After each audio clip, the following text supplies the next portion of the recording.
Welcome to Kranky Live, the show where bold minds meet real talk. This isn't your average sports or news show. It's where we break down sports, culture, and controversy with facts, fire, and fearless honesty. Here, truth cuts through the noise, and hype gets exposed.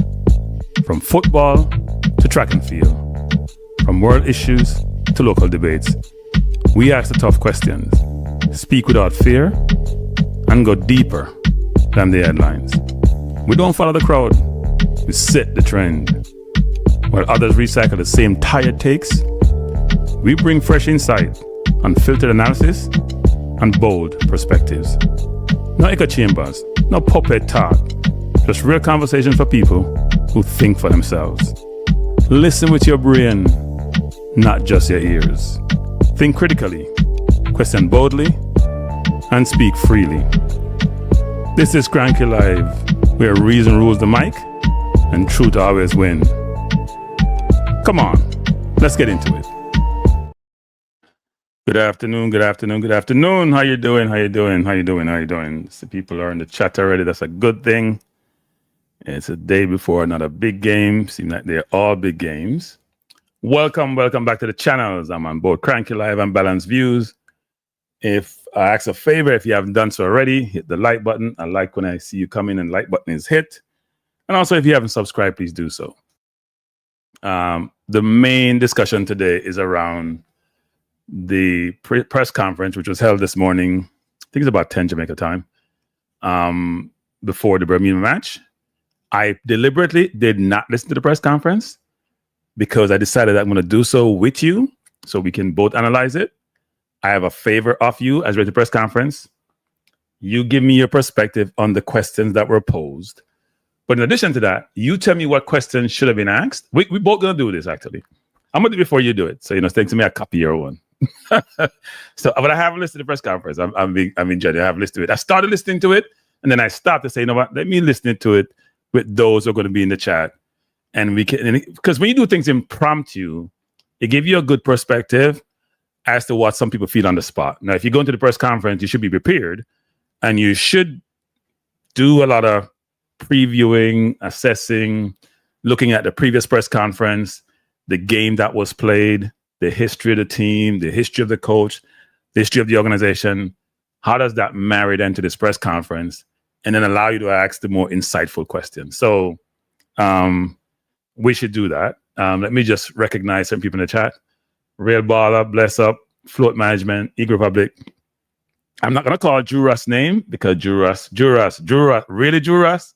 Really? Hey, people, the man buy tickets for me event, spend enough money for the event, I ain't not turn up. I look for Juras all night, him not turn up.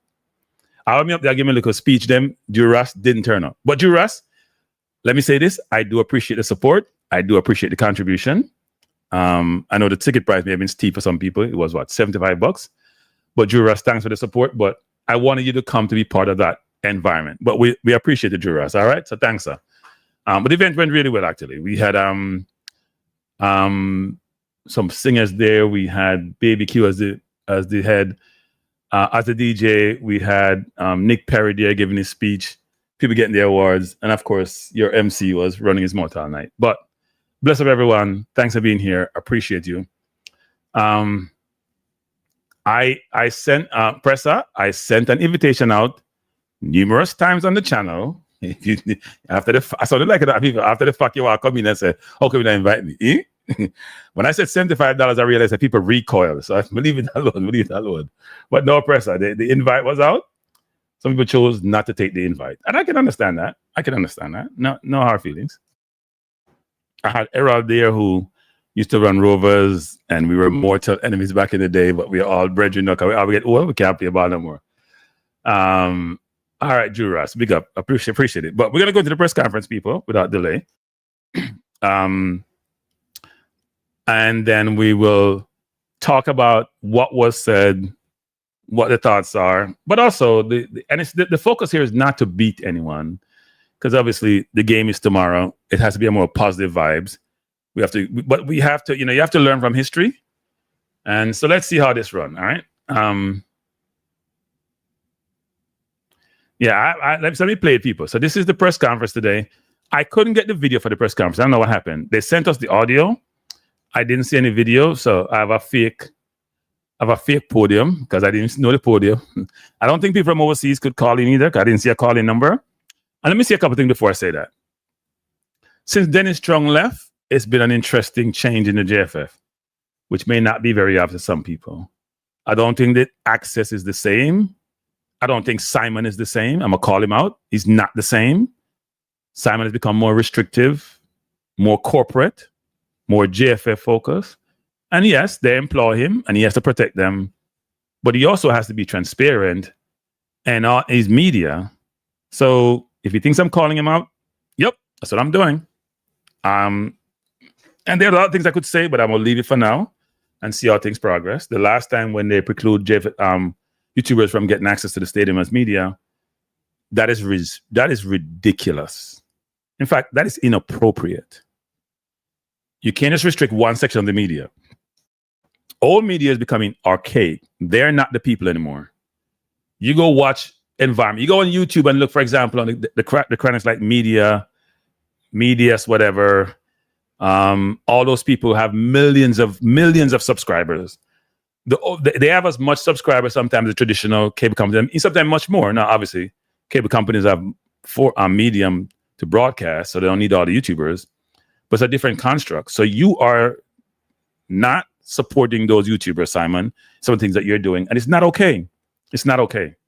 And I'm not sure whether they're not pushing back on you, but it's not okay. In fact, it's ridiculous. In fact, YouTubers give JFF much more promotion, much more time than is provided by traditional media, even though they normally go to that source because it makes them comfortable because they're all in bed together. So anyway, let me play the press conference, people, that in my diatribe, and then we can talk about it. Good morning, everybody. Thank you very much for your patience.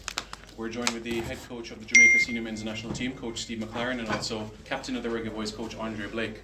At this point in time, we kindly ask to remind you as well to please put your cell phones or other electronic devices on a setting that will not disturb the press conference, and you will not be permitted to exit or leave during the press conference knowing the sound that the door makes as well. So we're going to start off proceedings with questions. Who would like to start off?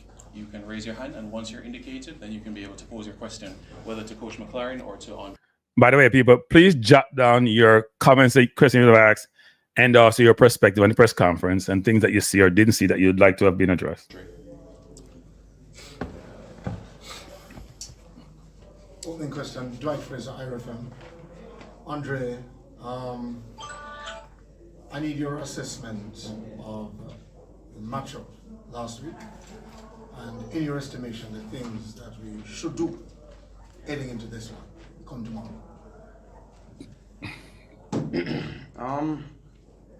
Last week, I think it was a tricky game, you know, going there and playing on turf, but no excuse from the players' side. You know, we have to be able to adapt. We're professionals. We have to be able to adapt and adjust wherever we go. You know, I always say it's both teams playing on the same pitch. You know, and we had our chances. You know, and we didn't take our chances, and they did, and that's just football. So we have to learn from it, and you know, we have to keep getting better. Come tomorrow?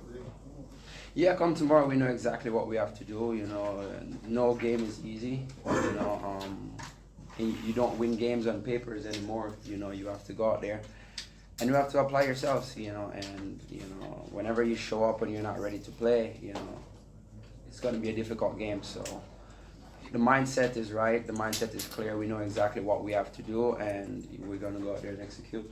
Thank you, Dwight. Bryce, Gregory. Coach, the next game now coming into Bermuda, team you defeated comfortably last time.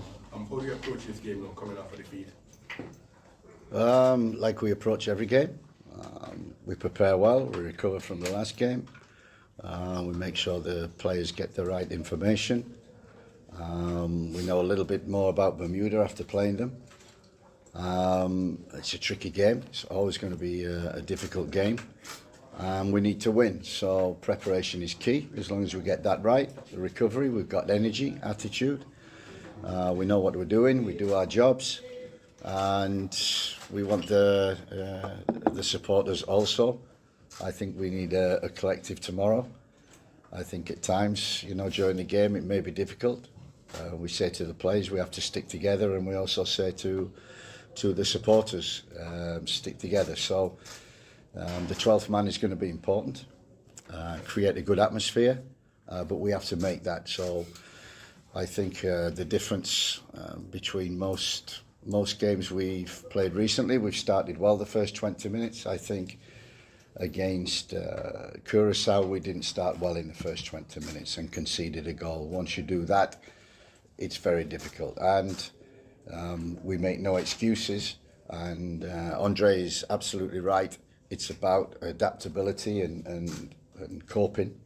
And it took us a while, which is normal. It's a reason, it's not an excuse.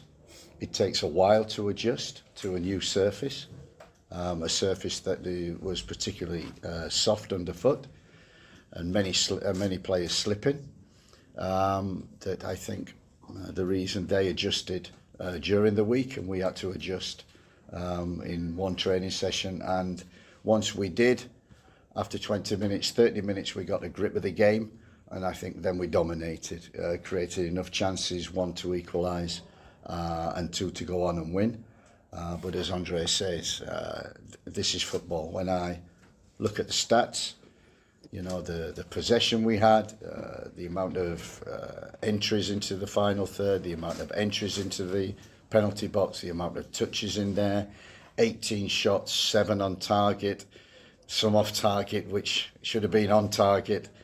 There were enough chances to win 2 games. So I hope, and we said to the strikers that I hope we're saving the goals for tomorrow. And it's a must-win game, and that's what we're preparing for. Thank you, Gregory. David? Morning, Coach. King from Barbary TV. Coach, I just spoke about the statistics, but how frustrating is it? So once again, come away with more big chance created. We dominated where we had more expected goals, and once again ended up on the losing side or not getting the desired result. That's football, and football ultimately is not really about X's and O's. It's about players. It's about the quality of player. And unfortunately, on that day, I think since we lost Mikel Antonio, we've been searching for a number 9 and goal scorers and where they're coming from. And I think I go back to a year when we played Cuba, the first game, and I think 28 shots and about 16 on target, and we come away with a 0. I think that's always been a little bit of a problem, is converting the chances that we create. So we need to be more clinical and finding that number 9 who can consistently score from nowhere. I think we're searching for. Since Mikel went, we've tried players and they've done well. Unfortunately, Warner Brown has been injured. Kadamatri's come in and done a great job and scored. Roman Borrell. But we also expect the wingers, the likes of Cephas and Dixon and Tyrese Campbell, Leon Bailey, Damari Gray. We expect them to score as well, and also from midfield. So, we scored a lot of goals, I think, from set plays also, which has helped us. But we're looking for that clinical finish to what is. We dominated the game. We dominated the ball. We created chances, good chances. As long as we keep doing that, and the performance is at a level, I'm happy with that. I wasn't happy with the first 20 minutes, and no excuse for that, but we did have to adapt. But once we adapted, we dominated. We need to do the same. And like we were in the first game, I think we scored the first, and we were clinical in the chances that we got. Straight off, the shot, was he unsighted? Because it was a shot from way out, so we're wondering if it got deflected or were you just not able to see? Because he didn't dive. What happened there? Yeah, I couldn't see the ball. Daniel? Hi, two questions. Firstly for you, Jay. Losing the game was obviously tough, and then jumping to second in the group. In speaking with the players, how do you guys not overly internalize this loss, knowing that you guys have been building momentum since the start of the qualifiers? As professionals, you know, playing football, I think we have enough experience in the room to know that, you know, you're going to lose a game. You know, at some point you're going to lose a game. And it's always about reacting, you know, and great teams, great players find a way to react, you know, and we're all, you know, very not pleased about the results, so we all know that, you know, we have to react, you know, and I have no doubt that we're going to react and react in a positive way. So, you know, we just have to learn from what happened in the last game and you know, become better from that. Yeah, and Coach, you spoke about losing a lot of duels against Curaçao. Even though Bermuda have lost all their games, they did play very well away to Curaçao. How important will the mentality and aggression be heading into this game? It's the number one requirement for our preparation, for our messages to the team. The first 20 minutes, be on the front foot, start aggressive. But unfortunately, we didn't do that in Curaçao, and that was the disappointment for me. Adaptability, maybe excuses we can have, but there are certain reasons. But you know, we went into that game and we'd won the first two, and everybody was, you know, this is easy. This is not easy. Going anywhere is not easy. Playing Bermuda here is not easy.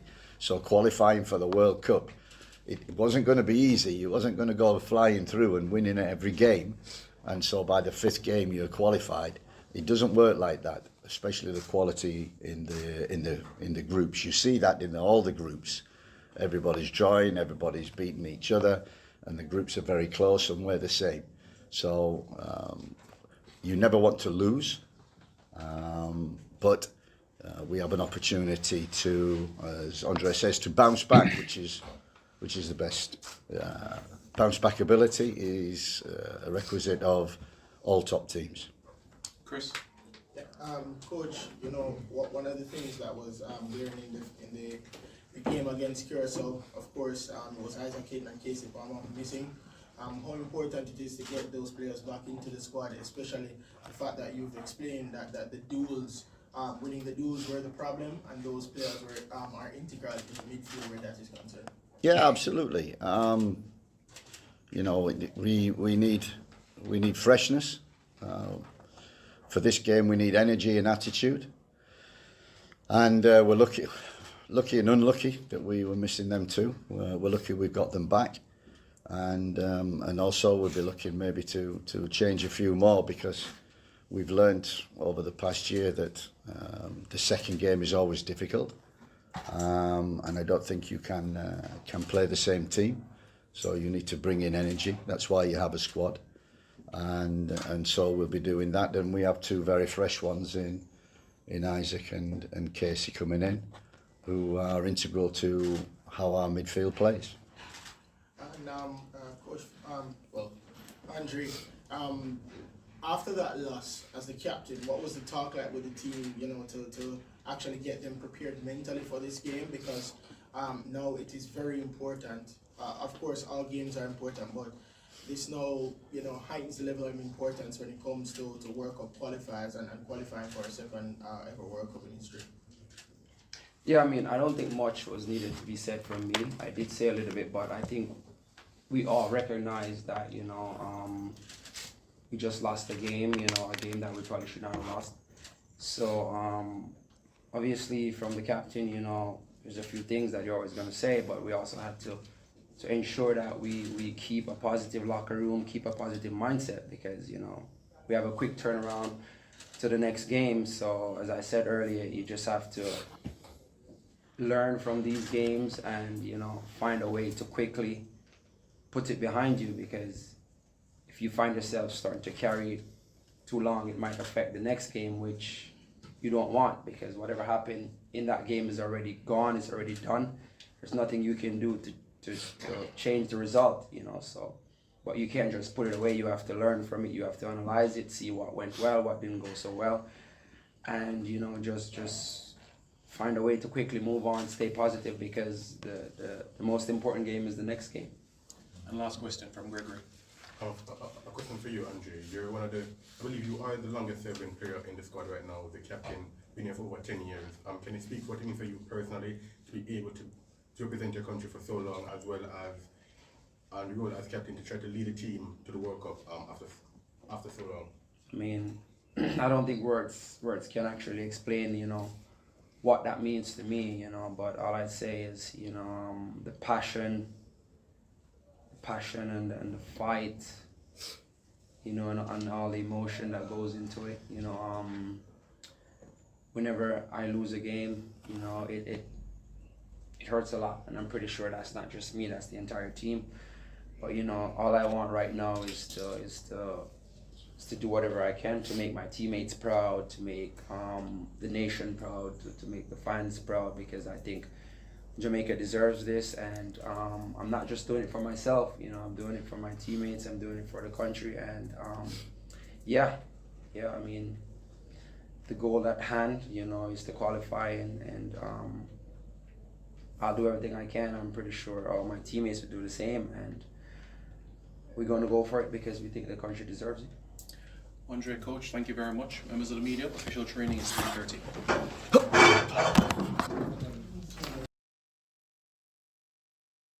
So that was the press conference.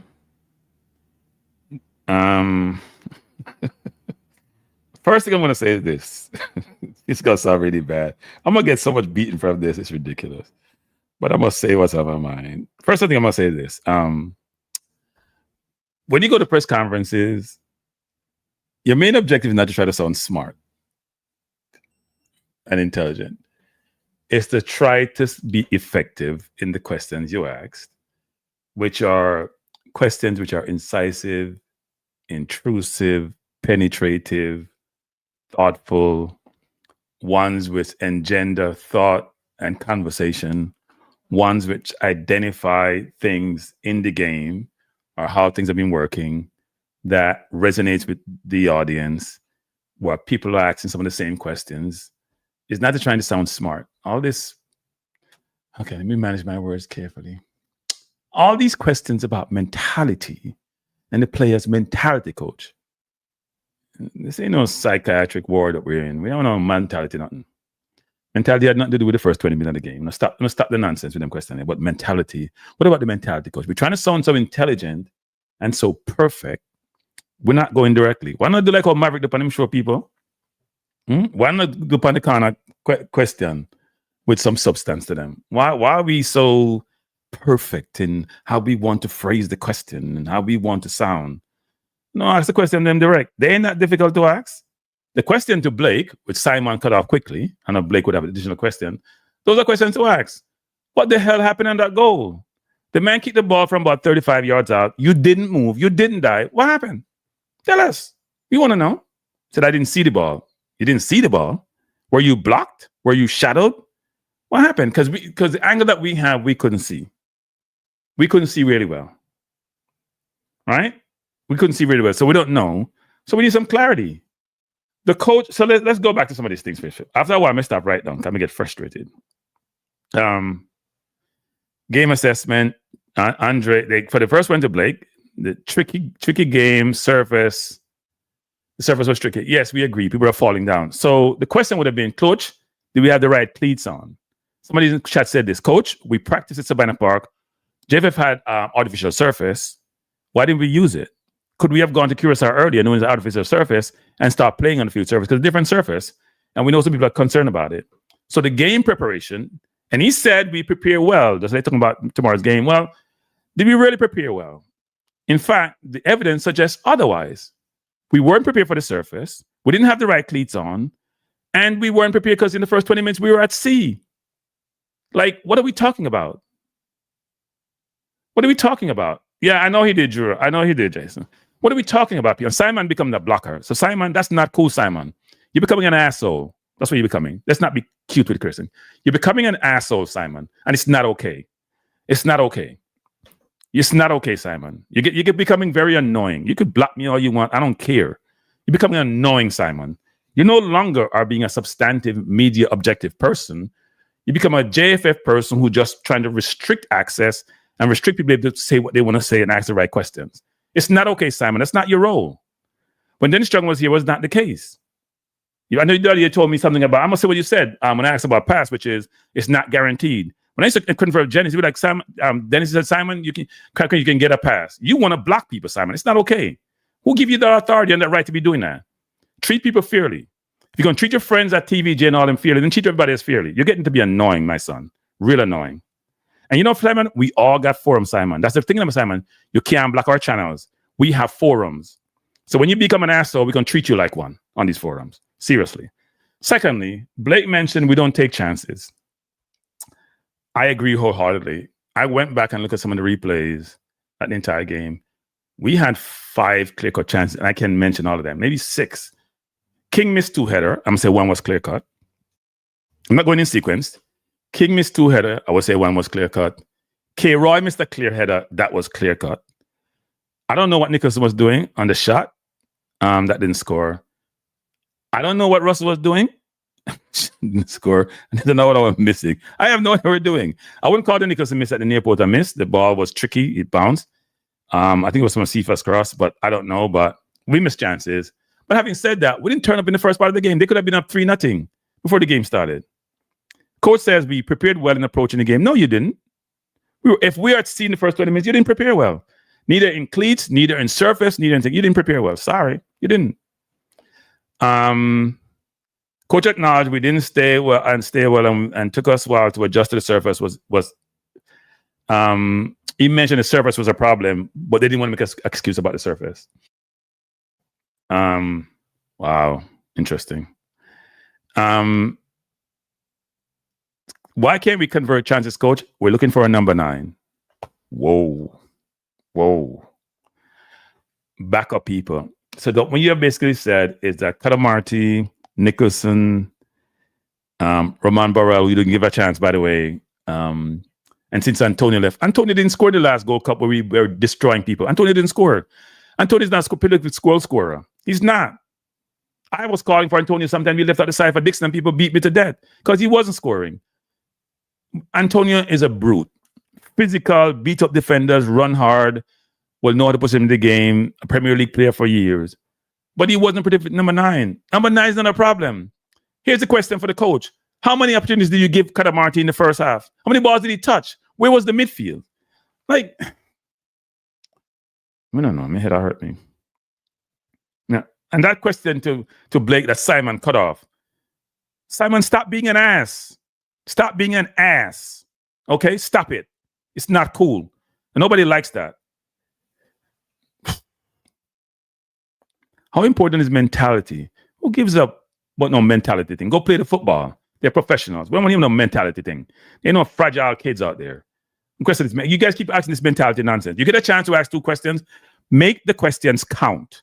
Make them count. Don't ask no nonsense. Go do your research. Go use AI to help you if you need some help. Don't go ask no nonsense, but no damn mentality. Tired of the nonsense. Coach, the importance of Hayden and Palmer suggests we may make other changes. I'd love to see what those changes are. Here's the thing. All right, so here's my question. The coach, why didn't we start well if we say we're well prepared? Is it that we weren't really well prepared? Both the coach and the players? Isn't that the coach's responsibility? Isn't that your fault you oversee it? That's the question. They dominated, coach, they dominated the first half and created chances. We were not prepared. Yet, when we start making a little bit of progress in the first half, Dick Advocaat made changes to his team that was having a great run. You were late in making your changes. You made no strategic change during the game when we were being run over. You were on the sideline to be able to reassess, readjust, looking at what was being seen, getting some pictures to show you from up top what it is. Why, coach? Why don't you make in-game adjustments to help your team win versus sitting there like you're lost on the sideline? Those are questions. Don't ask the last question, but ask the question which asks him, why aren't you doing anything? The other coach is making changes when he's winning easily, and you're doing nothing. And the change he made, the player came on, the player scored a goal. What were you doing, coach? What were you doing? Coach, we keep playing past the midfield a lot of times. Is that you have no confidence in your midfield, or your defenders don't follow your instructions? Why is that? You have no confidence, they can't progress the ball. And coach, talking about midfield, Daniel Johnson, Ravel Morrison, Tyree Saul, are they available to be selected? They're on the list of people you have in your 40-something man squad. Why aren't you picking any of them? Because a lot of times we believe as fans and observers that it add more value than what you have today. Why aren't you having that? You went to the game with 5 midfielders and with 8 forwards and 8 defenders. Why is that, coach, when midfield is your deficiency? And some of your midfielders have been playing a lot of football. They're not been playing well. Like, I want to call in the names, but you know who they are, coach. Why is that, coach? Why is that? Huh? Coach, we have poor decision in the final third. That was just one winger. Now it's both. Both your wingers were making the best decision in the final third. Have we have conversations with them about decision making? Because not just about missing chances, coach, it's about creating chances. How does that work?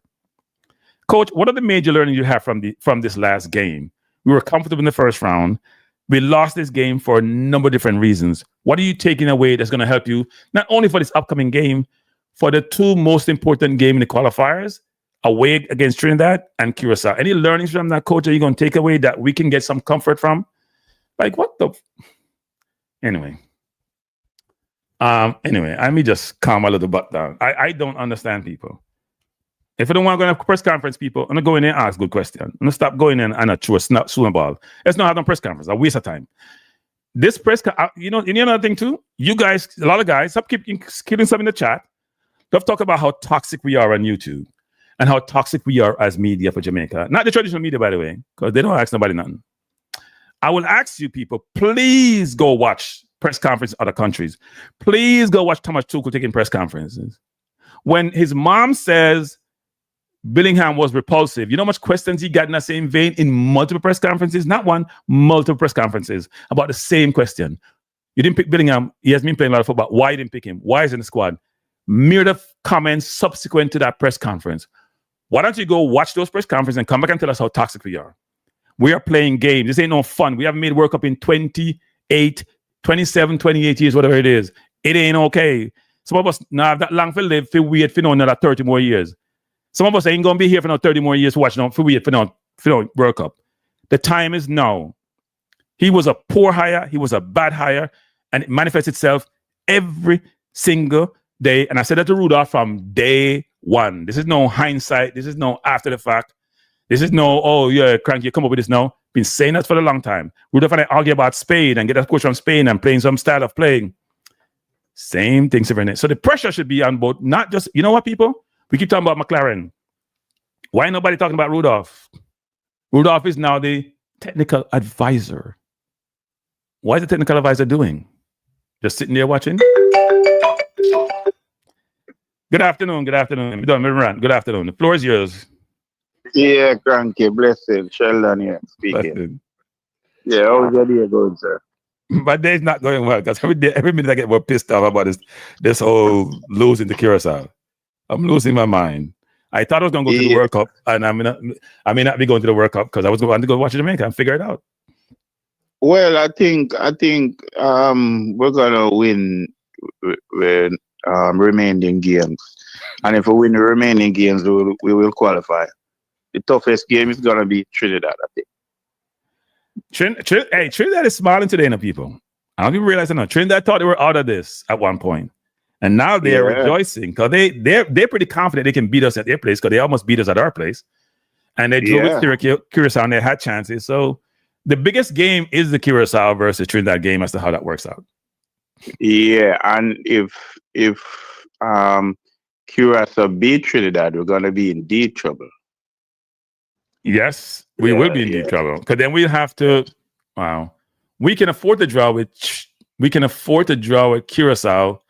We'd have to be we need to beat Curaçao, and if we draw with Trinidad and they beat, we would sort of tie up in a sense. We need to win our remaining games. Don't worry about those things. Yeah, but Kranky, what I'm saying, why the coach keep changing up the side? A player like Damian Lowe, even though he been aggressive in some way, but in certain game you need that kind of player like that. King and thing there, you know, they don't complement each other. They play the same. So I can't say how the coach start two defenders that wasn't in the last two games that keep us a clean sheet. We've been keeping a clean sheet to start the same defense. I think I think some people in the coach head, and it has caused a lot of catastrophe in the team. Yeah, I don't know who's in the coach's head. I don't know what's in the coach's head. I don't know. I'm totally confused. But when he talks, the same old nonsense. Sorry, people. It sounds harsh, but the same old nonsense. We need our number 9. Number 9 is not our problem, people. Yes, we're not scoring goals, but you know what? Our wingers are not scoring. Cephas has 2 goals in 22 international games which are regular games. He has 2 goals. Yeah. Campbell is not a prolific goal scorer. I don't think Campbell scored a goal for his team all season. Yeah, God. Right? Look, I like Campbell, right? This is not me beating any player per se, but I'm just saying, Russell's been scoring goals, but when Russell plays, that's all Russell does. He score here and there. He does nothing else in the game.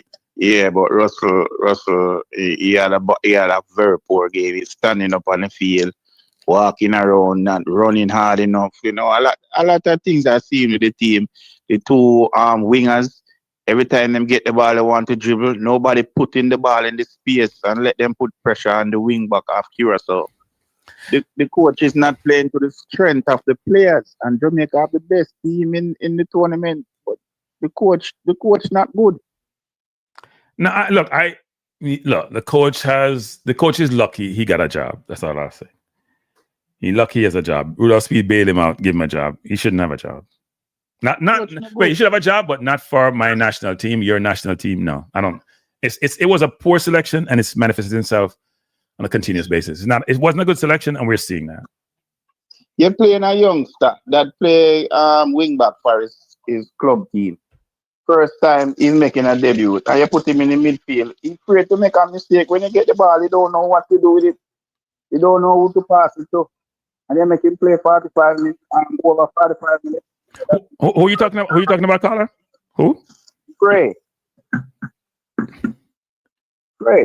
Oh, Frey. Okay. Yeah. I have nothing against the player.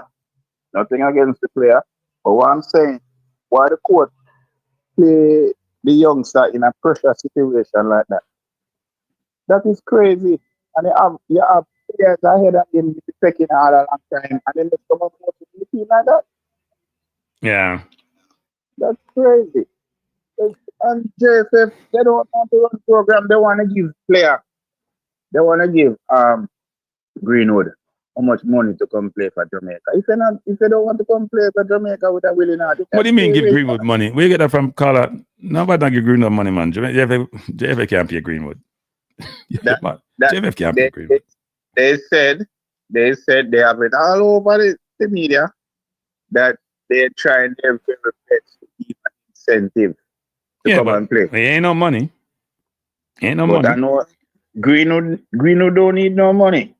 Greenwood have enough money right now. Yeah, I've never heard they're trying to give Greenwood money. Whatever incentive they're trying to give him, come play. I don't know what that is, but I don't think it's money. Well, that is what they say. They're trying to make a package for him to come and play. So I don't know the rumor. Okay. It's not over social media. It's not me saying it.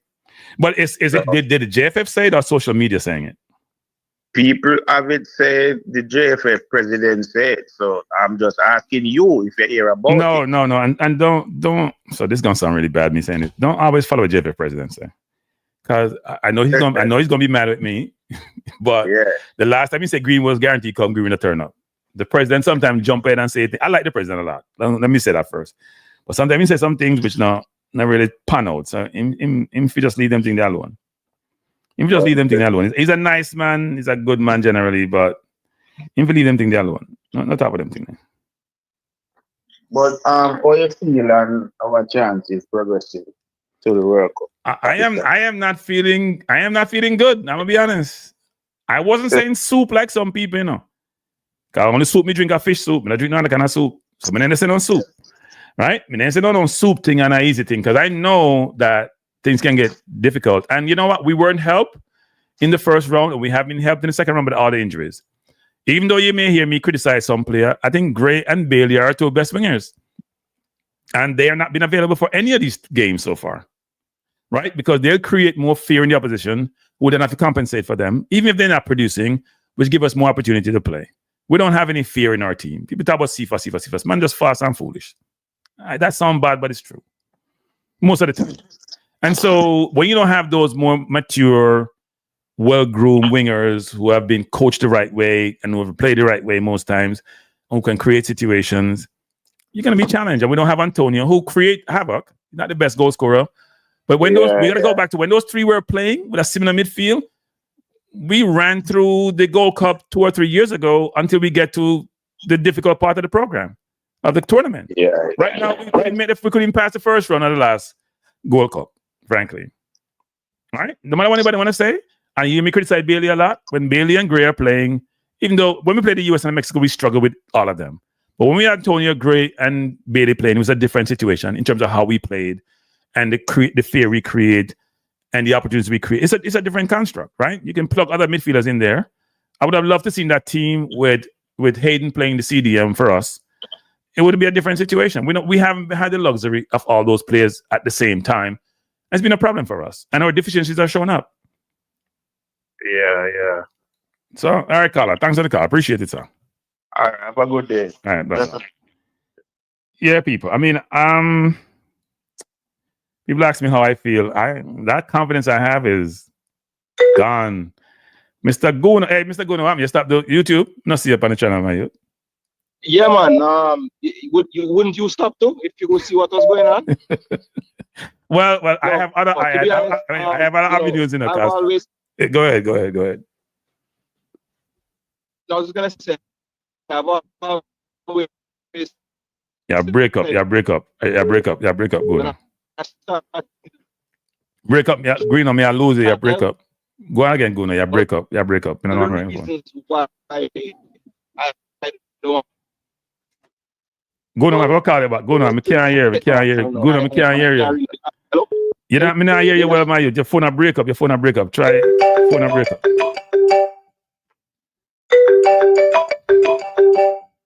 Me lose Guna, man. I get 5 minutes for the call them people. 5 minutes, because the phone a ring up. Go ahead. 5 minutes, sir. Who am I speaking to? Philo, man. Philo. 1 second, Philo. Hey, Jason, if you call back, I'll put you on next, Jason. But Jason, we couldn't hear you. Go ahead, Philo. 5 minutes, Philo. Yes. Sorry. So last week, I chat with you, I say, "What make you so cranky?" I say, "You must believe," but boy, I agree with you 100% this time, man. The coach cost the team. The team not play good. We can call out numerous players whose performance never up to par. They never show the heart. They never show the determination. There was no cohesiveness. There was nothing. It affect the team. We have new players, debutant. They come in and they were lost in the middle and out of their place in position.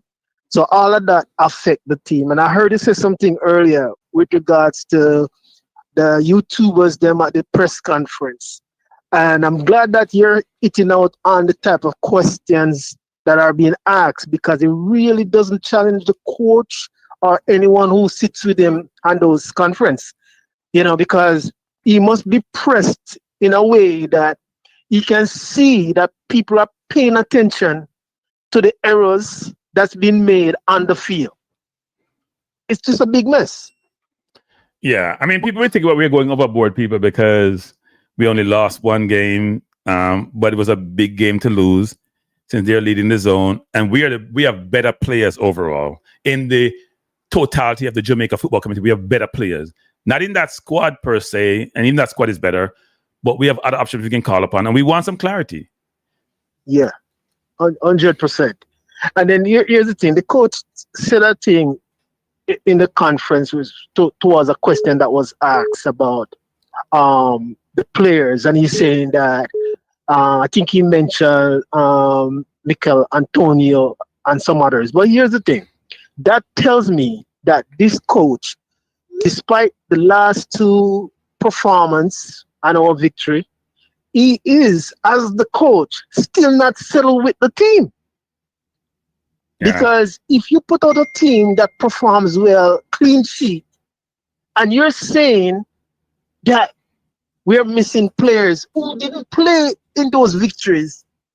You're telling us that the team that you have working with is not really the ideal team that you want to work with, and that's the team that's winning the games. That's a problem. Well, I think it's just an excuse for failure. That's a problem. I still believe. I think we're gonna make it. I don't want to be naive to the fact of what I'm believing, but I think we still gonna make it. You know, I don't think Curaçao and Trinidad is gonna work out in Trinidad favor. So we still gonna make it, but we just have to work harder. We make it more difficult for ourselves. And I don't know why we always been in this position every time, all the time. It's a total mess. I'm going to record and say I don't think Curaçao are going to beat Trinidad in Curaçao. And that's me saying that. Given the Trinidad team I see playing Jamaica, now they don't score a goal, they miss a lot of chances too. But I think they're going to give Curaçao a more difficult game than people think that they will. I think they're getting better. Their midfield is good, and if they have the center forward who's really good, I think it's going to be a more difficult game. Having said that, I think we got to control our own destiny by winning our games. So yeah. All right, Carl. I said 5 minutes. Maybe you one more because we have to get call. All right, respect, man. Keep on doing the good work, man. Right, keep on doing the good work. All right, sir. Respect. Yeah, bless up. Hello. Good afternoon. Not much. What may I talk to? Anthony. May I say Anthony? Go ahead, Anthony. Floor is yours. All right. Well, the truth of the matter that we don't want to. Well, I've seen you touched on it many times, but people don't really understand that the fundamental issue comes from those who are running the JFF, particularly the administrative aspect of it. You know, because when you look, you can tell that they really the powers that be within, you know, within the American area, they really wanted us to qualify for the World Cup, particularly America, Canada, Mexico, because I think when it comes down to like the more dominant aspect of the character, like you know, like those of us who the teams that generally, you know, have strong influence in the World Cup, you'd be, you know, talking about from the Caribbean, I would say Jamaica, you know what I mean? So they wanted a team from the Caribbean, you know, especially Jamaica, because when I hear the commentators, when they're talking about, you know, the opportunity that was given to us and how we're not making the best use of it. You know, most of all, they would blame the coach, but that's fine. But, you know, if we really look deep into it, the coach didn't appoint himself. Right, so we agree with that. But when you go to the actual situation that's occurring, when you're executing, and the coach is responsible for preparation, execution, then you have to talk about that situation. We can talk about more strategically and big picture about who's responsible, but in terms of the facts and circumstances of individual games and the overall games, you got to think about three parties, which is, to me, well, maybe four nowadays. It's the coach, right? It's the players, it's the technical advisor, and the administration. But if the administration is doing the administrative part okay around the games, then the coach and the players, and we'll put the technical advisor in there because he went in there to do something, they own it. They own it. Administration is a little bit later on to focus on, unless the flights are not working, the people don't have the right gears, the tools that they need are not being provided. You know, whether it's iPads or whether it's the analysts or whatever it is, the data, that's a different story. If they're providing all of that, then it's more to how you're going to execute for the team against the opponent that we should focus on. We can come back to the big picture later. Yeah, and I agree. And particularly when I say the administration, particularly Rudolph Speed, the department. You know, I think the coach, if you're going to hire if you're a teacher and you go into a class that only has C students, then you shouldn't go in the class expecting to have A students. So it's like you hire this guy, Speed, you check his resume and you see that, oh wow, this guy is a D student. And then now when he's producing B results, you're looking at him. I think we should look in the mirror, you know what I mean? I think Rudolph Speed's appointment of this guy has been one of the biggest flop, the biggest, misjudgment, the history of the game. You know, I think the coach, if you're going to hire if you're a teacher and you go into a class that only has C students, then you shouldn't go in the class expecting to have A students. So it's like you hire this guy, Speed, you check his resume and you see that, oh wow, this guy is a D student. And then now when he's producing B results, you're looking at him. I think we should look in the mirror, you know what I mean? I think Rudolph Speed's appointment of this guy has been one of the biggest flop, the biggest, in our footballing history, because this was the perfect opportunity for us to qualify. And when I speak about philosophy, it's like it's the mindset of these guys. They think, and listen, I used to work for the government in Jamaica. One of the things that holds our country back, which we're making tremendous progress, is the individualism. Oh, I know it. What can you tell me? I'm the boss. I'm in this position. It's not about thinking like, okay, let me really get this right. I think if you're a person and you see that the job that you're doing, it's costing the country, and you should step aside. You should really be reflective and say, I don't think I'm doing a good job. If you mean the country well. No. But wait. Let me stop you right there. You have to be able to recognize that. That ain't happening. Yeah, that's what I'm saying. That's why we, the people, we have to. And I don't think it's gonna happen, because I think Jamaican people, they love to complain for 2 minutes, 2 days, and then they shut down, and then that's true. Actually, we do that really well. So instead of if it was some countries, you think they could produce this? If it was Argentina, for example, this would never happen, because first of all, the people, they would march in front of the JFF, and they would demand for anybody that has appointed this guy to be removed. And they would demand for these guys to be removed. And the players, they wouldn't sit back and look like that, like they're on vacation. Kranky, look at the situation that we're in. Trinidad and Tobago, as I said, they're getting way better, and they're continuously adding people. And I said this before. And when I said this, people talk about, shut up, da, da, da, da, da. I said, Trinidad and Tobago, they're playing way better ball game than Jamaica. I've seen it, because I haven't seen Jamaica started playing any football up until now. The same old. Get the ball, kick it. Get the ball, kick it. But when you look at Trinidad, what Dwight York have done compared to what the last guy that was in the position? Dwight York has done a lot of stuff. I can see that the game plan that Trinidad and Tobago have, they literally try to play from the back. They make 1 and 2 passes. And you can see that they're stringing stuff together. So let's think about this now. Let me show you why Jamaica is yeah, 1 more minute. Yeah, 1 more minute. So make it fast. Yeah, let me show you why Jamaica is in a very dire situation.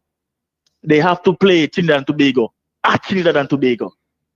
And Trinidad and Tobago, I believe, can get the better of Curaçao. And if Trinidad and Tobago gets the better of Curaçao, or even get a draw, Curaçao coming to Kingston, they're not going to come here to go to Kingston to lose. They're going to either fight for a draw or go for the win. So Jamaica just shoot themselves in the leg by not getting any result in Curaçao, and that's just honest truth. Big up yourself, Kranky. Thanks for the call. I appreciate it. Good call. Yeah. Jason, go now. Call back Jason, and then we can take other calls. Jason, call back, because you get cut off, Jason. It is interesting when we sit back. Bless up 1-1. When we sit back and think about how we have played since Guatemala in Jamaica in June, the Gold Cup, and all the games subsequent, we haven't played well enough, people. The Bermuda game flattered us, because Bermuda had chances against us. 2 or 3 very good chances. Vinsky, 5 minutes, Vinsky. Give everybody 5 minutes. I saw a lot of time on the top of your show. Okay. Kranky. So I'm listening to you, when you play the coach press conference, and the coach mentioned he's looking for a number 9 to pretty much create miracles. Do you believe the coach actually said that? Well, his actual words, he wants a number 9 that can score goal out of nothing. Yeah, but it's not like our boy was scoring goal out of nothing. No, I understand. Right, but it's that. I understand you want a clinical, but you're looking for a number 9 to score goal. Anyway, I found that very interesting. In addition, looking back on the team, is it that we don't have the pieces? Because I feel as if we have the pieces, but the coach is just not bold enough to play, to feel. Vince is stopping a politician. Stopping a politician about bold. He's not good enough. The difference between being bold enough, which means you take more risk, or you're good enough, he's not good enough. Well, but all right. So I'm just saying though, the midfielders are there. we saw in the second half when he brought on Keroy and Anglin, how the team was, and with Dixon up top, how the team is progressing well. Yeah. I don't, why you brought all these midfielders if you're not going to utilize them? You rather use a right back to put in the midfield? Just use the players where they're the strongest, and then work the team from there. So I have a question, people. Sure. Which game have we seen our midfielders split a defense in the pass and then the forward run onto it? Do we see that consistently, or one in a blue moon we see it once in a while? Have our midfielders ever go by a man to create space and then the defense have to scramble? Like we don't do anything that's out of the norm. We just play regular bland football. We saw a little resemblance of that when Casey and Aiden. Casey dropped his shoulder in a game which we haven't seen anybody drop their shoulder in a while. Yes. But no, not Casey. It was Casey. It was K-Roy. K-Roy dropped his shoulder. Two of your players got move out of place, and then he can create something, right? We don't get enough of that. No, he was doing nothing. And that's the thing. Keroy is there. Why not utilize him? Wouldn't it be better to utilize either Keroy or Anglin? Because he wants to play Russell, because everybody said Russell score goals. And then when I ask them what else Russell does, they can't explain to me what he does. But look back on the game, though. But I don't know if is a situation with Russell playing so high. Russell is playing disjointed. So Russell is running out of the midfield. We're pretty much only at two players in the midfield. Correct. Russell playing center forward. He's playing ahead of the forward. So, but I mean, so nobody's reading the game to see that we're being killed in the midfield, and playing so high up the pitch is to our detriment. Yeah. So I mean, for me, I feel like the pieces are there. The coaches need to be bold, and play the players that you have at your disposal, and stop having too many players play out of their rightful position. And I think we've seen it, and the team will look a lot better. Look tomorrow. If you should play the players where they should play, look how the team is going to look coming out of the box. Well, Bermuda is not the best game to judge, is it? Fair enough, but yes, but we can look at how the team is progressing the ball and how the team is flowing. Yes, Bermuda is not the best, but we can see some level of some level of composure, of some level of how we're managing the game. As opposed, because oftentimes when we don't have the Aiden playing, we play down to our opponent's level. So let's see tomorrow. You know what I'm saying? All right, Sam. All right, well, big up yourself, Kranky. Go on, take in your show, all right? All right, thanks. All right, bless. Let me try to call back Jason first, people. I thought Jason called me earlier. Jason, I hope you're on your phone, Jason. So, Jason, while I'm living at the bush, Jason, I've got reception at the bush, Jason. I've got reception at the bush. You have 3 bar. You have 3 bar now. I'm supposed to put. That's what happened when you live in the bush. I keep telling you, people. Move to New York City. But anyway, where you were born. I have to drive through the bush to get home, That's exactly. North Carolina. Oh, you're not Carolina. A lot of bush to get home.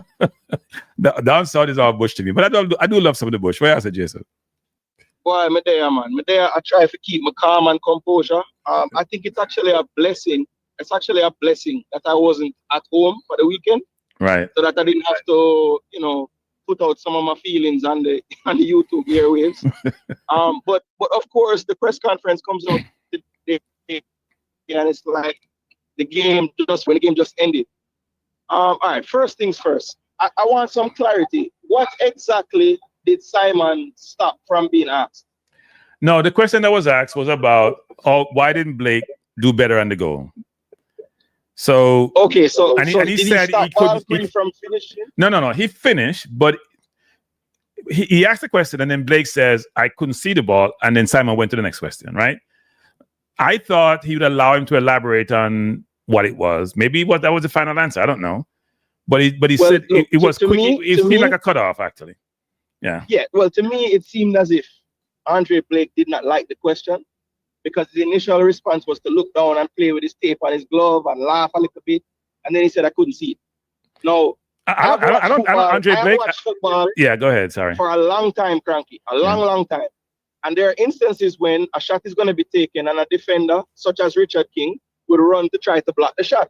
Right. Now, when a goalkeeper has that happen and they're being unsighted, typically you'll see them crouch, move to a side, they'll try to attempt to see the ball, right? Yeah. For the life of me, I don't know why Mr. Blake, if he couldn't see the ball in that moment, would not be moving to try to see the ball. I thought he didn't want to dive on the turf because it's too tough. That was just me. But if it's that, it's that. Maybe that's why he didn't want to elaborate, because if that was the answer, what would happen then. Yeah, but I don't know why we don't think that's the right answer. We're all asking the question. Everybody asked that question. What happened? Because the shot was from far out. There should be a time to react. It wasn't the most powerful shot. It's a good shot, but he had room to get over there. And by the way, he didn't dive. He stepped twice, didn't he? Or once. He stepped. He didn't dive. The movement wasn't of a goalkeeper. Yeah, when the ball went into the goal, his body was facing the post. Yeah, So I don't know what he was doing. It's almost like I don't know what happened. It's almost like you go outside and you realize, oh my God, I made a mistake.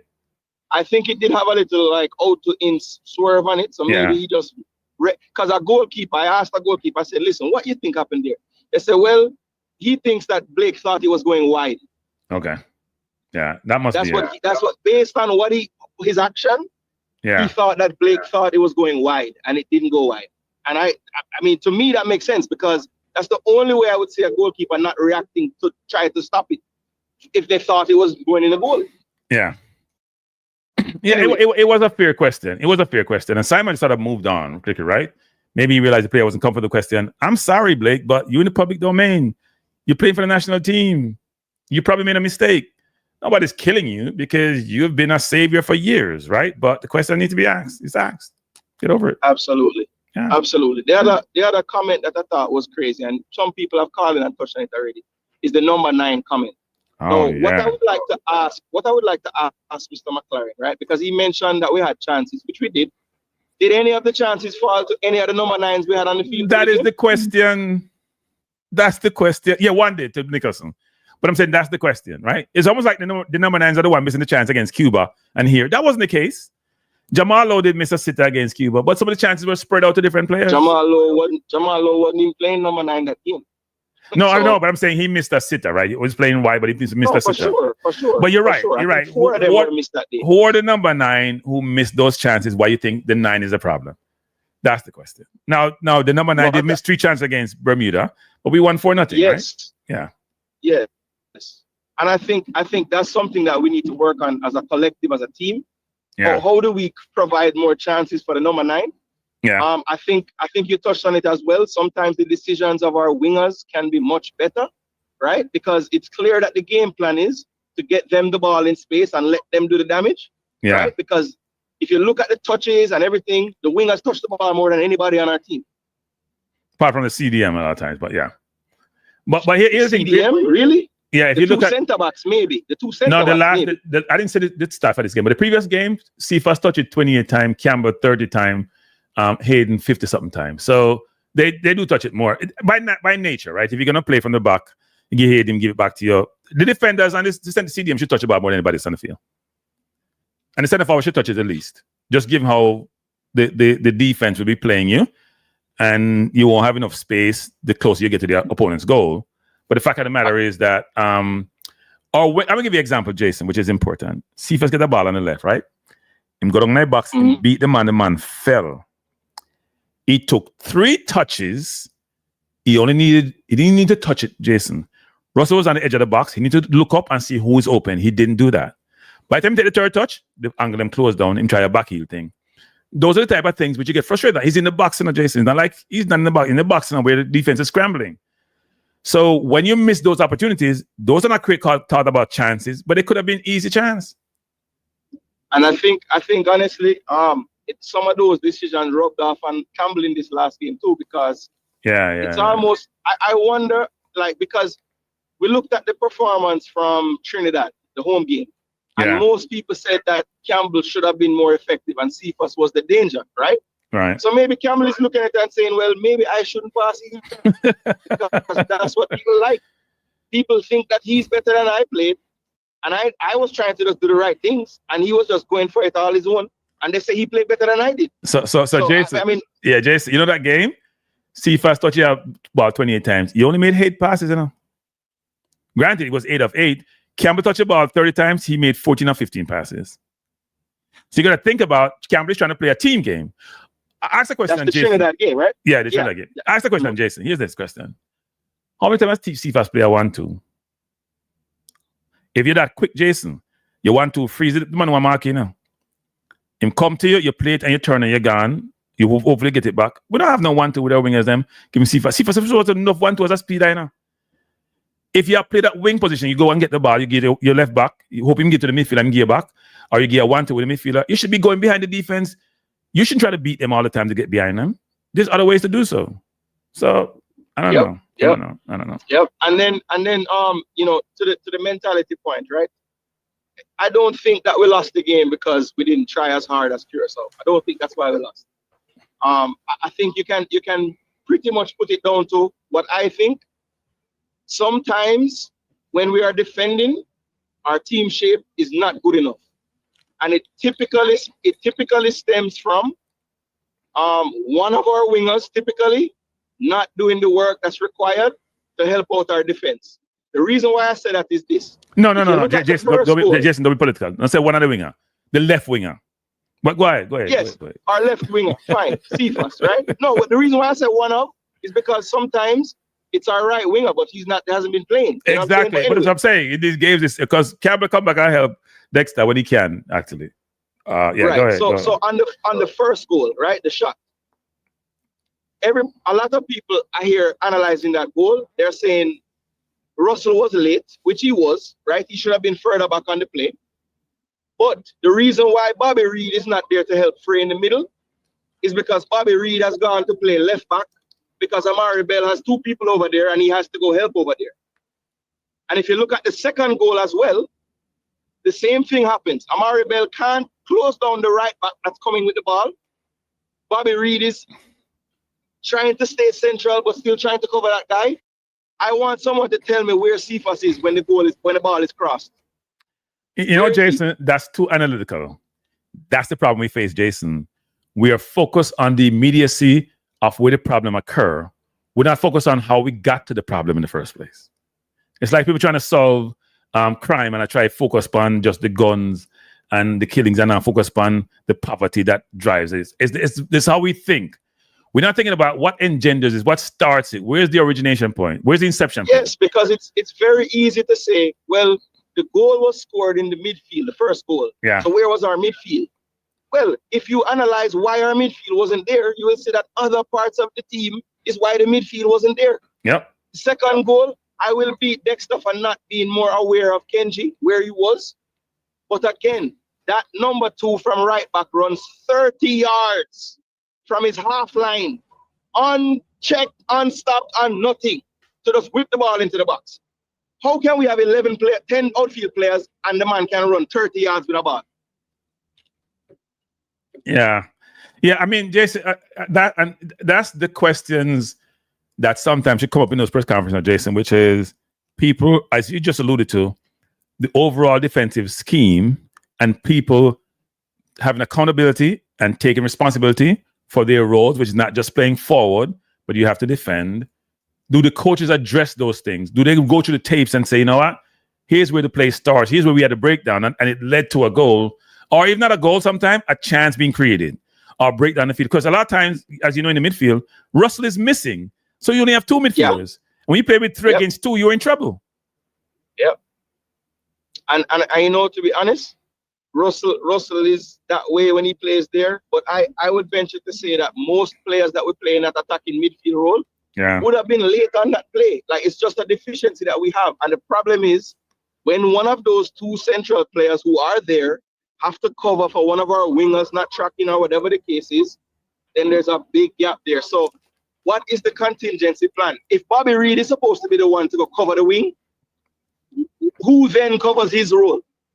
Right. I'm gonna give you an example, Jason, in the game. That's where sometimes people get in trouble. That's why Hayden didn't play this game. So you remember a ball that came on the left side? King went forward, poor judgment, got beaten. The player then came inside, put Pinnock on his butt, and then he slipped before shooting, right? Probably should have scored. Most players who are very aware about football, that player is not passing them because they know the danger. They're gonna block him and take a yellow card. You may say yellow card piles up, but that's what you do. That's why Hayden got engaged triggered in Jamaica. Out. Yes, the player get by him. He realized his trouble. He fouled him, took the yellow card to start the play over. That's what you're taught to do in football, even though the yellow card may cost you later down the road. King being beaten right there created all sort of havoc. The player should have probably scored. He slipped in the box. He got rid of Pinnock and slipped. But that's where mentality comes in the game, or the mental element about, decision making. What do you call it mental decision making? Which is, he came past me because then I'm the last man. I'm second to last man. I'm in trouble. That thought process doesn't originate from our people sometimes. Right? And that's where you ask, do the coaches do their jobs? When I was on Ball Pre-TV, I got killed for asking, do the coaches talk to Cephas about his decision making? I didn't even say anything derogatory because we see it over and over and over. Now, if you talk to the player to keep doing it, then you got to make a decision. Is it helping my team or hurting my team? So I don't know.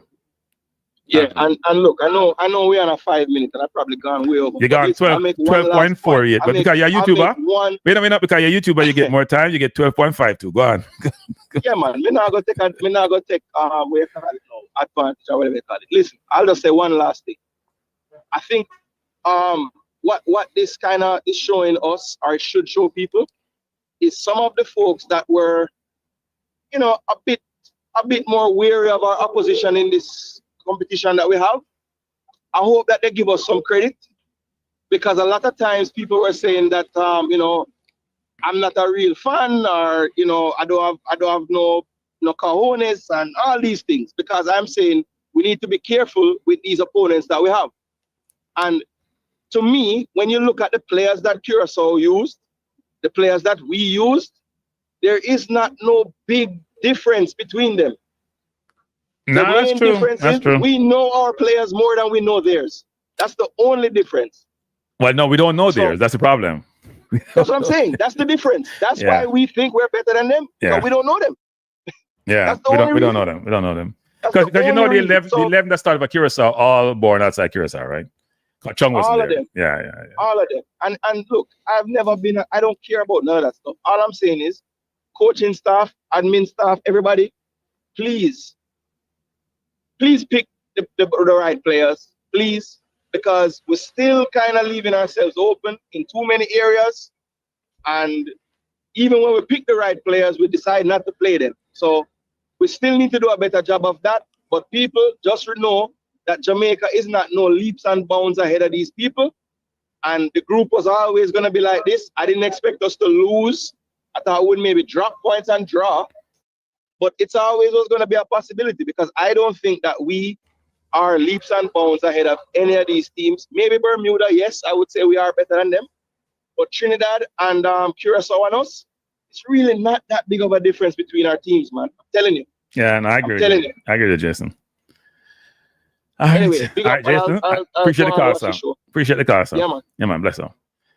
Our Jason Guna people, go off to Jason Guna TV and subscribe to him channel. Jason does a brilliant job of tactical breakdown, doing his homework of getting to know the players from other teams and giving you insights and perspective as to how you should assess the game. And Jason did a great job of indicating on the first goal where it originated from, not just focus on where the shot was taken and Blake's reaction. How did we get there in the first place? That's always important, right? And on the second goal, as he mentioned, there was lack of coverage. But not only that, I think Lambert Keys has to do a better job. 1 second, 43. You should never allow the player to come inside. Never.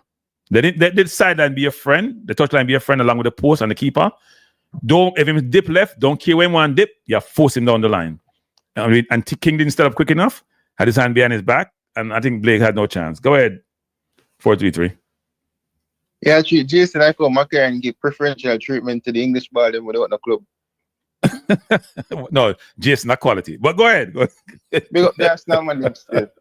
Hey, right now, I look back on things and, I was thinking back to when Hal Grimson was here, because as certain people talk about, Hal Grimson was a better coach than McClaren, or like, them would I take back Hal Grimson.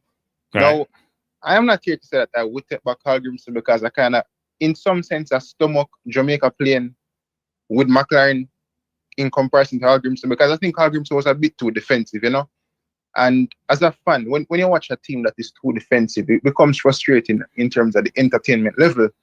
If the team is winning, you kind of accept it a bit more. Right. And with Hardrimson, we were winning, and against the bigger teams like Canada, and I know that we did lose to the USA, but still, at least there were a lot of positives in terms of beating Canada and then almost beating the USA in a sense. If it wasn't for Corbett, unfortunately, scoring that own goal, then we would have been to the final, right? Right. But the team. No. That game. No. That game. CFAS will score the second goal. 1-1 with the keeper. But anyway, we can talk about enough different things. Yeah, but like looking at that 2023 up until now, or like after the Copa America, which was I wouldn't say was a letdown because those teams were like far better than us, right? Yep. I just feel like the team across the board just regressed, we have regressed significantly, not just a little bit, significantly. Yeah, yes. A lot of chopping and changing. Talking about needing a new number 9. From Burrell coming in, the man played about 1 game, 1.5. Yeah. He played the Unity Cup, and then him come on against Guatemala in the last game of the qualifying a couple months ago. He played like 5 or 10 minutes, and then from this, I want to really see about Burrell again. I get messy. So you're not giving people an opportunity to kind of like prove themselves. The only striker where like you give an opportunity so far to an extent in like 3 games is Bailey Cadamatiri so far. You know what I'm saying? Yeah. And it leads me to think that maybe if a Warner Brown was fit or somebody else or Mikel Antonio was around having a club, these guys would be starting over Bailey Cadamatiri, which I don't believe that they're better than a Bailey Cadamatiri. You know what I'm saying? I don't believe that they're better than Warner Brown. I think the last game there was a strange one for Bailey. Is it Bailey or is it the team why he wasn't in the game? It's the team. But when you play a better team and you play like that, then you face the consequences. You know what I'm saying? You play Bermuda, you create chances for Bailey easily because it's a weak team, right? Yeah. You play Trinidad. Did we create a lot of chances for him? Not really. That goal that he scored was a good header by Greg Lee. Him take it down well. Him work the goal. That was him score that goal. That's what I'm saying. Yeah. When Greg Lee hit the ball to him take it down well. Him work it and then eventually him score. You know what I'm saying? Yeah. And Cephas over the left hand side, him get locked down. Couldn't do nothing. Trinidad defended well against him. The man them scored 3 offside goals. One man scored 3 goals. Imagine if there wasn't any VAR, then Jamaica was a dead team in that game. You know what I'm saying? Yeah. So me, if I reason with a man to them, I say, yo, other than like a man look on McClaren's track record and say, you know what, he was fired this amount of times. The man is an Englishman, Kranky. Like me, if I have a conversation with CC today, England don't produce good coaches. That should have been the first red flag, really and truly. The Steve Bruce, them, all those guys. These guys are failures. Steven Gerrard, you know what I'm saying? The only acceptable English coach right now are people like Eddie Howe and Frank Lampard to an extent. And I'm only Frank Lampard go to the championship, but he's got numerous opportunities. And Stephen Well, no, you can't. Everton is a club that he's got numerous opportunities. But he did well at Chelsea. He did well in the championship. He did okay at Chelsea.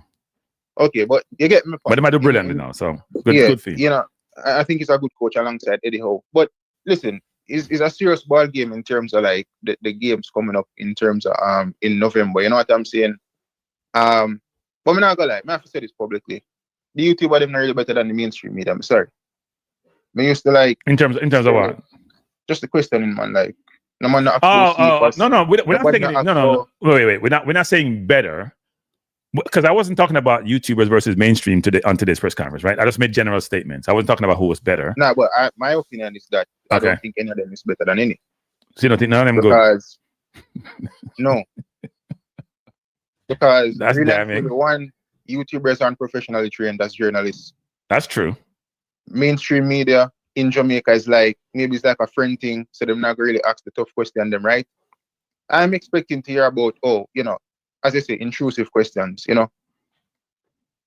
Put him against the fence, you know the first question is? You said the team was ready in the first 20 minutes. Isn't that your responsibility, getting ready for the first 20 minutes? And what did you do in the first 20 minutes to say, you know what? We need to change this because it's not working in the first 10 minutes. What did you do? Did you make any adjustment? Did you have any call anybody over? Did you do anything? Did you create a situation to stop the play and some instruction? What the hell do you do? You just sit there and watch it? I don't have a problem with the first 20 minutes in the sense of it is how you respond. You know what I'm saying?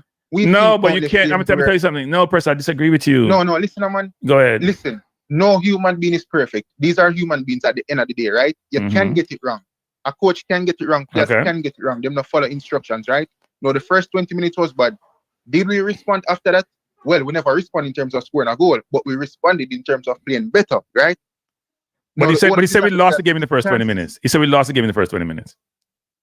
Him can't say that. He did say that. Well, am I idiot? Go to the previous press conference. You can't lose one game in the first 20 minutes. That's what he said. Because you have enough time to respond.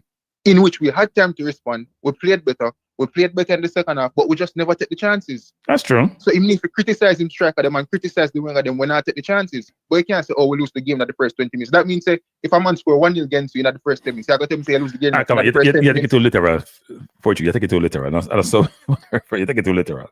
My basically saying that because you weren't ready in the first 20 minutes, it cost you throughout the game and eventually result in your loss. Yeah, right? but it's how you respond. That's why you make changes. You make substitutions. You make tactical changes. You get me? I say, so really and truly, WMC are stupidness. Well, I don't think communication is his major. Unless I said put 5 goals against in our first 20 minutes, then we can say, all right, then you really lose the game because you can't come back from that. Unless it's like a super team of aliens. You get me? I say? Yeah, no, yeah. So it's a bad day across the board. So right now, people want to go to the World Cup. More want to go to the World Cup game. Them ticket are expensive, but me have time for save. You can still go to the World Cup if Jamaica don't go.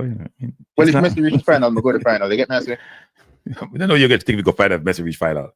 Unless you're gonna pay $20,000, $30,000, $40,000. Really? For bleachers seat. No, me sign up for the season volunteer thing. So. You're trying to be cute to get there. You know when you volunteer, you have to do work, right? You might go to work, man. You really sign up for the volunteer thing? Yeah. You sign up for the volunteer thing? Yeah, man. I tell them so I speak about 5 different languages. Although I never work. Oh, you mean like Patois in Kingston, and then Carolina Patois, and then St. Catherine Patois. I tell them so I speak Spanish, French, and some other European language. You mean fluently, or you know a few words? Tell them some speak it fluently, to be honest. I have experience working at big events. I'm telling them yes, although I have none. But I'm just telling them enough things so we can maybe get through the door, you know. I am a fast learner, so if you're not I will learn along the way. Okay, I hear you. Well, good luck with that. Good luck with that. But now I'm volunteer for big game tomorrow. I do expect that we will win that game. So we just have to win and then just forward again November window. Yeah. All right, sir. Appreciate the call. That was 433 people. 433 him volunteer. Wow, that's interesting. I haven't even thought about that. I must admit, if you live in the US, Canada, and Mexico, it's a little bit disconcerting to see the World Cup coming at your doorstep.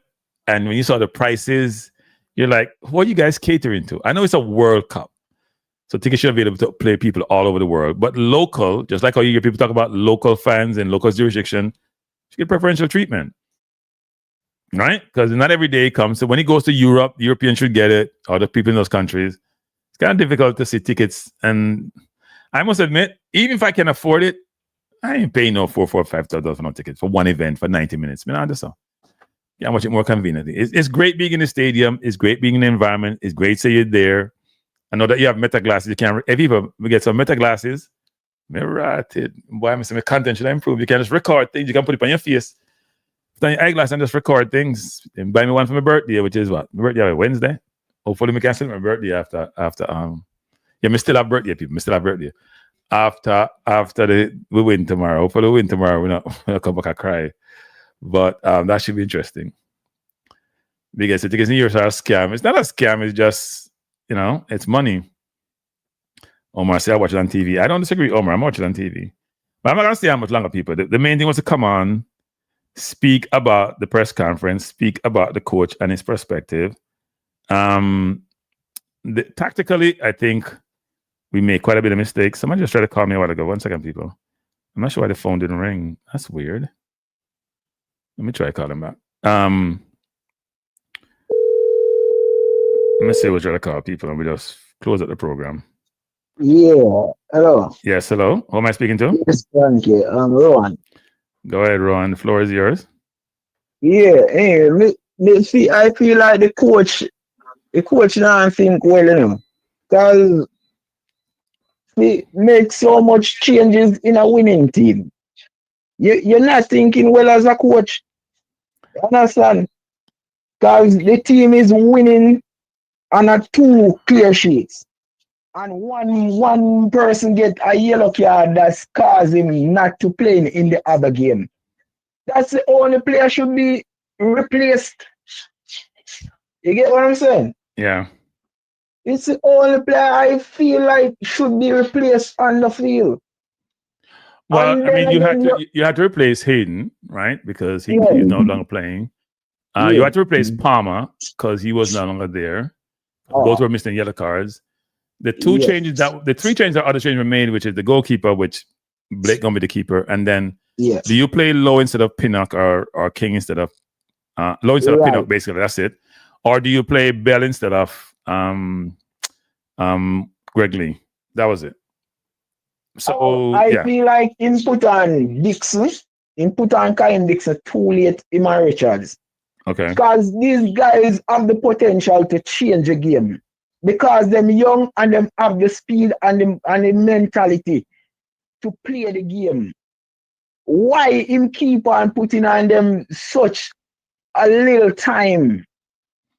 Well, Dixon got a decent amount of minutes. I think Whisper got about 11 minutes or 10 minutes. Thought Dixon didn't Dixon get about 20 minutes, people? I may not recall. To me, Dixon in the game, him press and him come back, come tackle. That's a great person to have in the game. I felt like he should give him a start. You understand? He should have started in that game. If he was starting that game, it would be a different game. So who would you play him over? I felt like the Campbell. The Campbell where them a play. Okay. So did you think Cephas had a better game than Campbell? I think that man come and start over Dixon. So hold on, Chris. You thought Cephas played better than Campbell? You thought Cephas played better than Campbell? Well, no. Okay. All right, go ahead. No. Okay. Cephas definitely need. I don't know. That's why I'm asking. I don't think the coach is really thinking. Because you can't have Cephas coming game after game doing the same thing.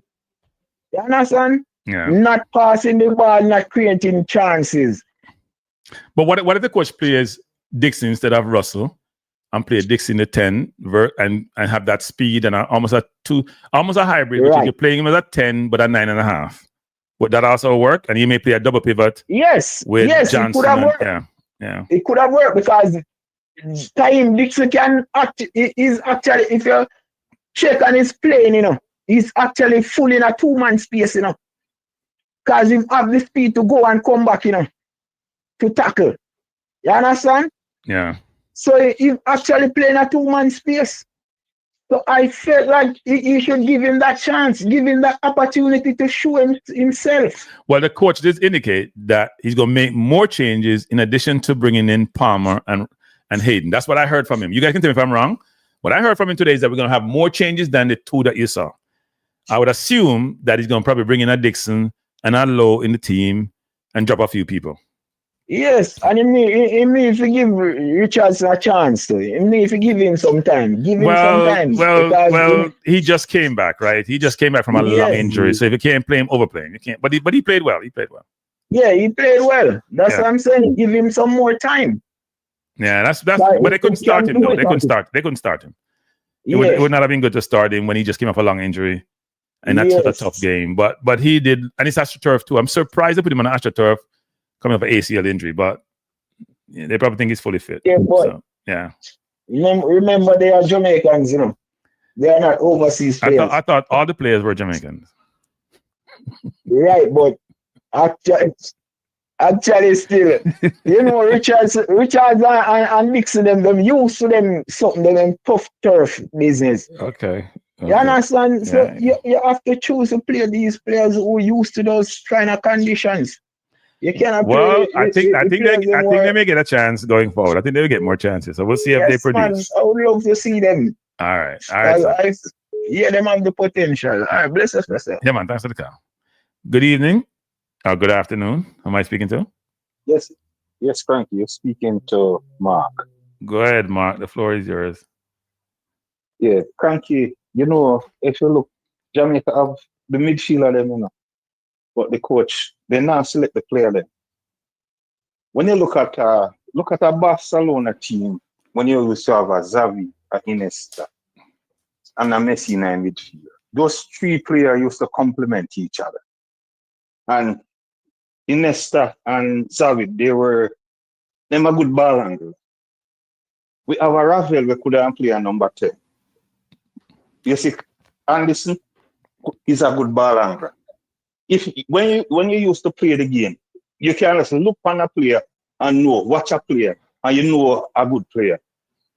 You have a middle player, Isaac, Anderson, and a Ravel in a midfield. You have to pick players to complement each other. Anderson also in work rate is a player that move all over the field. And when you look at that Barcelona team where used to dominate world football, you used to have the same thing. You understand? Yeah. One more of his saying no, Kranky. Even the guy when him angling, it's a good player. Okay. It's a good player. It's a good player. So you think he should start in the team? Oh, Anderson? No, angling. You could have him as a backup for you. Okay. Because right now we are struggling to produce a CDM. We are struggling. That is true. The coach, they don't really look. You have to look. You see, Rene wouldn't be a better coach than this coach here. You have to have a high dispatch talent. You have to have a high. Rene did have that. When Rene used to, say corruption in it, that's why Jamaica qualified for that World Cup. Out of 100% might be 65, 70, corruption wasn't there. Might be 30% or 35 corruption was there. That's why you see Jamaica qualified for the World Cup, in the 98th World Cup. You sure that percentage? Because me here worse, but that's a different story. When I accuse nobody, I'm gonna say allegedly, people allegedly. But when I accuse nobody, when I have facts. But I look, when you qualify, people focus on the outcome. Yeah. They focus on the outcome, right? We qualified, don't want you nothing else. We got there. And I think here people are saying, we don't want to cure anything, we just want to get to the World Cup. But Kranky, look at the number 9 for Curaçao. Say in our play in a club right now, do a research fund. But they now have a good forward, then carrying in. In our play, in do have a club playing for now. Look at Ravel is one of our best midfielder. In our club, carry me in. Look at Curaçao and look what they do. No, Carla, you and I and all these fans come from Ravel know nothing about football. We are YouTubers or fans. We're not coaches who've been training. We have not been training in Trinidad at the elite coaches academy in Trinidad. We know nothing about football.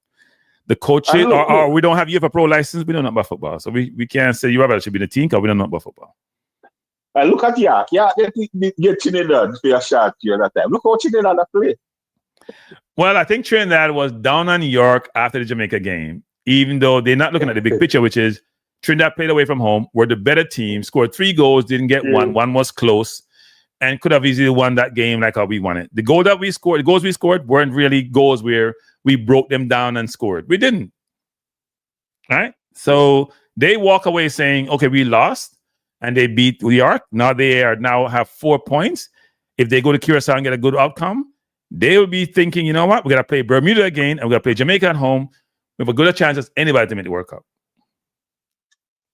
So, thank you. If me and you get this team, we could have done a better job with this. I don't know about football. I don't know about football. Road after that all the time. So I tell you, we could have done a better job. One thing I know, my midfield would have Ravel in there and Hayden in there. That's the 2 sure pick in this team. Those 2 players are guaranteed to play. Yeah, and I would have been out there recruiting like my life depends on it to get better players. So anyway, appreciate the call. You need an next number 8 to complement them. Yeah, and if Tyree Saw say he wants to play for me, and even though he's young, I'd bring him in. That's my view. Yeah. All right, sir. Yeah, man, sir. Bless up. It's all right, Kranky. Come on, thanks for the call. Yes, sir. Let me say some people. Jamaica puts out a list of players, right? 40-something players. And they keep putting people on the list who supposedly don't have their papers or supposedly haven't committed. Don't put them on the list. It's irresponsible to put out a 40-man list, creating an expectation that all these players have changed allegiance, who needs to change allegiance, and are available for selection. That can't be okay. That's asinine. That's irresponsible. That makes no sense. It's like you're triggering some sort of sense of, we have these players can play for us, and then you come and hint that, well, they're not sure they want to commit. Then what you put them on the list for? Stop it. You're being ridiculous by doing that. And you're losing credibility by doing that. Whatever list you put out, people, of players who are available for selection should be individuals who have passport, citizenship, and have changed their allegiance. Otherwise, don't put them out there. We don't want to see it. It's not okay. Somebody said, "What happened to the 5 players?" Where is it? Where is the comment? Tycoon. Why am I telling Tycoon? My head hurt me. So Tycoon, I was getting, I'm gonna say, every other day information about 5. I'm gonna tell you 5 players, people. It was Greenwood. It was Max Aarons. It was Tyreek Mitchell. It was Rico Henry and Cameron Archer, right? And there were different stages. I was told Greenwood want to play, but people weren't sure. 1 second, caller. Let me just get through this. People weren't sure about him. I was told people weren't sure about Tyreek Mitchell, even though he was pursuing his papers. I was told Max Aaron was pushing, like, you know what, to get it, but there were some challenges with his papers. Rico Henry is a citizen. Don't know about his passport. Probably need to get his passport. He's a citizen. So I don't know what that is, if he got his citizenship but decided to hold off and not come, or was he called? And Cameron Archer was on the fence for a while, stepped on the fence at Jamaica side. Don't know what happened. So anyway, caller, who am I speaking to? Mason. Mason, go ahead. Yeah, so I'm a little bit confused about the match itself, because I'm not sure where we're gonna end up at this point. My question is, the coach, is he going to take responsibility for what is happening? Because I think we were clearly going ahead to win for the first place, to win the qualifying, but it seems like Trinidad is about to hit us head on, because we're not sure what is going to happen.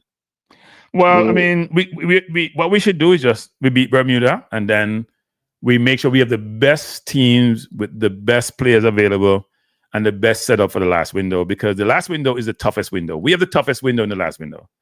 We play Trinidad away from home and Curaçao at home. And we will see what happens after tomorrow's game between Curaçao and Trinidad. That's a big thing. We'd love to have a draw, or at worst, a Trinidad win. If Curaçao win, it's not a good look, right? Because in the last window, Curaçao played Bermuda, even though it's away from home. That's not a good look. So we hope to get a draw. And if we win, we'll be leading, and we'll see where it goes from there. Well, why the coach is using the new player, not the seasoned player like Dixon and Nandilo? Why don't use those people? Because I thought that's what he was gonna do with this last game. Well, I think Nicholson wasn't playing a lot of football before. He was in the squad before this one. He came in the squad.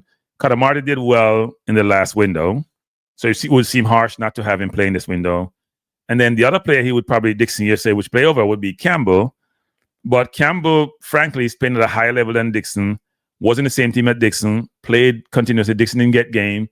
So the question was being asked, why I'm playing over Campbell? Now, obviously, when Dixon comes in, he looks good. The question is, if you start him, will he be as effective? And we'll see. He may get a start tomorrow, and we'll see what happens. He does play when he comes in, and suggest he should be given an opportunity. Well, guess what? It's my last match I'm watching tomorrow, because you see, I'm kind of upset right now. But if they win tomorrow, it can be your last match if they win tomorrow.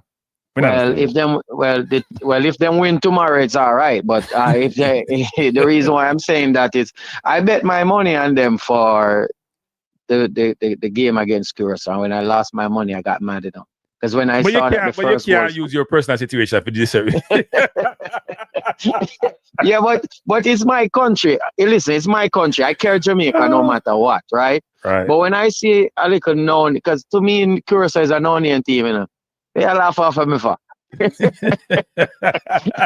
wait. First of all, it's not Curaçao. I'm gonna play the devil's advocate, people. It's Holland, 4th team. All the players, every single one of the players who started that game was born in Holland. They weren't born in Curaçao. They were never. No, I'm telling you, people who Jamaica who complain about using diaspora player, the only player who would have played, I think Chung was probably born in Curaçao, but plays out of Curaçao. All of them were born, and the rule of speed said this: they're all born outside of Curaçao. So it's not like it's a Curaçao local player team that they play. Curaçao only have 60,000 people, in that country. They're not a big country, which because I embarrassed Jamaica, someone with 3 million and 6 million globally. But they go recruit. Their coach is a renowned, Dick Avoca is a renowned Holland coach at the highest level. So they have a great coach, or previously great coach, I don't know if he's still great, along with players who play at a certain level in different country and who are exposed to a certain way of coaching and playing good football. So we didn't play the Curaçao from the Caribbean. We played the global. Oh, we played the global. I'm gonna call it the global Curaçao. The global Curaçao. Yes, the global Curaçao. Oh, okay. Yeah. So it's a different. People should understand this.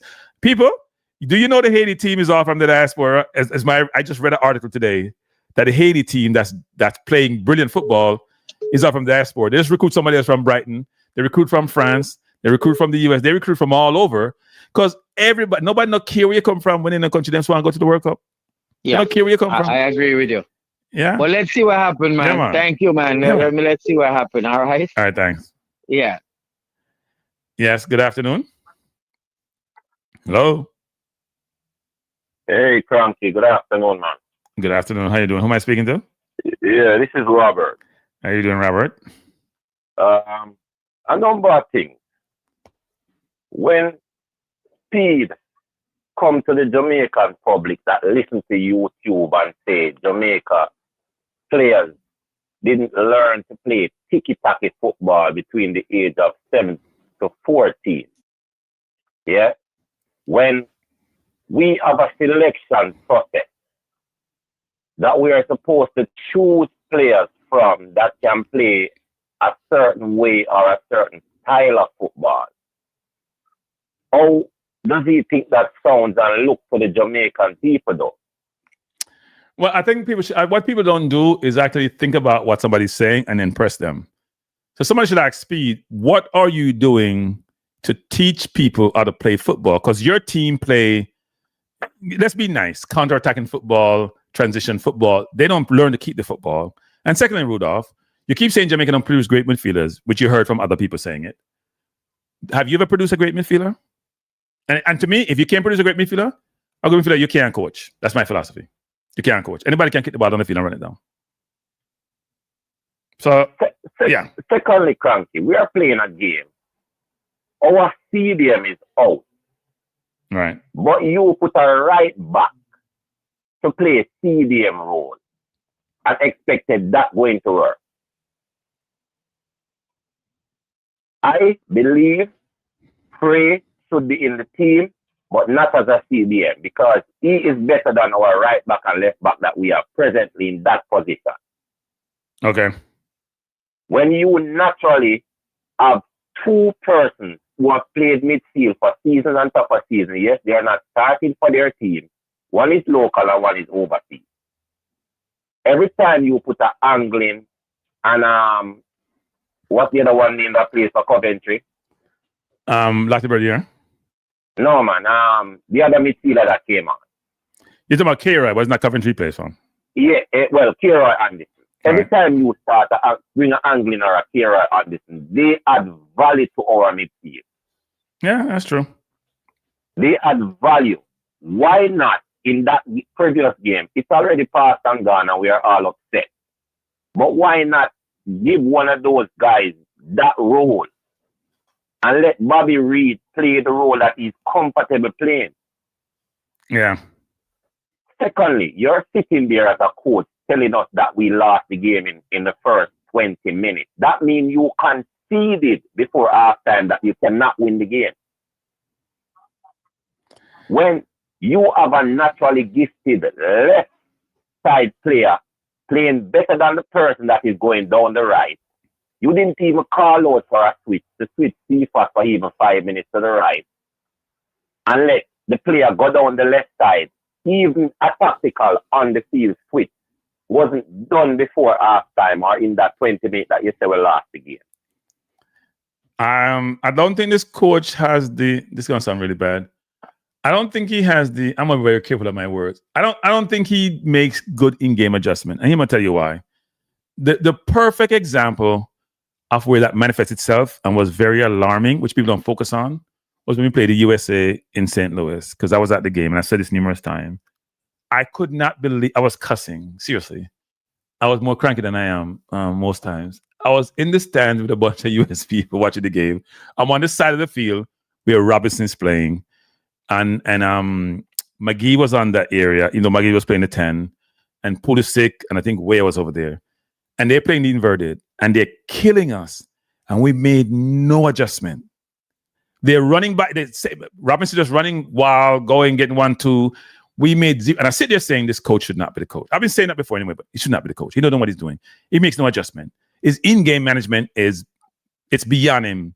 The inability to see the game, understand what's transpiring, and make some adjustment to allow you to get a better chance to win is not part of his repertoire. So why is he there? Right? Those things are easily observed and should be addressed, and we don't address them. So you come in with a game plan, and your game plan has been destroyed by the opposition. You have to pivot. Now, sometimes it's hard to do it during the half, but if you don't, and we lost the game in the first half, actually. We didn't score like 3 or 4 in the first half. We were being destroyed, and we did nothing to change. Same old result. We don't make any adjustment. Dick Advocat made a halftime change, even though they're winning. And he was leading. Yes. And the player who made the change to, he come on and score.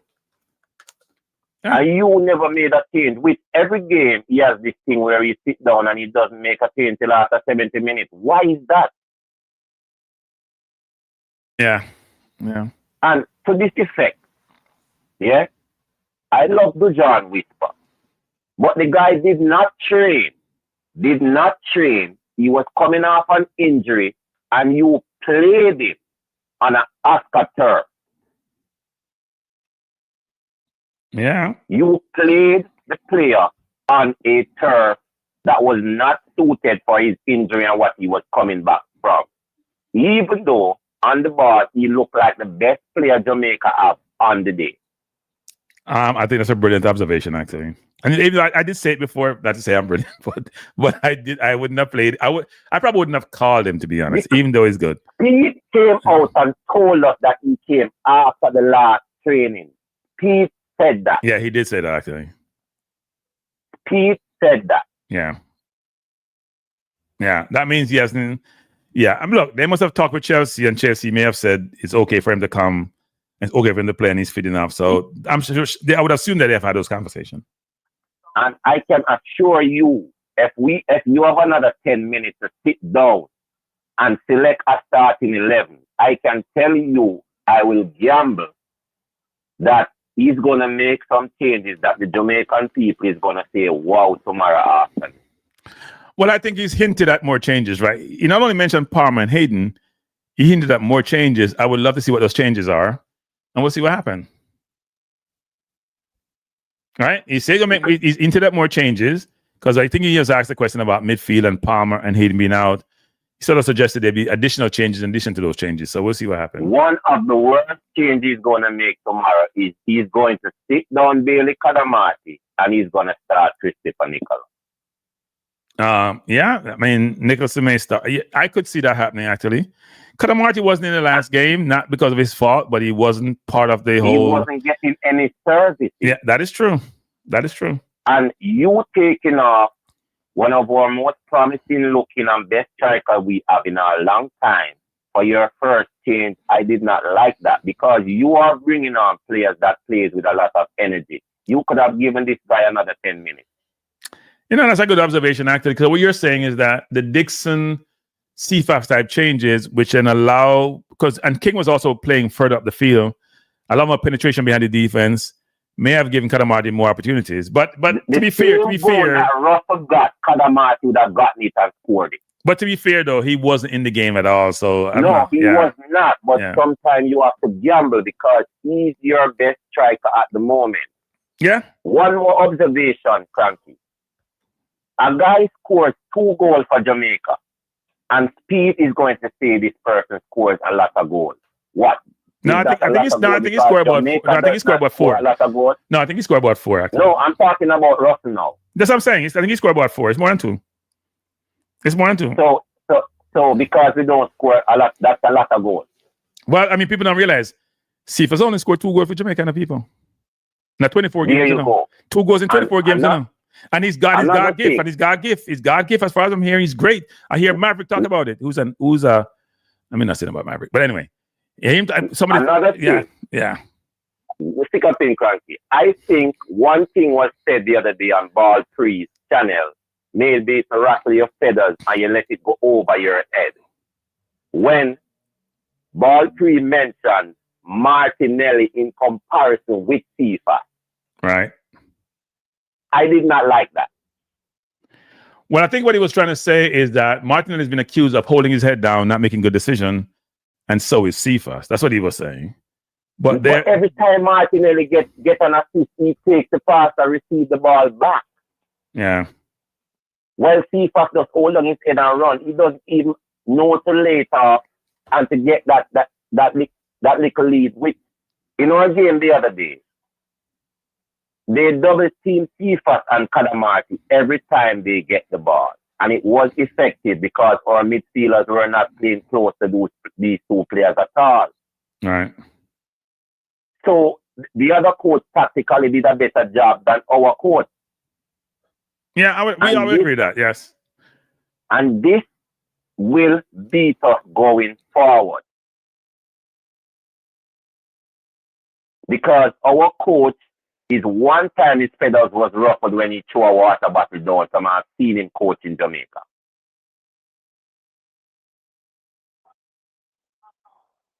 Yeah. I hear you. Carl, are you still there?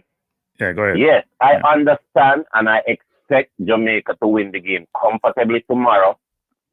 But I am still a little bit concerned about we going down to Trinidad. More than I'm even concerned about Curaçao coming to Jamaica. Because I think Trinidad is playing the best football in our group at the moment. Yeah, it's gonna be interesting. I mean, Trinidad must be sitting there smiling, thinking, this thing ain't over. We thought it was over, it's not over. Trinidad isn't a much better place than they were before. Mentally, in every respect. I mean, the Trinidad were losing their minds. Trinidad is about York and what he's not doing, even though they play well in Jamaica. I think now they're probably smiling. But Carl, I appreciate the call, sir. Good, very, very good call, by the way. Cephas is not playing any football in his club. Yeah, well, that's not just Cephas. That's almost the entire team. No, some players are playing. No. Okay. Is Lamakisa? Wait. Let's go. Blake just came back from injury, right? So Blake has played a ton of football. Is Lamakisa playing a lot of football? Is King playing a lot of football? Is Lowe playing a lot of football? Is Pinnock playing a lot of football?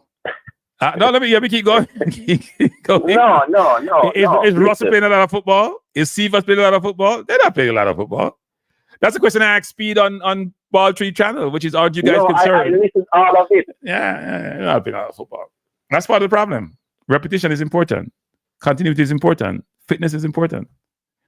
So if they're not playing a lot of football, playing more ball than Cephas. Who? Has more goal than Cephas. Norman Powell. I haven't watched Norman Powell, so I can't comment on that. Norman Campbell, you mean? Norman Campbell, sorry. Okay. Well, I think people saying that Stewart should be in the squad, right? Trevante Stewart, who's playing in Israel, and people say scoring goals. So maybe even more than those players, he's getting game time. He's playing 90 minutes, and the coach was asked about it, and the technical director was asked about him, and he ruffled over his name. Yeah, that's normally the case, right? When they can't answer questions, they come up with way of moving on. Yeah. All right, Kranky, thanks for taking my call. Yeah, don't make it be the last time. Keep fighting. Yeah, man, don't make it be the last time. Good it won't be the last time, man. All right. I always like first. Let me say that now. All right, cool. All right, bless God. I have somebody want to come on the channel, but people we have to run. Somebody just come and pick up something. And we can go on for 5 minutes, but you know him can't stay after 5 minutes. Most of me can't find the thing. You can go on for 5 minutes. Lord help me. I know this is a bad idea on my part, but hey, Fatal, go ahead. Go ahead, Fatal. Oh, God, Kranky. You know, say work me do, and boy, me I feel like break our rules. Yeah, break rules. Yeah, but I guess I know. I feel like say, yo, you know me there, although me there, listen, Kranky. We just want to give you kudos along with all of the other vloggers them and who've been dealing and putting out and giving fans listening ears and also feedback in terms of the interaction. You know what I mean? Because it's very big and helpful. You know, and sometimes people take it for granted. but it's a serious thing. The amount of event me I listen to, I mean I hear, I mean I say, man, this is really refreshing. Cause yeah, I hear some perspective. I mean, I agree with a lot of things that people saying. You know what I'm saying? Nevertheless, what I just kind of want to elaborate on is just facts. I think people we give too much respect. I feel like that was the first thing I saw on the pitch. We give too much respect. That first 20 minutes, like you allude to, because the game plays in quarters. We gave too much respect. We never set no trap. We never set no play, nothing. We gave Curaçao too much respect. We should have went out there hungry. We should have been pressing. We should have been giving it to them. Yes, we don't have a don't have a good midfield, and we have a weak midfield. I blame the coach 50% for how we play. Majority, actually more than that. The main thing I have a problem, like you said, with the coaches. He doesn't know how to react or adjust. Your game plan not working, especially in a few certain minutes. You have to sometimes switch it up. We midfield getting overrun. You have Russell too high. You have to even say, Russell, drop back a little bit. You understand? Something, say something. You make the man play all the way, even on the second half, before you take him out, still a play high. And yes, if Russell did score that easy chance, you know, when I look at that game, because I watch back the highlights and watch back the game, we had the best chances. The man them scored the hardest way, you know. The 2 goals they scored were good goals. I mean, give or take, maybe Andre could have scored, saved that first one, but differently. They were harder than the ones that we had. The one the 2 we both get, and along with the one we also get, and granted, I mean, we had better clear chances than them. We just didn't put away our chances. I'm not in a panic mode. I feel like there was some potential and moments where my sister would say, you know, so we side could have do it. And like some people say, if there was better tweak, I would have basically make some adjustments earlier enough, it probably would have been much more effective. So I personally, and the other thing I wanted to add, me and everybody I said, boy, Trinidad, boy, Trinidad, they scored 3.5. Listen, we scored a goal in the Curaçao game and it was half-time too. I feel like, say, listen, we're not afraid of Trinidad. Matter of fact, I feel like, say, we have the chance, we have our destiny in our own hand, everybody have their own destiny. But I'm saying we can do this.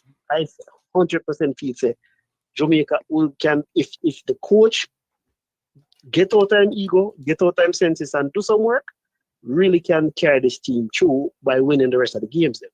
And it's easy. Even though people say, yo, we should have a different side, I agree. Tactics is needed. The coach needs to wake up and realize that. You understand? If you don't have your best CDM, which is Hayden, you have to clog that midfield up with some players that are going to be, even if they're B class or C class, best enough to hold up that midfield for you. Or you change your formation, you can't go at it the same way. You understand? As much as we don't want to blame individual players, I do agree, like CFAS and enough of the other players, they could have done much more. I feel like, say, listen, the players, they need to wake up and realize, say, listen, you're not playing for your club, you're playing for your country, or you're trying to play for a cause, which is to get to the World Cup. Don't give it away. Always make the best choice possible so that we can get a goal. Don't just worry about you scoring or you being a number. Assist count in a game too. You understand? Defense count in a game too. We don't want everybody to overdo it. I just feel like we need to just get in board. If the players in just talk and reason this out, we'll be good. But anyway, like I'm saying, for the works, Kranky, thanks for the event. You know what I mean? Yeah, Peter. Thanks for the call, Sam. Appreciate that. Good afternoon, John. Yeah, man. Bless him. Yeah, man. All right. Oh, Lord. Cataract come in and then him same gone on laptop. Cataract, it's not going to be a long one, Cataract. It's not going to be a long one. We can't hear you. We can't hear you. See? We can't hear you. You can't hear me? But you go on. Go on. Go on. No, I'm saying I don't want to be on that little tiny screen thing. So give me 30 seconds. I'll be on the laptop. You're saying you're optically pleasing? I don't know if there's any ladies in the chat. But good afternoon, Kranky, while I sign All right, do I do? Okay, you know, we can't stay long. I mean, no, you're staying. You don't know what shot means. No, man, I'm not gonna stay long. But I have some interesting perspectives on this thing. I mean, I haven't watched the press conference, everyone, because I don't want to hear anything they have to say. That's That's the Well, real we played truth, it earlier, so you can go back and watch it. I'm going to go back and watch it. Why are you always late to the show? I'm not getting the notifications. Oh, and man don't link man and say, boy, you're not used to quality. You're saying you're not used to quality. It's not no, part of your don't get the repertoire. notifications. And Okay. what I think it is that you should send out the notice in your WhatsApp group to everyone in your WhatsApp. Market it. Oh, I don't really do that, you know. I mean, it's a good point. I don't really. My shows are more impromptu nowadays. That's also part of it. I don't drop it and stay. Once you decided you're going out, just right. send. No, it's a good point. It's a good point. That's just have a WhatsApp group, but go ahead. Go ahead, because I don't. We can't hear you, Keto. What happened? You froze. You may be switching devices. Hold on. Let me get out of this thing. Oh Lord, he's always having technical difficulties. See, when you get more seasoned people, you don't know how to manage these tools that provides you with the ability to get on these forums, and so therefore he's struggling. But I would say to some people, the calls were good today. Now there are very good calls today, people, and we can see the passion, people. Right? We can see the passion. We can see the patriotism. We can see that people are really, really committed to this and really invested in this. And I don't think that, because sometimes we don't fill up the stadium, people don't realize how much people are passionate about this. And yes, yeah, I'd agree with that one, Eagle Republic. That's a good point. I don't think people are realizing that, it's been a long, long time since we have gone to the World Cup. Cataract, come eat. Cataract, we don't eat on the program in the Cataract. We don't eat and drink on the program, Cataract. Come, Cataract, man. It's a professional program, Cataract. And I see, we don't bring on everybody on the program. In Cataract, see that? You can't even hear me, people. Can't hear me. Can't hear a word, me I say. Make sure you can drink before you come for the show. I'm trying to hook up my headphones, but I'm hearing you. Go ahead. This is a professional program. And Mr. Ayos, like a sound system. And pure static. It does. I'm trying to get a headphones. Just go ahead. So people, I'm sound system. I said sound system, sound of people. I said, I'm not getting no job at stadium. All right, somebody a call. Go ahead. Who are we talking to? Hello. Good evening. Good afternoon. Yes, sir. Good evening. Good afternoon. This is Tony from Jamaica, Montego Bay. Go on, Tony. I have listened to you, and that other guy, I believe you're very knowledgeable about the game, right?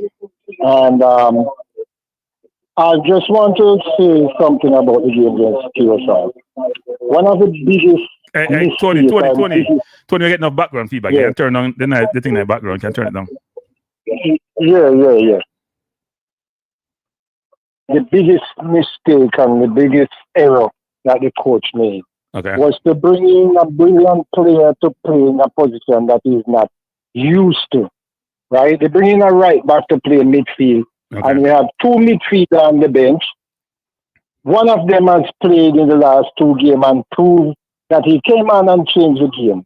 Why would you bring in somebody to play such a vital position in a very important game like that? It's not even a practice match, Right. It's like the coach don't trust the players. He doesn't trust the players, right? He said in the press conference that they'll lose the game in the first 25 minutes. Okay, we have 65 minutes more. Why, you don't have any more tactics? You don't have anything to change? Yeah? He has this guy that play right midfield, Russell. He hasn't played midfield because he's scoring goal. Russell doesn't come back and help the defense. He doesn't make attacking passes. All he do is run to the goal to get a chance to score. That's not how a midfielder operates. So, I think we should change this coach from the other day when they wanted to change him. It's not going to work out. We may not even go to the World Cup. If he continues like this, we're not going to make it to the World Cup. He's a failure. And Mr. Speed is there as a person who knows the game. And he what he's doing. We don't know what his role is. We don't know what his role is. But he's the technical director as far as we hear, right? Advisor. He's the Advisor. Advisor, he's the advisor. So why don't you advise him? Why make the man bring... He makes Trey look like he doesn't even know anything about the game. You can see it on the guy's face. The guy was frustrated and confused. Yeah. You know? That is too much of a vital position to play. Use Karen Anderson. And angling as well. Use Karen Anderson. He play Bobby Reed in a position that he's not familiar with neither. There are so many things he does wrong in the game. And he doesn't try to correct things. You know? Yeah. His time in coaching is gone. You know, Jamaica should have tracked and see his failure that he failed with many good teams. Why they think he was going to be successful with this team? He have very good players, and a lot of people are saying these players not good. He have good players. Yeah. Coaching is like a teacher. When you send your child to school, you expect the teacher to teach them. It's the same thing with football. You know, you have to tell the players what to do. When you see them not doing something right, you tell them. You know, he's not even using any hand signal to look at the other coaches that coach the big team, small team. Look what they do. You know, I strongly believe that we should get rid of these players. Too late, Tony. Too late. All right, Tony. Good call, sir. We'll never make it to the World Cup. Good call. Yeah, man. All right, first. All right. You go. People, finally somebody tell me something. Me know some about football. I feel good to see. So I've been told so much on YouTube. We don't know nothing about football, especially by speed. Every time Speed come on the program, something about football. And me just said, me not think about it. Me go train, I go train. Me not good at nothing. Me not use Trinidad as my benchmark for in life. You can't beat me. I don't want Trinidadian. If you tell me, say, me go to the London School of Economics, and me go Harvard and Yale, then me can say, yeah. But if you tell me, say, me go Trinidad, I go learn football. If you tell me, say, me go Barcelona, go learn football, and me use real life football situation, me say, me go Real Madrid, go learn football. Not even Real Madrid, can pick up side that. If me go back, I go learn football, me I say, yeah, you're big. If you tell me, say, Trinidad, you go learn your football, and then you play kick and run football, you can't talk to me. Cataract. The floor is yours, sir. Say a thing. Do your thing. Good afternoon, Kranky. Good afternoon. Right. Hey, people, good afternoon, the people. Man, I'll put bass in my voice. No, I always have bass in my voice. Don't try that. Hey, look, I should take some beat. Look, I take some beat throat. If you talk deeper. Go on, do your thing. Hey, the ladies, them leave ready. Them leave a fight channel already. Jamaican man, them none of them think that. Yeah. All right. So what's your thoughts on the game, the situation? Should I come off my channel? Should I come off my channel to make this new thing? Just come off my channel. No, man. Go on. It's the great debate. You know, let me tell you something. No, we're not debating because we're on the same side this time. Go ahead. No, we're on the same side. But let me say this. I've seen a number of these new YouTube channels popping up, trying to ride the World Cup wave and stuff. But nothing that I see out there compares to the great debate of Kranky versus Cataract. Wait, back up. But you lost. Nothing. Wait, but you lost. It was a draw. It was a draw. Stop. And I advise the younger folks. I really don't have time to do full-time YouTube. I take my hat off to you. But I'm in the process now of I'm starting a foundation to do some altruistic and charitable work, which should be up and running. Hey, people, altruistic and charitable work. And if I look up the word there, the man a good person, people, my good man. Go ahead, sir. Pastor Blake. Hey, Pastor Blake. Yeah, Pastor Blake, turn up. Next time we have some time, we get a reunion maybe tomorrow. But no, the quality of the YouTube, right? I mean, asking the guys to lift it. Now, I see things where man is not doing a lot of research on these things and is just bare opinions, and try to apply like Kranky did the sort of management and strategic analysis that you would apply in your own business. That's if you don't work and just walk and pick up bottle. But they apply into the football world. That said and done, I expect Jamaica to win tomorrow. I expect them to win handsomely. However, I believe that we are snatching defeat from the jaws of victory. I believe we are victims of, what would you call it now? Arrogance, particularly on the part of Mr. Speedy Gonzalez and his crew. And I say this without fear of contradiction. I see his grubby little hands all over the team. I don't even believe McClaren is coaching the team. Visually, he's just sat on the bench. I mean, a brother was talking about hand signal. This is not deaf, dumb, and mute, bro. But McClaren seems to have no interest in the game as the game. This is the signal that I see him having. Right? So, that signal means what the BBC want. And BBC don't mean British Broadcasting Channel. Yeah. So, look here. Let me take the Curaçao game quick. We were outcoached by what you call a wily old fox. And I'm going to check the facts as to the age of Dick Advocat. He's in his 70s. He's in his 70s. Yeah, McClaren is in his 60s. Yeah. Right? So this has nothing to do with the age of the coach. Dick Advocat is a wily old fox. He drew you into his lair, L-A-I-R, not liar, lair, and nyam up. Right? You notice that all the times, even in the press conference, I don't know if people took time to listen to their press conference.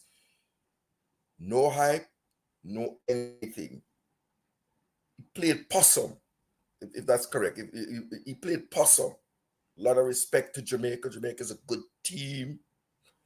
And just came and bite off a face in our first 20 minutes. And that was Somebody say 77. No, he's 78. He's born in September. I'm 78. Go on. 78. Almost Trump age. But go on. Almost the year me born. Almost the year me born. 70. So yeah. it doesn't have anything to do with the age of the coach. And I want people to understand that. I see Nottingham Forest is looking to, if they fire Postecoglou, they're looking to hire Rafael Benitez. So it is, yes, some clubs go with the Julian Edelsman or whatever his name is, those hipster coaches, with his khakis and thing. But there's a place for Brazil has gone for the former Real United coach. Real Madrid, I mean. Real Madrid. And Right. he ain't young. No, Ancelotti's up there too, so yeah. Yeah, Ancelotti's in the 70s. So there's a place. I'm just saying that I delete the age discussion. I believe that, again, we felt that this was going to be the easiest way to the World Cup. By the way, Ancelotti is 66. Him just looks 70. Him just looks 70. 66? Yeah, him look like Dick Advocat. Yeah. Him just looks 70. No. Ancelotti was a big baller, you know. He's a big baller, you know. So yeah. No, but Him look 70 when I'm 66. Yeah. No, boy, In my McClaren about similar. I think McClaren's probably about same age. Them just look old. Them just look old. Them just look old. No, when you're under pressure, brother, in those high pressure jobs, because he don't coach no small team, right? No, that's true. He don't coach no small team. But I think that what the JFF has done, you see.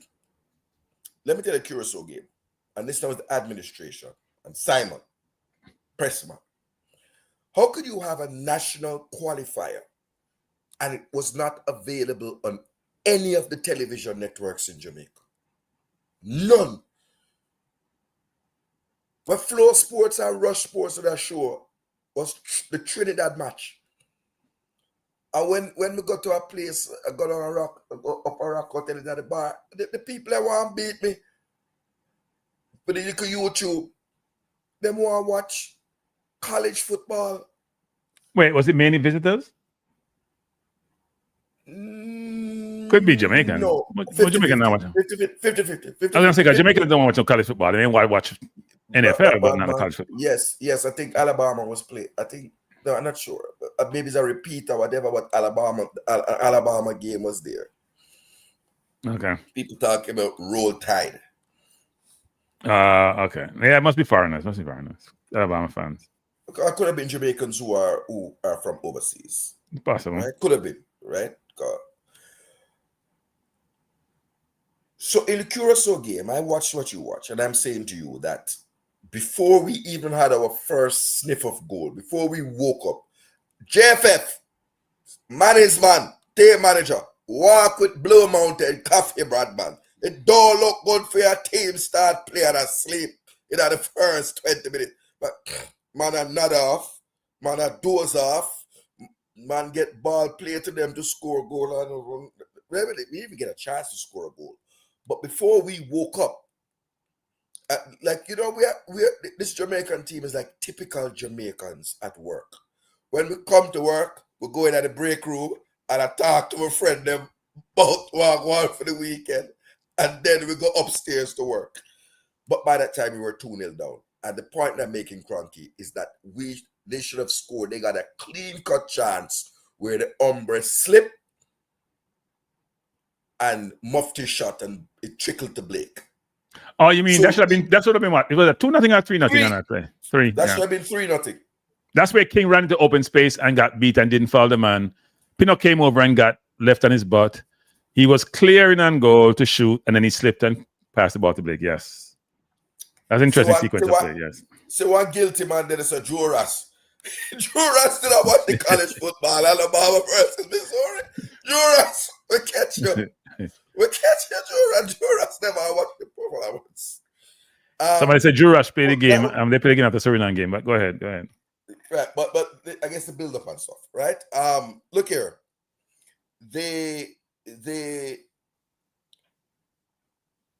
What I'm saying is that had they taken their 3 chances, they would have been 3-0 up. Right. And then we would have been forced to have played an open game, trying to chase it, and could have possibly left ourselves. So I had this conversation with Devon Porter, right? And the whole what ifs. I want to also say to people, offside is not a goal, brother. So people talk about man score offside goal. You can't score an offside goal. It's not a goal. No, I think what people are saying it wasn't offside. Isn't that the thing? Yeah. So I don't think it was offside to me. It wasn't offside. No, we were celebrating to me. The game done. Well, no, I don't think. I think if they scored a goal, I would admit it was close to the end, but it wasn't finished. Anything happened. Just see Portugal scored the last minute against Ireland against and they could have scored again. It's not like they were out of the game. So look here. The last thing I want to say before I get into the sort of meat of the matter is we dodged a bullet.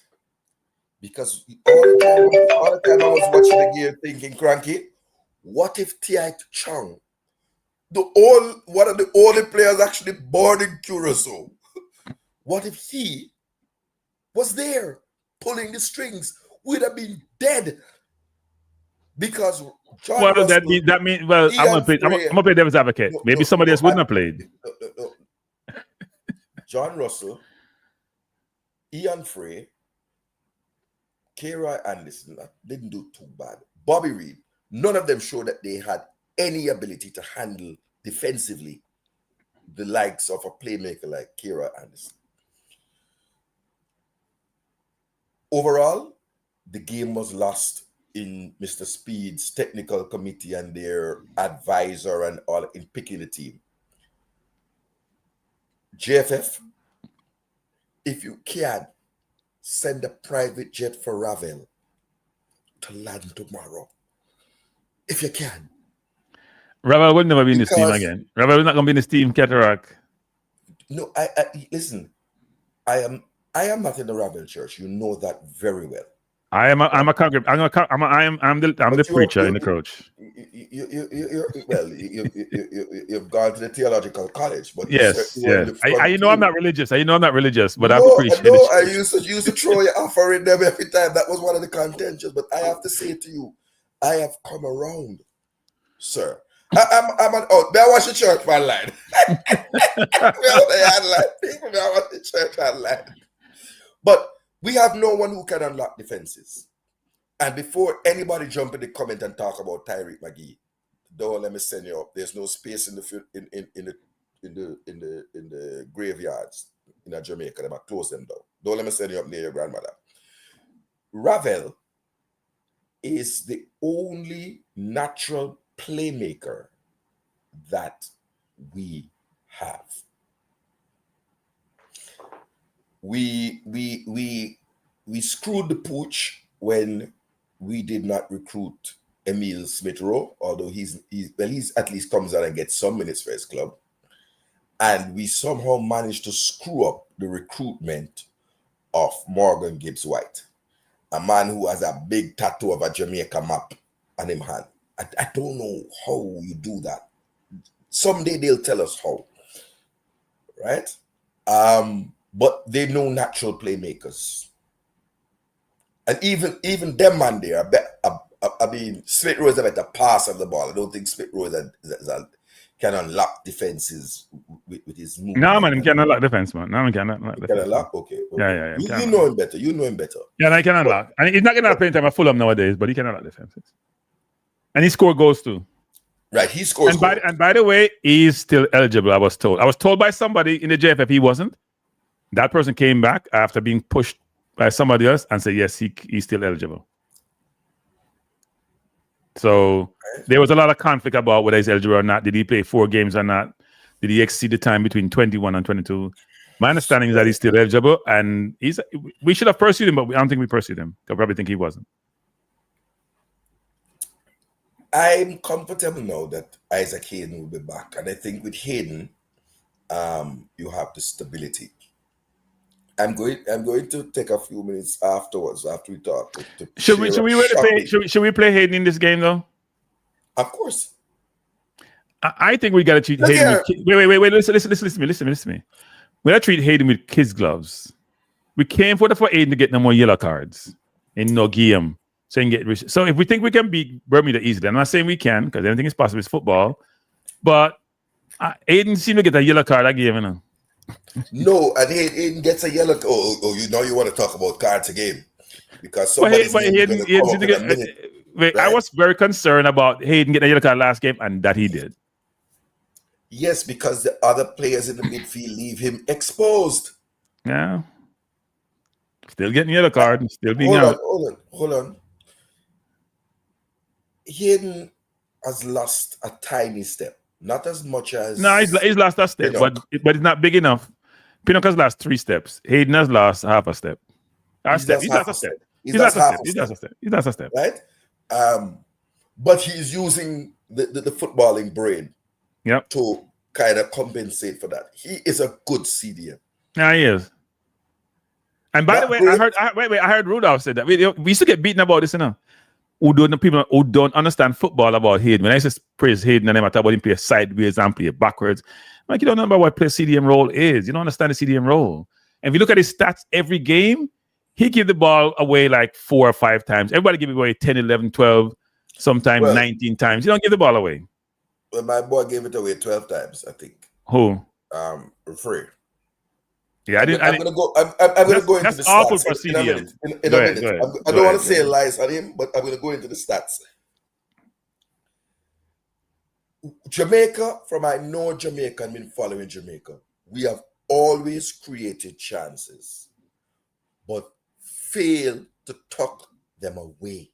Once again, kiddo, people, please hit the like button because people keep coming and going.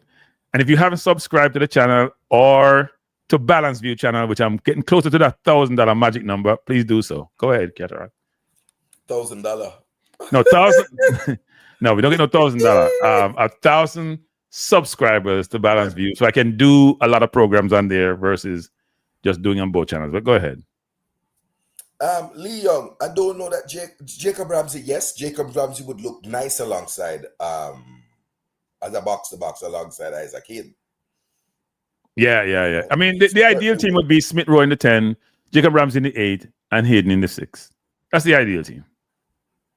That's the ideal team. I'm telling you, it's the ideal team. Very offensive, not as defensive like it to be. Supplying Bailey, supplying Gray, supplying Cadamarti or Antonio. That's the ideal team. I'm telling you. What's his name from Juventus playing centre back? That's the ideal team. Max Aaron's on the right. That's it. We could pick a different team, you know. And a better team. But go ahead, get it wrong. A better team. Right. So, but I'm talking even with men with thing there.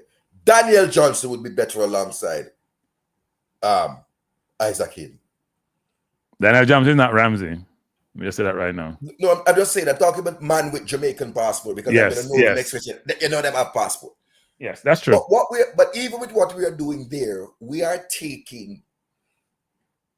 Do people realize that Bobby Reid is a striker? Bobby Reid began his career as a striker, as a number 9, sort of a Michael Owen when he was at Bristol, right? And then he moved down. He became the second striker, false number 9. Then he was he always played attacking midfield. And now we are pushing him. And next thing we're going to want him to become the goalkeeper because we just keep playing people in positions where they ought not to be. So I have a question for you, Ketterak, because people have beat me because I say we'll get 5 players in September. We don't know no come. Weren't you told about so much players we're going to get in the window? Weren't you giving some information? So I'm going to select a team. I don't know if you have the fancy things, but I'm going to tell you a team of people who have Jamaican passports, right? That should be there. So on the left wing, I would keep Cephas because I believe his pace is searing. I think this pitch was too small for him to exploit that in Curaçao, and I don't think we'll be playing on. So start from the goalkeeper. Wait, we're going to talk about people who have Jamaican passport who are now in the squad. Jamaican passport. I'm just talking about people who have Jamaican passports. So hypothetical team. No, people who have Jamaican passports. But hypothetical team because they're not here to play tomorrow. No, they're not here to play tomorrow. So I'm talking. So it's about hypothetical team people. Go ahead. Yeah. Start from the goalkeeper, by the way. No, start from the goalkeeper. Work your way. Goalkeeper would be Andre Blake. Okay. Left back would be Rico Henry. Don't take nothing. Let me write them down. Okay. I'm going to. But by the way, Rico Henry doesn't have a passport. He might have citizenship. But go ahead. Okay, a citizenship. Yes. All right. So he's a Jamaican citizen. Yeah. My centre back pairing would be Mason Holgate and Richard King. You're playing King over Lowe and Pinnock? My centre back pairing would be Mason Holgate and Richard King. I am going back to the Unity Cup squad. Okay. For the maximum that I saw, right? Right back, I guess would have to be for now. That's the main position that I have a question mark over, the right back. But let's just say Dexter Lembekisi for now. Okay, so your defense is the defense is Lembekisa, Holgate, King, Rico Henry. Okay, go ahead. Rico Henry, right? CDM, Isaac Hayden. Okay. Number 8. Number 8. Type in a name for you already, but keep going. No, not Anthony Grant. Although we're going to talk. No, I didn't put Anthony Grant. I didn't go to the CDM. I put Anthony Grant. Type in a name for you already, but Mr. Fino Bayado. Go on, go ahead. It's only one of 2 names. I am going to go with this time. Just for now, I'm going to go with John Russell. Right? Oh, you just lost me. No. I thought hard about Janera Johnson. I really thought hard about it. Right? I really, really, really thought hard about it. Okay. What about Tyrese Hall?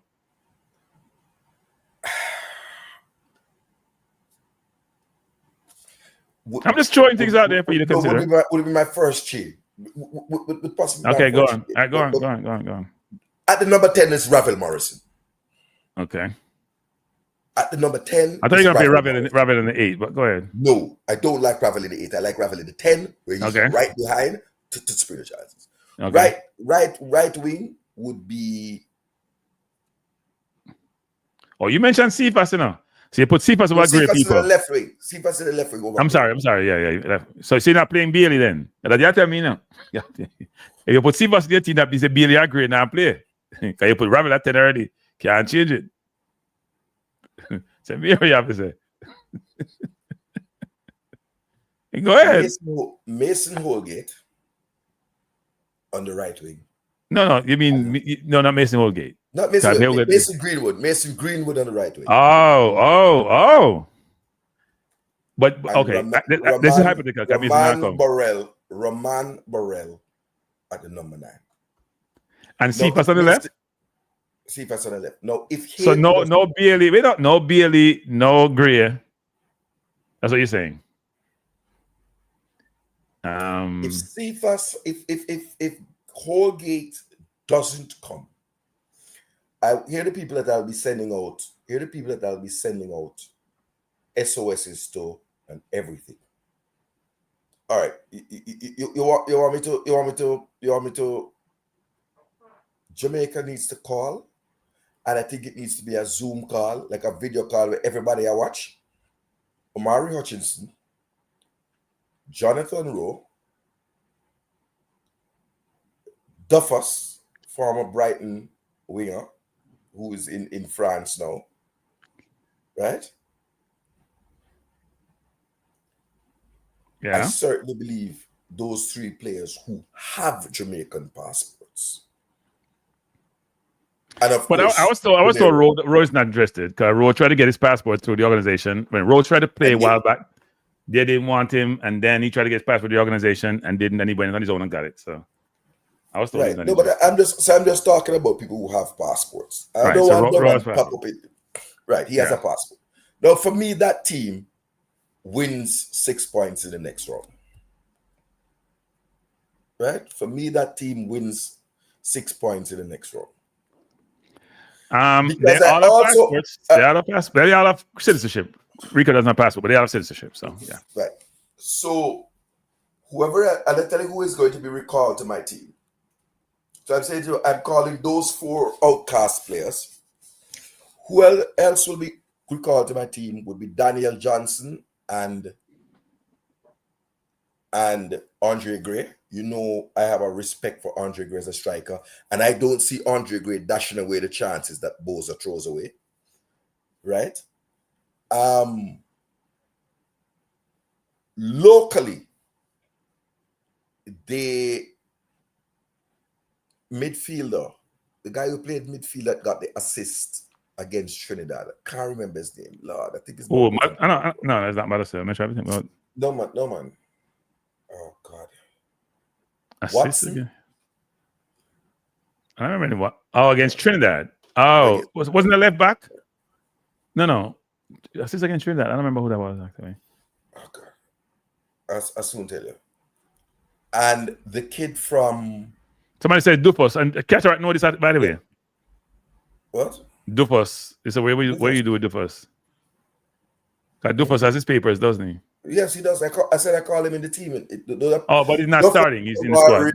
He's not starting. Okay. The kid from Tivoli, the midfielder from Tivoli, right, is the other Jamaican player that I would call. No, Sule Makala. No, mighty. Somebody says Webster is his name. Webster. Yes. Yeah. Webster. I think wasn't on my radar, but I think when he came on, he acquitted himself. Okay. Reasonably. Certainly didn't act like a busy Atkins or anything. And that tells me that how we are taking the players out the league. Marriott Gordon is doing a poor job. Fuller, Sanjay Brooks. Fuller from Tivoli. Those will be the two local players that I have my eyes on. Right? And that would be my team. So if I look at your team, wait, I go back to your team. Yeah. I tell you, I disagree with your team. Look at my team. I disagree. I totally agree with your team. So here's your team. So if I had a team, okay, I could live with Blake, Lembakisa. I think I'll put Low instead of Holgate. I think I'll put. Hold on. I wouldn't have King. Hold on. Go ahead. Bam. I take my hat off to you. I have not watched the North Macedonian League, but I'm saying that my what I know of Webster is from his days in the JPL, and I definitely what I will say also is that he acquitted himself well as a Jamaican-born player who has gotten the opportunity to go into the Reggae Boyz team. So I stand corrected. I don't watch North Macedonia football, but right, yeah, I didn't know North Macedonia exists, but anyway. So I say Blake, Lembakisa. I struggle with the center half. I would probably have Low in my center half, and maybe beside, yeah, I'd have Low there instead of King or Holgate. Well, I want my center backs not to have the same disposition. I would not play two aggressive center back or two low key center back like King and Pinnock. You see that? I think Pinnock low center back has worked. I'll probably use that. That center back pairing has worked. One is more cerebral when they play, not more cerebral as a person. The other is very aggressive, but they cover for each other really well. I would play Rico Henry at left back. One moment, Kranky. I'm not having a fight with Bam Sport. I'm just saying to you that I have not seen him in North Macedonia. That's all I'm saying. The issue with Fuller, I would challenge you to say Fuller has come back and played a game. The same applies for Whisper. Bam. That's all I'm saying. I have a lot of time for Fuller as a midfielder. I don't just look at a single game. I look at a body of work. He certainly was one of the best players in the league, the JPL last year, right? Angling. So I tell you who my mind also ran on for that second role. But go ahead. Because I'm disturbing you. No, what I'm saying is that look at your team. I would not play two aggressive center. I mean, King and Holgate are opposites, but I wouldn't use those two right for the center half. I want to have a left footer in there in Pinnock, and I probably play low with him. Henry, I would find with the left back. I think Henry also have offensive skills. Fine with Hayden. There's no way in hell Russell get anywhere close to my team. If I have a Tyrese Hall to put in there, if I have a Ravel to put in there, if I have a Johnson to put in there, they're playing over him. And I think Ravel can play any other positions, but he may be better in the 10. So I'll probably play Tyrese Hall in the 6. I'll play Ravel in the 10. I'm not going to talk about Greenwood because Greenwood not going to play for Jamaica. So I'm going to put Bailey on the right. I'm going to put Gray on the left. And I'm going to put Antonio in the middle if he's fit, or I put Cadamarti in the middle. That's my team. I don't hesitate. Roman Burrell starts. He wouldn't start in my team. Well, he's a decent player, and he's we're at QPR now. But I would play Cadamarti. To me, has all the attributes that we need. Ravel will give him the service. He'll get chances, right? I think his movement. I think his movement allows. I think his movement up front will create opportunities for others. Actually, right now we don't get that level of movement. Someone say I agree that Webster was impressive in his cameo role in Bermuda. He actually had an assist. To me, the coach needed to recall him. You can't just play who had an assist. Yeah, but the coach only has so much position, you know. Webster play left back. He has Bell and Greg Lee and leave with the starter. You have to call both of them. Good evening. Good evening. You're loud noise in the background. Hello. Good evening, Sir Kranky. Yeah, please turn on the noise in the background, please, and go ahead. Who am I speaking to? So you're speaking to Andrew Barrett. Go on, Andrew. Say a thing. Yes, I have a few things that I've analyzed in the match.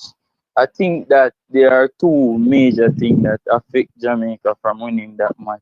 The first one is the coach set up the team to fail, and the second one, I think that the field affects the player because in the first 20 odd minutes, you notice that they don't use to that field, that type of pitch.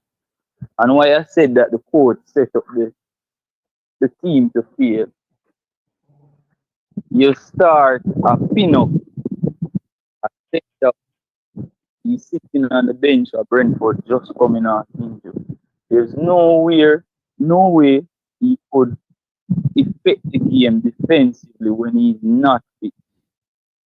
Then you brought in a Ian Frey who play right back for Inter Miami. He doesn't have a lot of minutes in the middle of the park because clearly in the match he looked lost. The first touch that he got on the ball, you clearly see that this man doesn't have an idea of how the players play. You have what the Rasta name again? You talking about K-Roy? K-Roy and this stuff. All right. He's around the team long enough that you could put at least 5% trust in him to give him that role. I thought that he would play a better job right there because when he come on in the bitter minutes that they give him, the type of defensive midfielder that they want that wants the ball. Ian Frey keep on dropping through the line and not going for the ball, and so that he can open up his view, that he can see his player where he's going to pass the ball. That is what's killing Jamaica. Every defensive midfielder will get afraid of the ball. It's only Isaac Aiden willing to come and deal with the ball. Yeah. And then fast forward to that, you start Bobby Reid. You start Bobby Reid beside Ian Frey. Bobby Reid is not I don't know what Bobby Reid is doing right here because Bobby Reid is either number 10 or a winger. You can see that Bobby Reid is lost because he doesn't have enough legs. But you let the man finish, Cataract. Cataract, don't interrupt the caller. Caller, go ahead, please. Cataract just apologize to you for interrupting you. Go ahead, sir. You can see that Bobby Reid doesn't have enough legs to tackle in the middle of the park. And then you pull the person that giving you goals from the midfielder, put him in a number 10 role, and he's lost because he don't know to play the number 10 role. And if you did keep him as the box-to-box midfielder, I thought that Jamaica would play better with Russ as the box-to-box midfielder and probably put in Kara Anderson as the defensive, the holding midfielder. That's not bad suggestions, actually. You know what? To me, Russell would be in my team. You know, score goals. But your view is that a person who's playing consistent at midfield is better than one who has not been there on a base. And it showed that the midfield was a little bit disjointed, was disjointed in the first half. So can't dispute that observation, actually. I think that the coach, I don't know what is he thinking, because it's like he believe in the English-based play and keep on forcing them into the team. So who would you play? So you're saying we should have more locally born player in the team?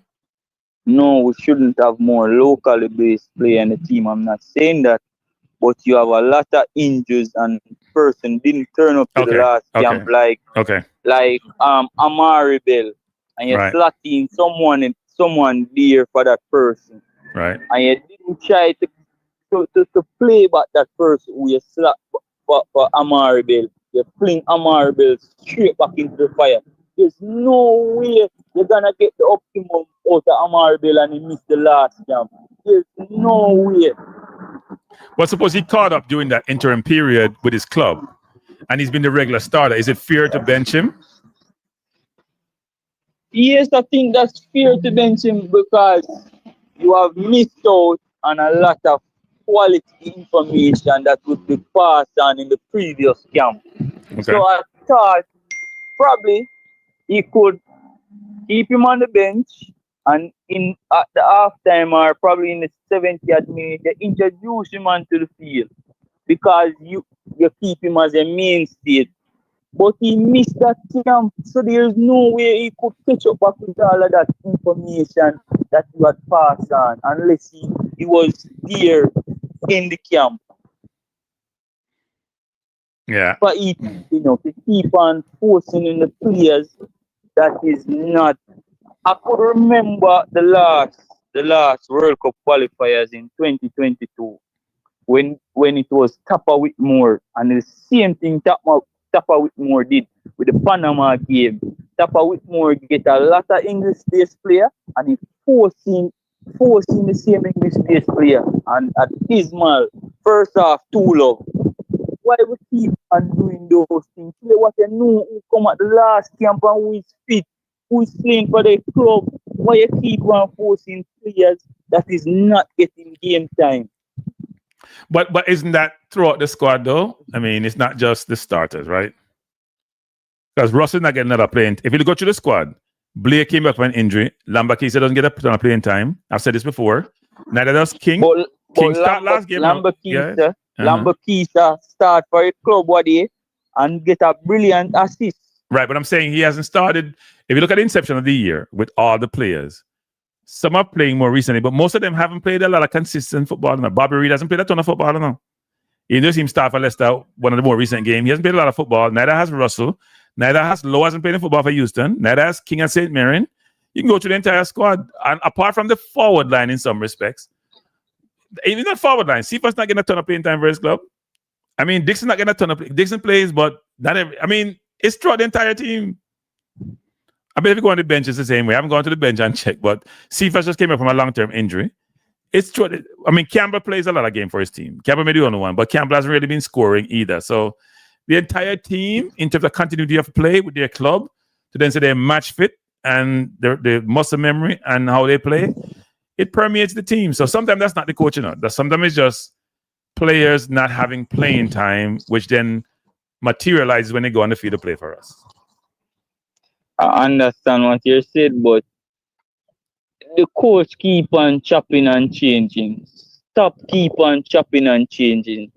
Play what you played the last game. You can tweak certain position, but your vital position as a centre backs.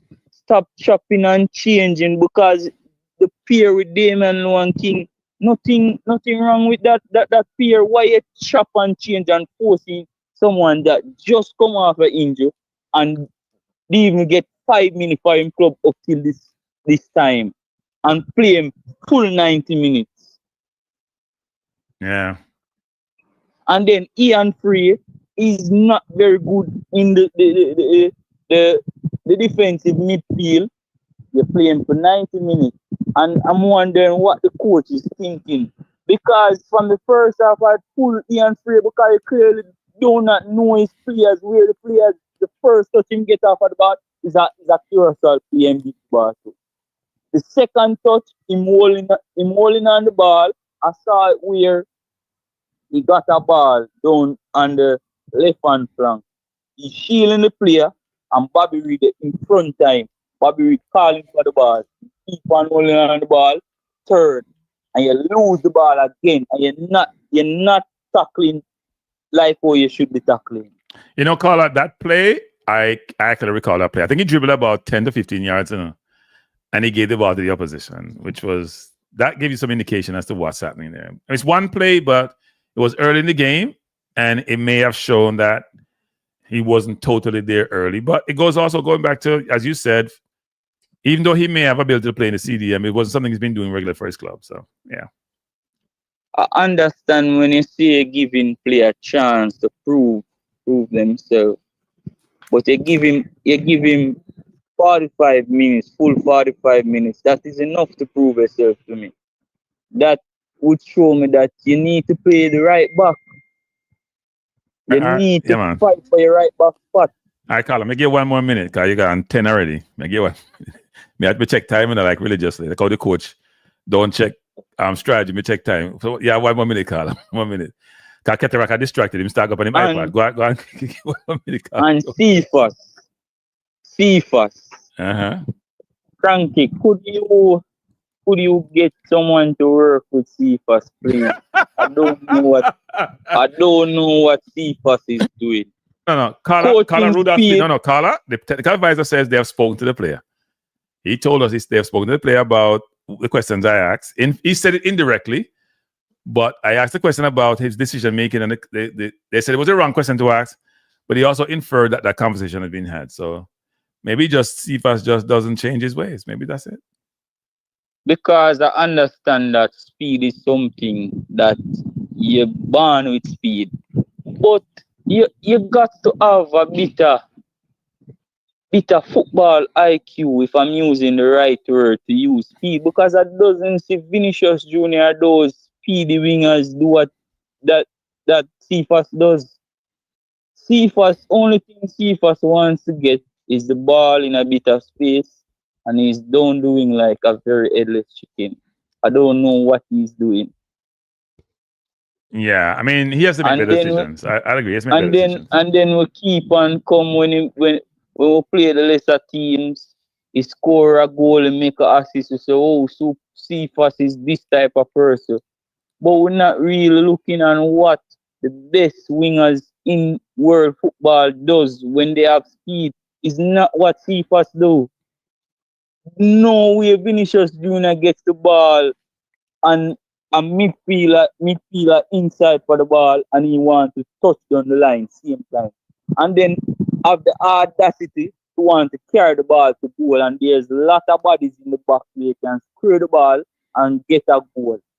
Why Cephas keep on giving the ball right to the goal line? I don't understand that. That makes sense to you, Kranky? No, but I get beaten when I say people say I pick on the player, so I have to back off when it comes to Cephas because no, but that is the right thing. There's no way in world football you see a winger does that. Yeah, I do think. Look, here's my philosophy on people, and I do that with my nephew. If I tell you to do something, you keep doing it, I'm gonna take away what you value. So if you have your iPhone them and you have two of them, you take away both of them. If you're the coach and you tell the player something and not do it, you bench him. Until him change, you bench him. You have to change. It's simple as that. Yeah, you bench him. Because it's costing the team, because all in a Cephas mind is that I want to get the ball and he's down the wing. If you notice, watch him. If you don't get him way, him turn him body sideways and control the ball, and then the player them freeze him and foul him on the ball to forward. But if you have an open mind as a winger, turn your body inside the game to see the midfield pass the ball, then you have a different, but you only one track minded to know, say, as I get the ball, I go down the wing. And if I down the wing, I go freeze up the play and slow up the football. That makes no sense, Cephas. Come on, Cephas. Play with some sense, Cephas, please. All right, and the coach.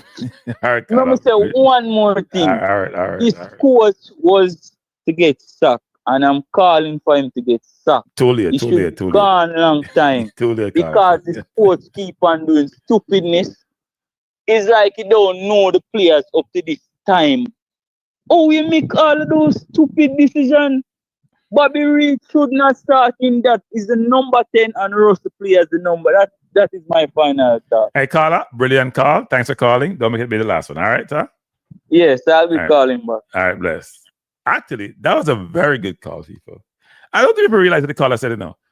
If Cephas not dribbling slow on the player, I keep telling you, Cephas make 8 of 8 passes. He complete all 8 against Trinidad. I don't think people listen to what he's saying, you know. He might call out the things that this player down do. Good afternoon. Yo, Kranky, go and big up yourself, Cataract. A tough ride this, you know. Bless up, Tafari. To the name. You see me? You sound like Tafari. Go ahead. Yeah, man. I don't know my. I don't know my free. Yeah. Rastafari. You see me? Me a ballad. Me can't go into them talk. Nah, man, you're a Rasta, man. I say Kranky, man. You know, it's a Rasta run Jamaica already, man. Because 12 try to beat one and then run me now, so we can't say we are Rasta. You don't want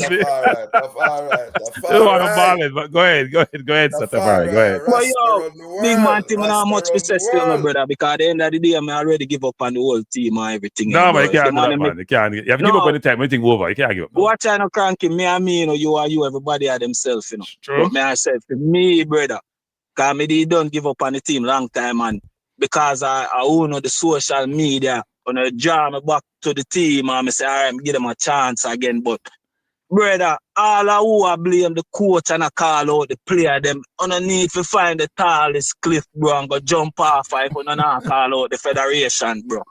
I want to some people, brother, them people are weak and on a sense, you know, my dad. It's like, yo, I can't understand, brother, like, bro, the problem is the federation is the problem, brother. You see me? I'm not even going to dwell upon that too much, you know, brother. You get what I say? But me just put a voice to the name Kranky. You see me? Yeah, man, Tafari, man. Yeah, man. Yeah, bro, because for me, brother, action me depend right now, you know, bro. As me say, you know, brother, when the man them ready for we go take on the federation, me ready, brother, because them are the problem. Yo, Kranky, you not notice it, though, bro. The whole of the ball of them a play for them club before them come at Jamaica, you know, brother. And the moment the man them come and start play for Jamaica, them clubs start drop them bench and all. I go on and I see that, brother. Yeah, is it the club though? Is it the country though, or just they're not playing well? What is it? It's the national system, brother, because when the man them come here and play under this system, brother, I make the man them look like them not know football, brother. So when them go back at them club, it's like the club I say, this way I pay money for. You get what I say, brother? Yeah. Them a feel the youths, them G, until Jamaica realize speed, them need to go, bro. You know, ease off for the coach, because the coach never come here by himself. The ball and them I do the best them can do and I follow the instruction, bro. Enough of them probably not even want dead, but you know, because of football, them say them and them want to go World Cup and things. You know what I say, brother? Yeah. But enough of them probably not even want to deal with the federation, bro. So them just you know, suck salt out a one spoon or what have you. But yo, brother, and allow the coach and allow the ball of them, bro. And go focus on the federation and fix the problem. But shouldn't it be all three? Because they all involved, right? Nah, brother, we already go through that already, brother, from Grims to them days and before that from top of them days, brother. And I don't know coach and the player them, brother, the people them where steer the ship, where lead the thing, brother. You, if you run your business, Kranky, and you not make the right decision, brother, and you not do what you supposed to do, all the business are going to stay afloat, my G. Oh, you are going to expect the workers them to carry out the job and do what them to do. You get what I say, brother? The right. People them love the coach, brother, but man. We can't change the federation. Brother, I can't change, no, brother. No. And that, what I know, Kranky, that's the problem, bro. No, that's the problem. So when people say them not support, watch out, man. When people say them not support, them people are not for vex, bro. Because we can't change nothing. No. So here's what we got to look at. We got to be realistic. Cataract know this. Me not have to explain. Cataract was part of the wait. Hold on. Was part of the organization trying to overthrow them, and the revolution failed. Yes, because people like Kranky, Tafari. I was a traitor. He said, "We are traitor." He said, "We are traitor." Yes. We are traitor. For years, we are trying to beat the federation. And when we put on my clocks and my khaki suit and step out and I campaign against speed and the president, when me look to my left, and me look to my right, and me look to behind me. Kranky, me not see Kranky. Yeah, the worst thing will hurt me because hear me not talk to him. When me look in front of me and the car will come, I'm Kranky that me see that armor with spirit. I know. After me. I mean, that's too Brutus. You too. Let me say this. I was always independent. But I lean towards the lesser of two evils. That's what I did. Okay? Lesser of two evils. Go ahead, Tafari. The floor is yours, sir. Brother, everybody who know where me stand for, brother. And that's my thing there, brother. We have to clean house, bro. Because at the end of the day, brother, to all me say this, brother, the football system crashing, bro. World Cup or nothing, brother. Because if we not qualify, you don't know. I hit that, if we qualify and the man them get the money, when the money run, brother, man them forget about development and all of that, brother, man. You see me? So, I look on it, this thing crash, brother, until we change rickets them and speed them, brother. Because some man want it. And the next thing, some man talk about Jamaica, the hub for distribute coach all over the world. I play a long ball. I want, brother. Yeah, big up yourself, big up yourself, man, thanks for the call. Big up Tafari. Let me tell you, Kranky. Yo. Tafari, let me tell you the wickedest thing. The whole of the man, what JFF do is the classic animal farm. Divide and rule. The man them take 2 YouTube and get them a arc, get them a little ball of work. Right? And brother. The whole of the man them left me out. You know the wickedest thing where we reach the whole of them? The JFF tap give them media I run with it. Yo. Yeah. Kranky, you remember Kranky, yo, Cataract, king of the next one, brother. Him, me don't swear him the pan, bro. Same, yo, it's all good, though, brother. It's all good, brother. Cause Jamaica, that, brother. That's how we deal with everything, bro. You see me? And that's so we turn, bro. We just feel like, say, yo, these people can just tell with anything and we complain to each other and just watch them do what them are. A joke thing, bro. Big old joke thing, brother. But yo, Kranky, big up yourself, brother. Yeah, I'm man. about to get compromised by the rest of them, yeah, brother. You see me? All right, tough right. Thanks for the call, sir. Bless up. I hope that, brother. All right, bless. Safe travel upon the gravel. Oh my lord, we have another cataract. We have another cataract calling in. Cataract father. Cataract father calling in. Lansley Blake. You don't say Lansley Blake, don't it? You don't say Lansley Blake. Just give Lansley the link, no man. That call it, but I want to. Hold up. No, he's calling in. Hold up. Let me call him back. Hold up. Call him back again. I want to go my phone is dying. My phone is dying. Hold up. I gave him the link, man. I want to go to a very important.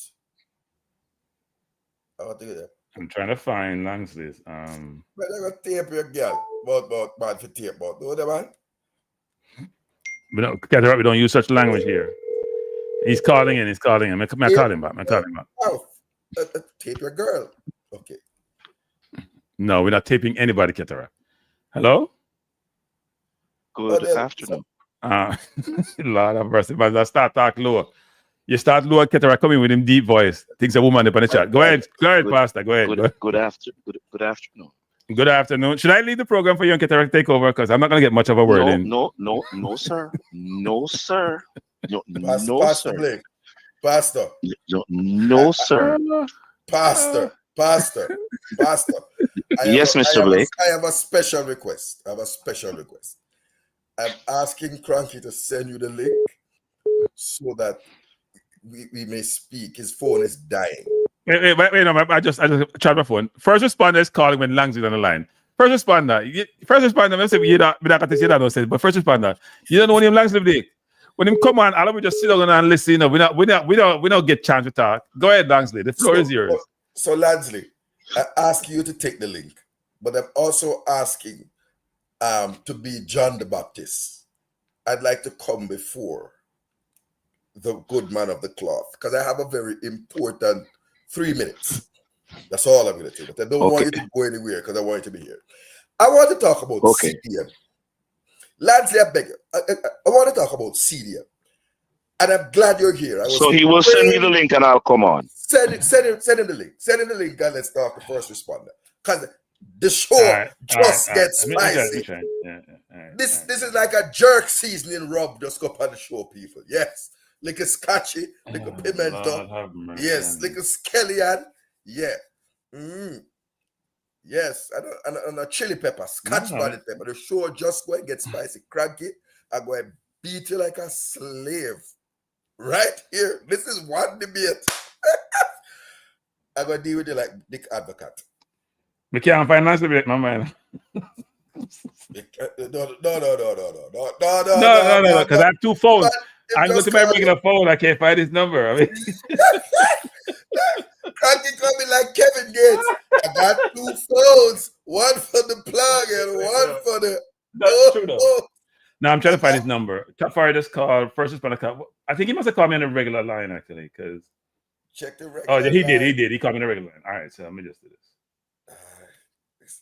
Let me do this. Give me one second. Copy. First responder, call by first responder, because I'm gonna try to get Mr. Blake on. No, but there's a very serious. I took the time, Kranky. Oh, I know how to do this. Okay. And I did my research. Yeah. And I'm here. All right. Because I've been looking for proof all along. And this is about CDM. So I want you to take a pen, a paper while Blake comes on. I don't need a pen and paper. I use a play CDM. I don't want CDM now. Okay. I don't need a pen and paper play CDM. I have to talk CDM. Okay. I So I did send it to Mr. Blake. I'm going to take a little bit of break. I've been sitting down here for a while. I'll let you and Langsley do your thing for a little bit. Okay, I'm going to take a 2-minute break. When you come on first, then I'll do so. When you come on first, me do so. Yeah, but night. No, I don't want you to run nowhere. I'm not leave. I come back, man. If I take 2 minutes. I've been sitting here for about 3 hours in a cataract from 2 something. 3 hours and 4 minutes. Oh, exactly. I need to get a taste of water and stretch my legs. I don't like sitting on that show. I just stand up and do the show. So you were a CDM? Yes, I played CDM for years for Unisoc. The team that we had a 50th anniversary on Saturday with Drew Rat, PA Money, and I come up. Anyway, Mr. Blake, good afternoon. Or good evening. Good afternoon. Good afternoon. It's only 4 minutes past 5 p.m. in Raleigh. Don't tell me what Carolina. afternoon versus evening. Lord have mercy. We get the specifics about. It's only 4 minutes past 5 p.m. in Raleigh, North Carolina, United States. Night Bush people. Go on again. Night Bush. And it's 4 minutes past 4 o'clock in Ligonier. And it's 4 minutes past my time because I've overstayed my welcome on this program. I'm gonna take 2 minutes off, people. Langsley and Cataract, you can take over the show for the time being. I'm gonna take have a reuniting.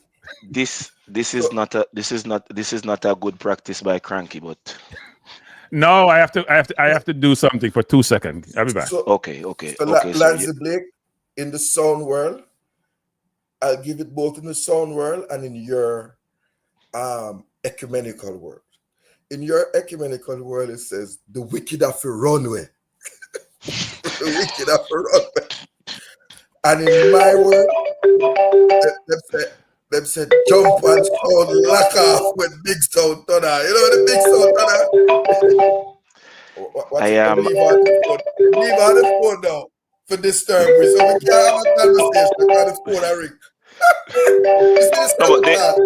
If they were paying attention to the program, they would have seen that he stepped away, so they call back after he returns. But that must be first responder, man. Somebody fully done stand man. The fully done screw. Yes, thank you. So it has been a while. Sir Lansley Blake, much has happened. Well, I'm not knighted yet, you know. So I am a sir, but you can't put sir in front of my name until I'm knighted. Okay.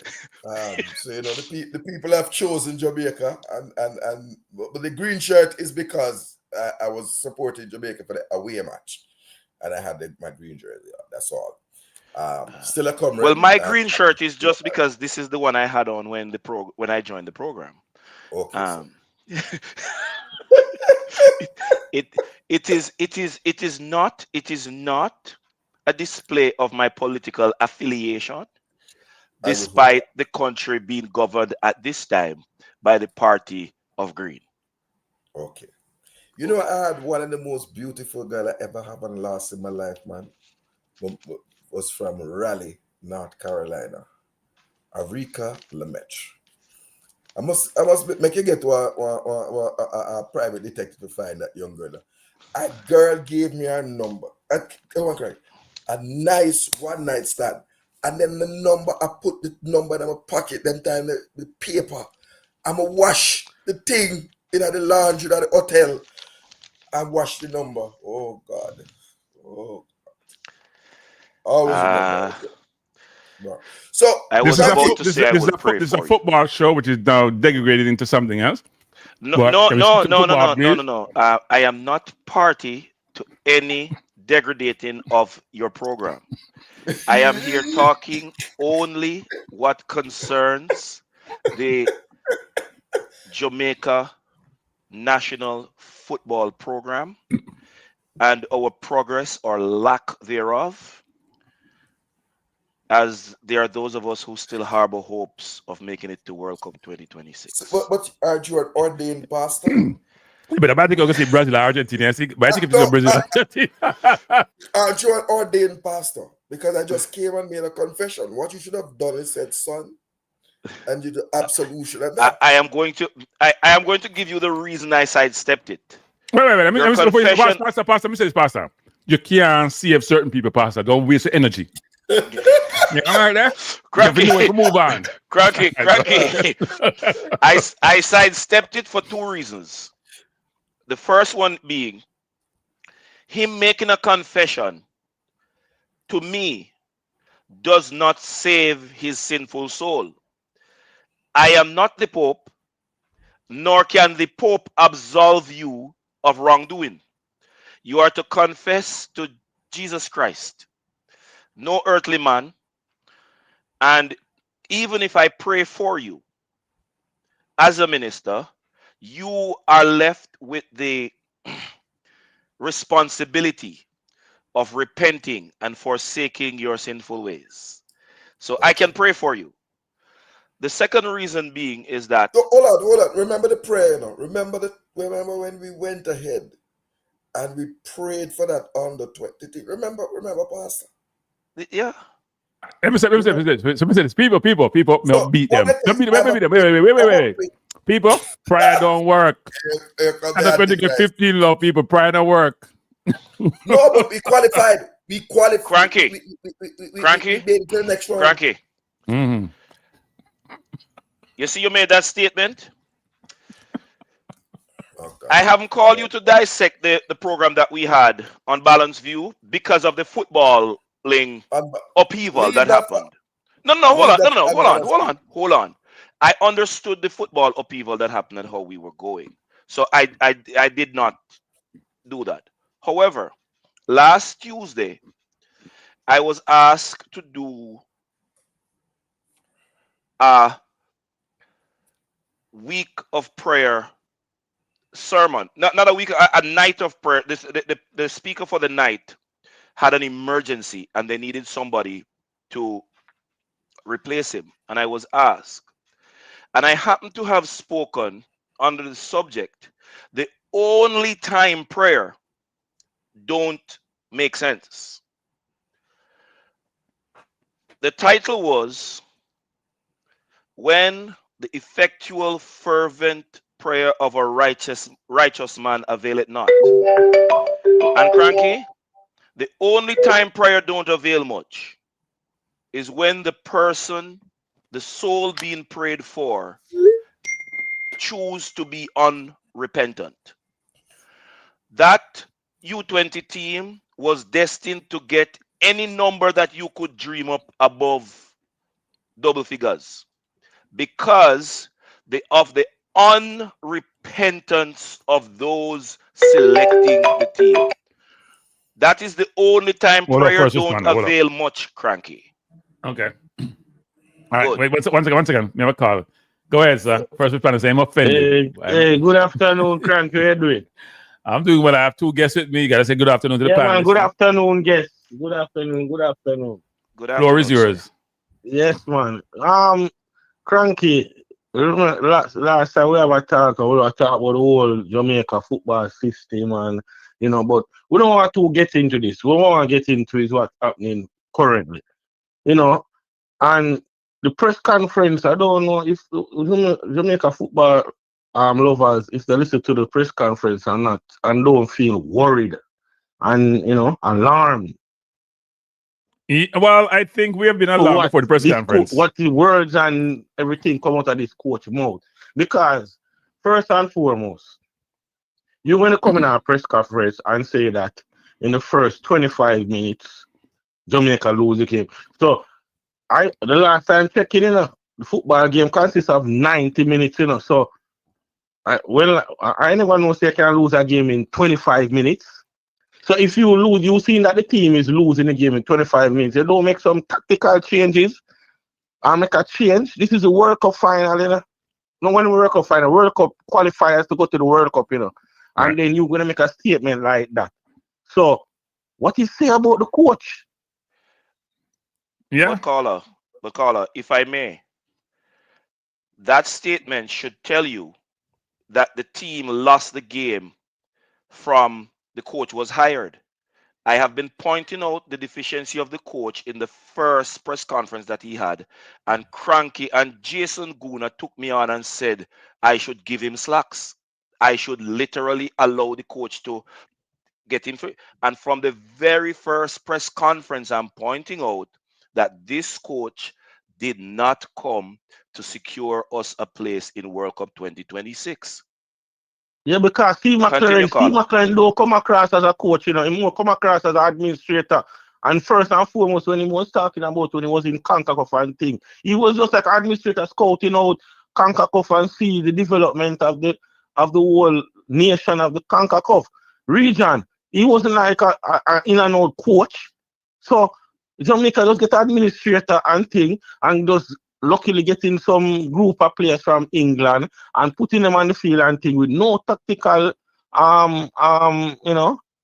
system, no football system in place, nothing whatsoever. You understand what I'm saying? Because our coach gonna come in a press conference and tell the nation say from the game start 25 minutes. The team lose and the football game consists of 90 minutes. So what? When you see 25 minutes and the game not going how you want it to start, you know, make some tactical change and so on. No, because what? The coach don't have that capacity to do so. And if the JFF don't get rid of him, and the next thing to the caller before he's right. JFF is the root of the problem. Root of speed and all of his cronies need to go. Well, they're not going anywhere now, so we have to live with them. What do you mean not going anywhere? Kranky, you know, really and truly, though, we can do something about it. Earlier when the player was saying and thing, I said we can do something about it by not just leave the stadium empty and do not support them, not at all. Caller, the thing is, based on how things are set right now, we have at least 3 more games with this administration. We are in the qualifications and the country gets affected, FIFA fall season, shall we affected say, for the if we do not fulfill the appointments that we have. So I actually called in to speak to what we can do with the squad that they have selected, because it doesn't make any sense for me to even talk about players that should have been or could have been, because this is the squad they have selected. So we're going to play Bermuda, and I wanted to talk about our only way to beat Bermuda from the players they have selected. So Lansley. But Chief, if we can't beat Bermuda, we better do things about the World Cup, you know? Like seriously. I'm going to say this, like, you know, really and truly. there is no guarantee, because if they do not select properly, Bermuda beats us by 2 clear goals in the National Stadium tomorrow. So, Pastor, I'm going to let you get to your segment, but I asked you to be invited because I did have a beating for Kranky. Go ahead, sir. Caller, you can stay there as a justice of the peace to give evidence. Do you remember in 2021, Pastor, you and I were around. All of us didn't have hair, right?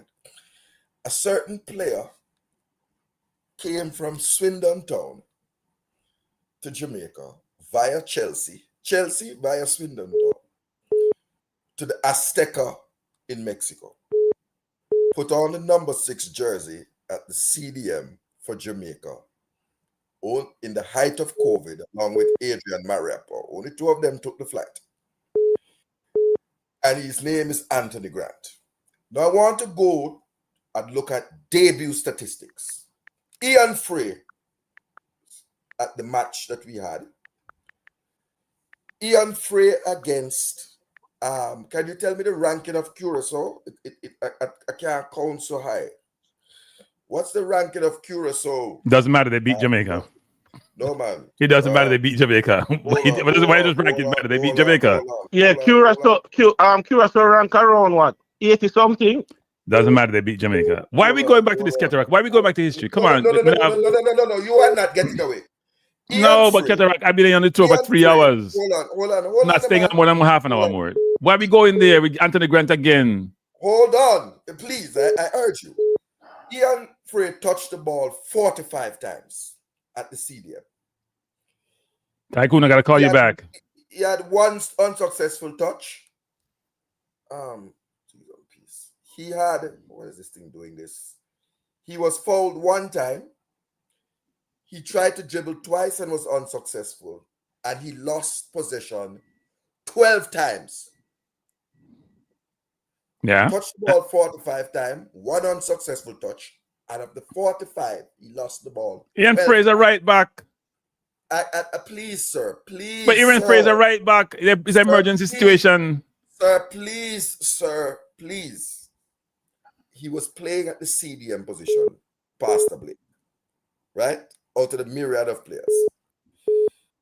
He won 1 of 2 tackles. So in 90 minutes, he only attempted 2 tackles. He won 1. 0 interceptions. 0 clearances. 0 block shots. 4 recoveries.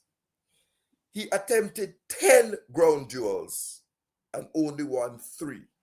So 30% success rate. And in aerial duels, he won 1 of 2 aerial duels. He committed 3 fouls and he was dribbled past 1 time. That's Ian Frey. 45 touches, 12 loss. No clearance, no interception, only 4 defensive actions over 90 minutes. I want to contrast this, and this is against the 84th ranked team, against the top 10 ranked team in Mexico in 2021. This was the debut statistics of a real CDM. Anthony Grant touched the ball 24 times in what was a slaughteration, right? He had 2 unsuccessful touches. He was fouled 5 times and committed no fouls. I think he can run, but go ahead. He lost possession 5 versus 12. So wait. So how much time did Frey? Wait. Hold up. How much time did Frey touch the ball? 45. And he lost possession how many times? 12. So we extrapolate that. 45 versus 20, how much? 24. The 24 says 48. So Anthony Grant would have lost it about 9-10 times. Keep going. 9-10 times? If I extrapolate the numbers, yes. 3 out of 24. Good. No, you say lost it 5 times. Well, you go to 3 now. No.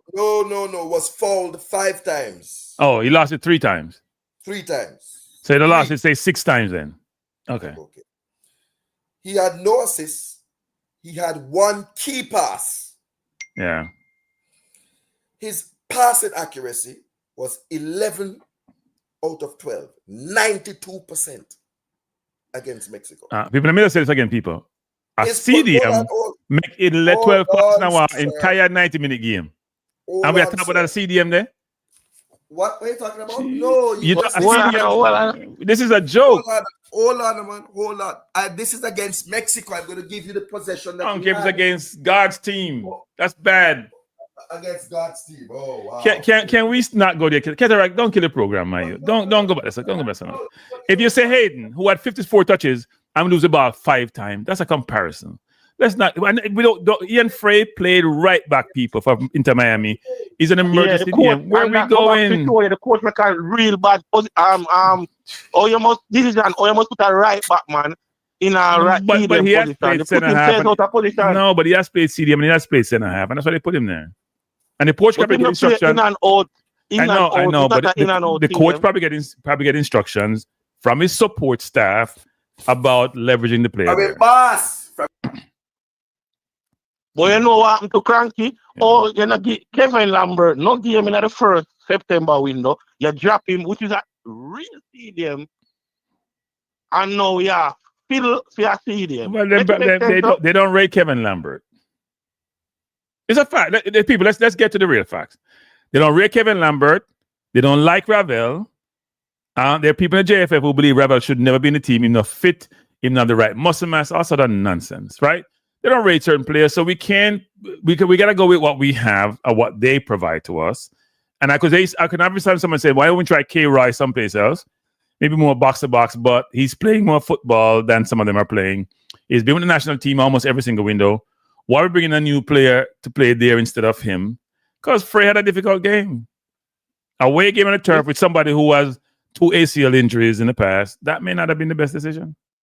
We still have a midfield problem and all these things, but we don't think we are making an effort to solve it, you know.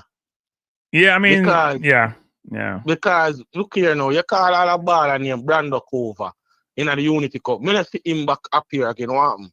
I don't know. I'm the Brandon cover. I don't know.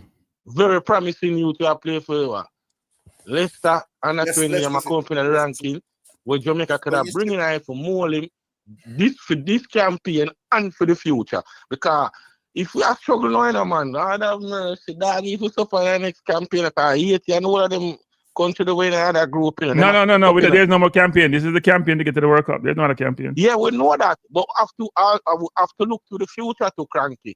You understand? Yeah. We have to look into the future too. So you bring him a Unity Cup. What? You just drop him, so?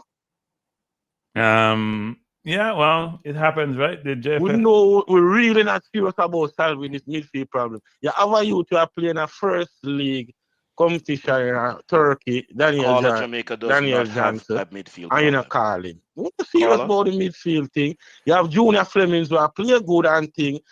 We not call him. Come on now, we're not really serious about the midfield thing. We really want to have a midfield thing. It's not like so we short of players who can fill the gap. It's just JFF and them ego and a problem between them, a personal problem with the players, them thing. You understand? And then that lead back to the federation.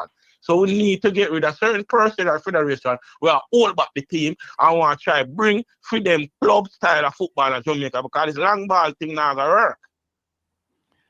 Well, I mean, they have a brilliant coach with his A license, so I assume it will work. I am going to make this statement. They have a brilliant coach who was training Trinidad with his A license. So, I mean, he's the advising the coach with a UEFA Pro license. So, we have brilliant minds running the program. I mean, I would expect it to work. Right? Yeah. So, caller. I mean, those are facts. But qualification is what we utilize as a means of assessing the pedigree and the ability. Yes, I understand that. Yeah. But based on their qualification and things, you see anything, any improvement or anything? Well, no, I actually believe that they put out a 40-something man squad, and people don't realize that, of players who should be considered. But the squad also have people on there who haven't received their papers. Now, for the people on there, if you were to leverage that and use that as a basis to assess who should come, there are players on there who probably should be called in who have not been called in. And it's very difficult to ascertain or to get information from them about, when you ask them the question, they have different answers. If you ask about Tyree Saul, one coach say him young, another one say him no one play. Him no one get capped. So you can't tell which players are available. Now, we know Ravel in paper. We know DJ in paper. There's no ambiguity about whether or not those players can come into the national team. They have them papers. We don't bring them in. For Ravel, they don't want to use Ravel. For DG, I don't know what the situation is. Trevante still is another one where everybody's calling for it. So it depends, right? Yeah. Yeah, it's a lot of players. Them don't want because them have personal feel everything. But you see, look here now. Everybody are hope and praying. We should be in a situation because everybody are hope and praying. We should be hope and pray for Trinidad beat Curaçao now, you know. Because it's the other way around, it turn and Curaçao beat Trinidad now, you know. Trinidad Curaçao gone for 10 points. And it's a possibility Curaçao gone for 13 because the next opponent and the next winner is Bermuda while we go down at Trinidad. You understand? Yeah. While if the other way when it flip now, if Trinidad beat Curaçao, Trinidad will pick up a momentum, you know. Everybody feel like say 3 points put down, so go down at Trinidad. Oh, okay, I go down at Trinidad, go beat Trinidad. No, remember, so USA go down there already and fail to qualify for the World Cup. Yeah. So the football we are playing right now and the hanky panky on the field and the momentum, I'm not like Dwight York. Even though Trinidad might be third at it, but Dwight York, to me, since Dwight York take over Trinidad team has improved a lot. Yeah. Yeah. So this going down to Curaçao and lose the game is a very, it put you in a very shaky position in a sense. Tricky position in a sense. Yeah, man. Because the Trinidad and Curaçao game, you know, basically, I go tell you with destiny in a sense, you know. If we do, we need to win all 3 games. There's no excuse or nothing. You understand? The only game we should have really slip up on and draw is the game against Curaçao. You understand? You go down at Curaçao now, a crucial game. Curaçao the most competitive team in the group, and you go down there and play and any more and change up the back force where was consistent and thing. You understand? The people who is consistent playing, we need continuity. And you come, you take back the man who was in there in September when I come, bring them back, and them man who you bring back, them not much ready, because them not get no game in them club. Make it make sense, huh? All right, sir. Appreciate the call. First responder. Okay. Sir. Thank you, sir. Thanks, sir. Please, thanks. Two things back to it. By the way, Colin Quest, who's a very supporter of this channel, more than most, didn't give me money. Colin Quest says, what happened to Low?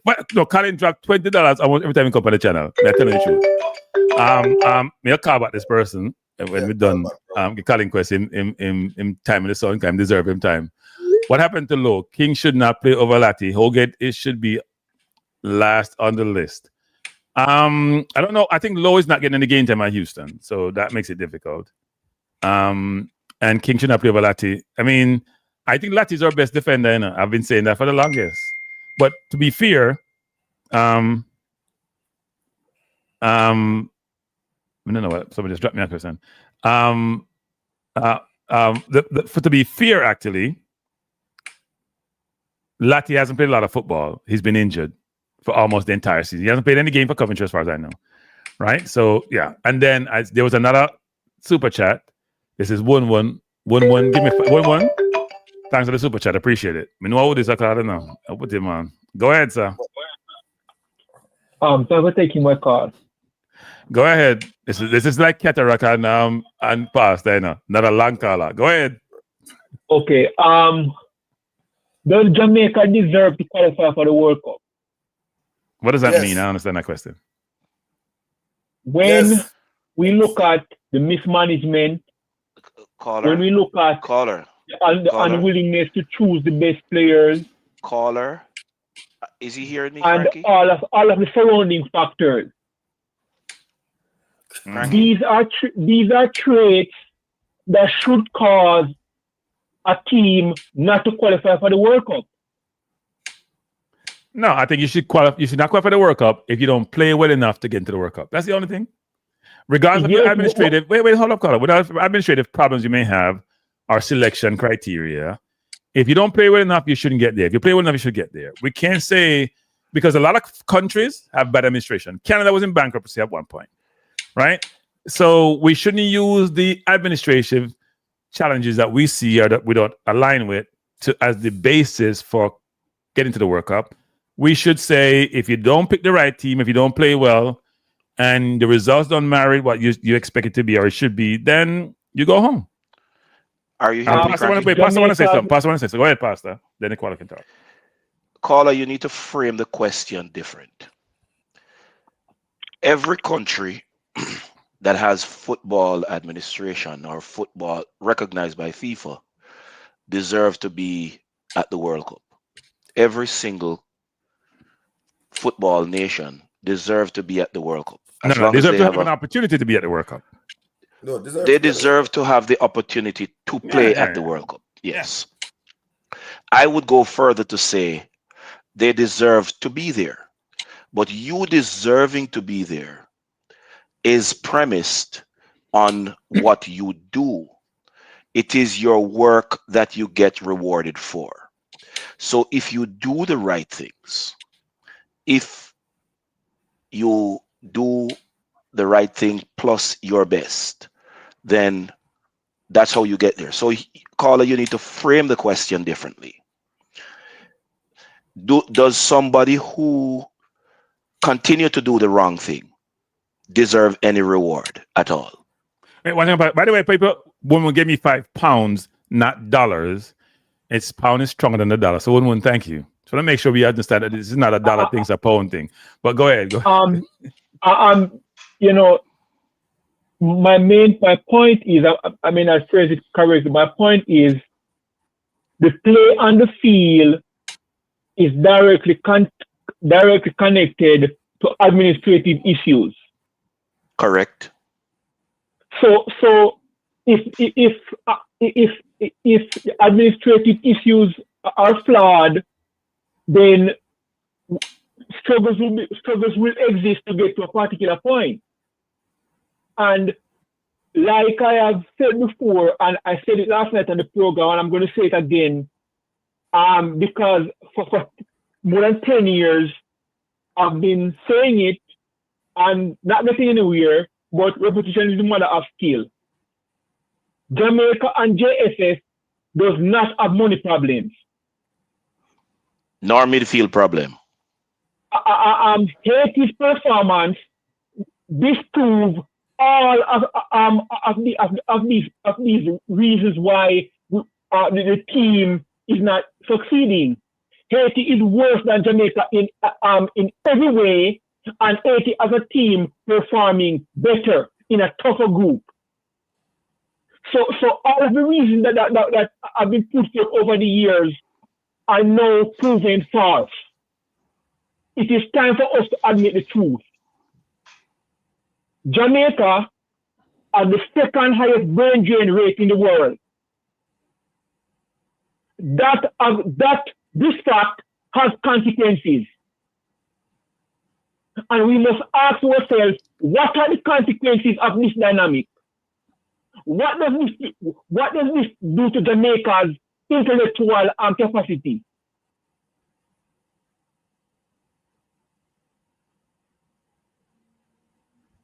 Is that a question for someone, or you just posing a perspective? It's a perspective, and it's a question that we must all go to our bed and think about. I've been trying to get Jamaicans to think about this for more than 10 years now, and it is not being directly addressed. And we're not addressing it because we know that they're not there. Right. They're there. Jamaica does not have the intellectual capacity to solve these issues. So, Carla, stop there, Carla. If they don't have this stuff, how you expect it to get fixed then? The brain drain must be reversed. How do you? Carla, how do you reverse? Say that again, Carla. Jamaica's best and brightest must go home. Are you going home? I will eventually. I'm very young now. But I will. I'm taking active steps. But they have new home. They're not going back to Jamaica. They have new home. They've made a new place. Their home. Then Jamaica will always suffer. All right, so we're going to stick to the football. We're going to stick to the football because that's a different story for different day. Kranky, I'm talking about the football. No, I know you are. But we're going talking about the football. Carla, slow down. Sorry, Carla, lower your voice, Carla. We don't have to get excited. Lower your voice. I'm talking about the football, and you're saying, let me talk about the football. And the brain issue is affecting the football. No, I know, but I'm just saying, I know we're going to digress someplace if we're talking about brain drain and what caused brain drain. We're going to go in a different direction. We are learning the football in Jamaica cannot solve it. Okay. And it's like when we're at school and a student does not understand math, and we're doing everything, we're going to extra lessons, and nobody's saying, what if the student does not have the intellectual capacity to deal with this issue? What if? What if that is the issue? I think people realize. We need to get here. Carla, the problem is not easy to solve. It's much more complex to be solved. Kranky, it is complex because this is the issue. And how do we reverse the brain drain? You can't. So that Jamaica's best and brightest can remain on the island to participate in solving these issues. You can't reverse a brain drain. Russia has done it to a certain extent. Ireland has done it because Ireland was way up there. Ireland has done it. Those are two countries that I have researched. So I just tested you to see where you're gonna go, and I know we're gonna go down the path. I just told you we're not going down that path, and I tested you if you're gonna go down the path. You didn't bring it back. You went down that path. We're not going on that path today. Let's stick with the football. Okay. Well, okay. But I just did it deliberately. This is where you're gonna go, and you went down that path. We're not going on that path. We're talking football today. I'm talking about the football, right? And this discussion has not been had regarding the football. We have had that discussion. We have had that discussion. Call it. I'll give you 2 more minutes. Seriously, 2 more minutes. 2 more minutes. I don't think we've had a discussion. 2 more minutes. We can't run out of time. 2 more minutes. 2 more minutes, Carl. They've 2 not more been minutes. brought up on the program thus far. Maybe Mr. Steed and the people who run the program just don't have what it takes to put a good product on the field. Maybe they are not doing this on purpose. Maybe they just don't know how to do it. And we must ask that question as well. Carla, we have had those conversations more than once. Okay, so now we are going to keep on banging and criticizing them when what? They can't solve the problem, but we expect them to solve it. Is that what we're going to do? Okay. What's your solution? Carla, what's your solution? I'm getting frustrated. What's your solution? My solution is for us to put this discussion that I'm trying to put forward front and center. More, just like we talk about the midfield, talk about it more and try to come up with solutions to get Jamaicans to go home to participate in running these organizations. So when you go up to Jamaica, the JFF restriction that allows you have to be in the island 10 years to be part of the organization. To be part of the executive body. 10 years you got to be there for. Really? We're going to solve the problem anytime soon? Really? They've set it up where they can't fail, where they're going to be running the program forever. And we can't fix it. I'm trying to tell you that. You're not hearing me. They've set it up where you have to be on the island. If you move back home, 10 years before you can be part of the executive body to even run for office, much less win. It ain't happening. I'm asking you a question, though. I want to ask you a question. Rules are made to be changed. Okay. All right. Kranky, thank you very much for taking my call. All right, so thanks. Go ahead, Ketara. We can't serve word peeps, people. This program can't serve word peeps. Go ahead, Ketara. But I'm asking you, because recently a number of things have been tested in the Constitutional Court of Jamaica. Right. Would you be so minded to test the constitutionality of that? Because FIFA organizations are not, as you know, it's a quasi-private organization. You can't test FIFA. No, so it's a FIFA rule that says you have to be in the country for 10 years. No, it's a JFF constitution. It's not FIFA rule. Yeah, it's a JFF constitution. But I'm just saying you can't interfere in JFF matters because they're run by FIFA, not by the government. You know that. So if FIFA had something, well, the JFF, if FIFA is saying your constitution is inappropriate, it's not. It shouldn't function that way. It's a different story than we're saying. You know what? Bro, gotta go and change my constitution. So, when you do that, them ban the program, them ban the football program. So you can't have things that are offend the constitution operating in your country. I don't think that really offends the constitution. It doesn't offend the constitution. The constitution speaks about the right to employment. Well, first of all, the JFF discriminate.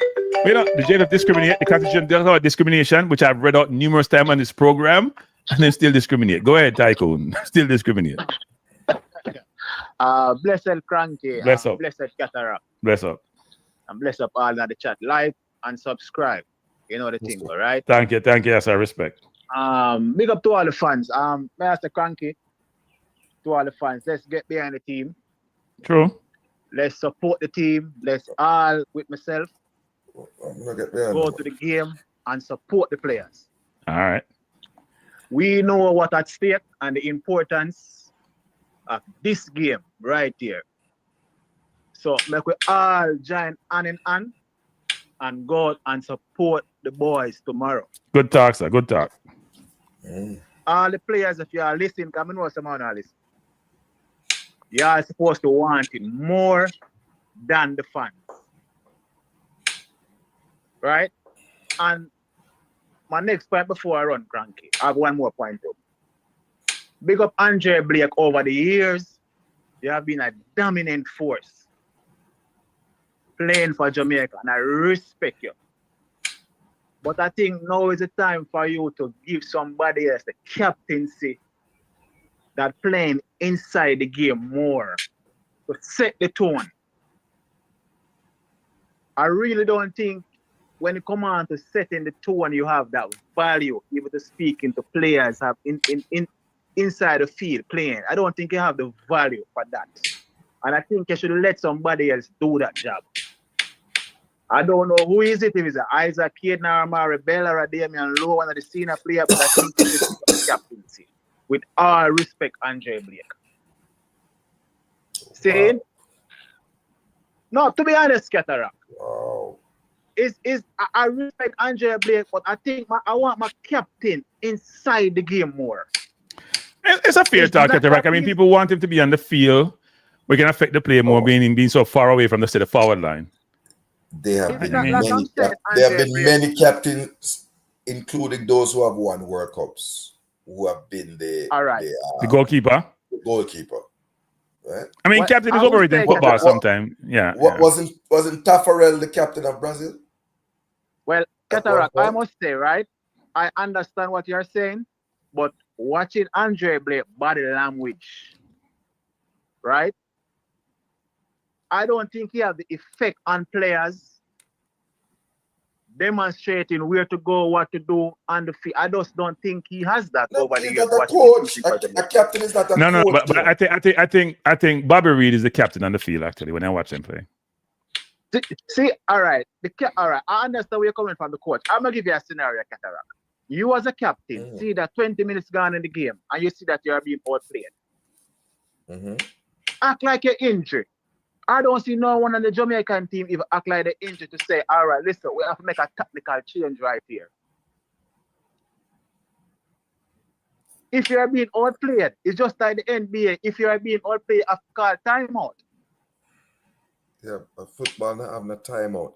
Look, I think you're identifying something. I think you're identifying something.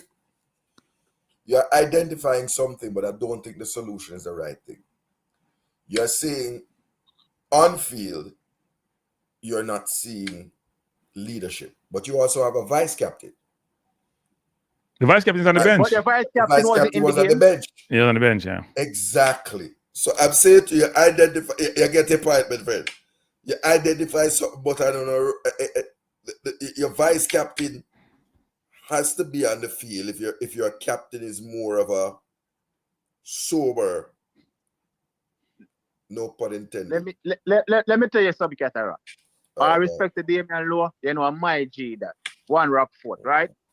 But every time Andre Blake and Damian Lowe around there, this Andre Blake always, him and Damian Lowe don't really communicate too much sometimes. Them always a cuss around there. And it's the same thing go back around there with King now and Andre Blake.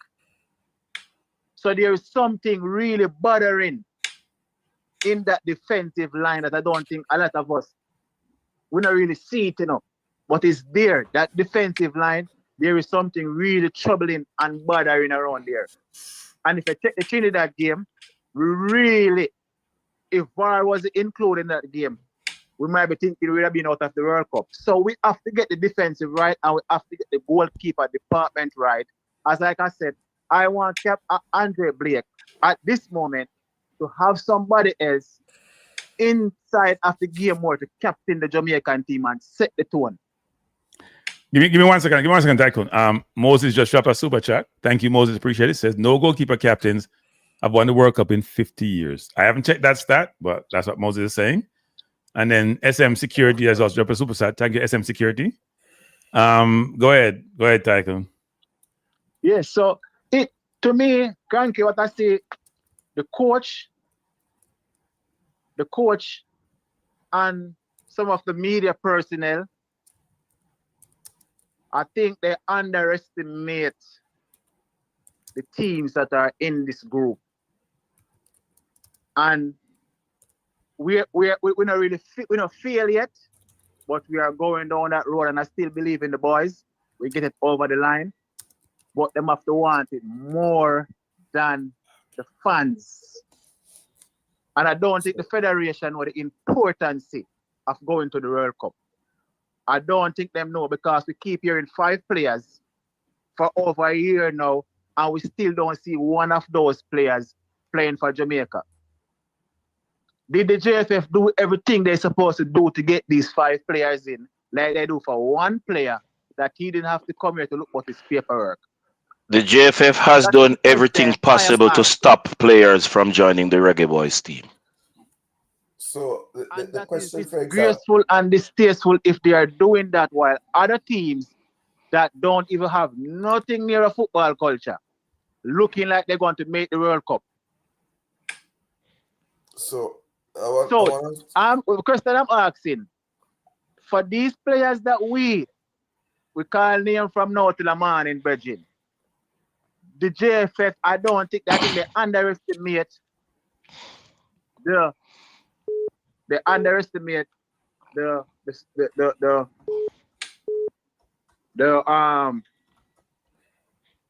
group we are in, thinking that we don't need the players, so they don't go full force to get these players in. And I hope it don't come back and bite us. Because I think if it was in a different group, it has already, and it will again. Well, to be honest with you, Pastor, I understand where you're coming from and I understand the frustration, but we still have 3 more games. Yeah, I agree. That's why I came on the program to talk about the 3 more games, but I have not been able to do yet. And I blame the host. I take with them, I call it, me can't stop them. Them call me, I say, okay. If me stop them, then cost me and say me disrespect them. I didn't lay any blame. I just point out an text me and say me disrespect him. I let him on. Him say me call him back, say me disrespect him. Can't give everybody give away Tycoon. Tycoon, 1 more minute, Tycoon. 1 more minute. I am not blaming you, Sir Cranky. I just stated a fact. So we have a game. We have a game tomorrow. Yes. Let's get behind the team. We as fans, we see what the problem is with Jamaican football. Do we have a team, caller? Caller, do we have a team? Well, we have players. Okay. So we're going to support the players. Okay. We are going to support the players and the coaching staff. I just don't think the coaching staff is on the level to let these players play in a fundamental way for them to win. I just don't see. But as Coach Grimm was, I see it more with Grimm more than this coaching staff. And putting Mr. Speed inside of that realm right now, it only makes us go 10 steps backwards. So for the players, I'm rooting for the players. I still believe in the players, and I think we want to go to the World Cup. But we have to go out there and fight players. Go out there and fight for your country. Go out there and fight for yourself, for your legacy, and put it over the line, Kranky. And have a blessed night, Pastor. Big up Cataract. Thank you, sir. Big up yourself. Yeah, do a good job. Or let's get behind the team. Let's push the team, push the players, and get the job done. All right, let's take the last. Thanks, Tycoon. Let's spend the last 20 minutes talk about the game tomorrow. So we talk about no more revisionist history. No, Cataract, 1 second. Cataract, I'm tired. I've been on this program for almost 4 hours. I'm tired. Let's go to revision history. Pastor, you want to talk about the game tomorrow? Go ahead. Then Cataract can talk. Go ahead, Pastor. Okay. First things first. I am only going to try to see what our best foot forward is using the players that have been selected that are in the squad presently. I'm going to make 3 statements that I know is going to cause ruptions because there is the only team on planet Earth that plays with a center back that is out of position a minimum of 4 times in every single game is the Jamaica national team, the Reggae Boyz. That's the only team on earth that plays with a center back that is out of position a minimum of 4 times. 1. At the same time, they play with a winger that does not provide an outlet for the midfield at no time at all. The winger is stretching the midfield one direction, and the center back is stretching the midfield in the opposite direction. Jamaica does not have... Pastor, I'm ask you. 1 second. There's a call on the line. Pastor, give me 1 more second. Pastor, may I actually do this to me? Wait, you know, maybe call us first and then Pastor make it finish. But Pastor, what I want you to do is give us some guidelines about tomorrow and what we can do versus what we don't do. Go ahead, caller, and then after the caller, caller, you have 5 minutes. Go ahead. Okay. Yeah, good evening, everyone. Evening. Good evening, everyone. First, glory be to God. Yes, Pastor, we give thanks. You're here, Kranky and Cataract.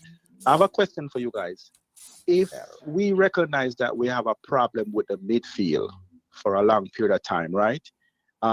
Is it not a case where we could find, let's say, a 15-year-old, 2 or 3 15-year-old that we could send? JFF could pay for them to go to an academy overseas, let's say in South America or in Europe, where they would be there and they would be learning the craft of being a great midfield player. And then, in a couple of years, we would actually start to have them because we can't produce it. What are your thoughts on that? I will let Cataract and Preacher answer, then I will answer. Our pastor answer. Said, Cataract, go ahead. I think we have sufficient CDM options. No. That's not what this question, Cataract. No, hold on. That sending somebody has The somebody is the person talking. Somebody trying to talk to me. That we have sufficient young CDMs who are in a teenage CDMs. Genera Gyro. Brandon Covers a bit older. I think he's about 21 now, or 22. We have Caden Rodney at Crystal Palace, and we have Kira Anderson. Kira Anderson was actually one of the 50 in the Guardian's 50 for the Future, which they publish every year. Praise for his defensive savvy, right? And they said he should develop his more forward threat, and I think he has done so. So I see there we have at least 4, and there's Malachi Welch at is it Malachi at Luton Town?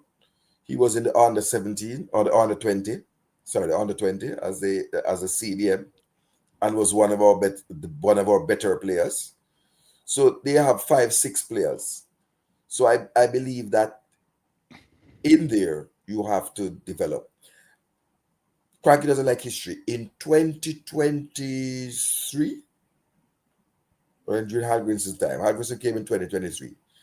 I know personally that Anthony Grant put forward to the JFF that he would pay his way because he comes to Jamaica every summer.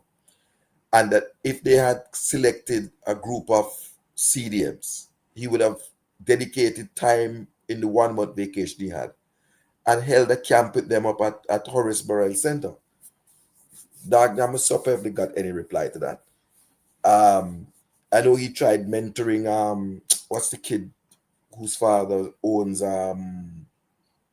Burnell or whatever, Bucknell. Yeah, but Bricknell. Okay. Right? And this other one who was at Chapelton Maroons, who are in the under 20. So players have put forward.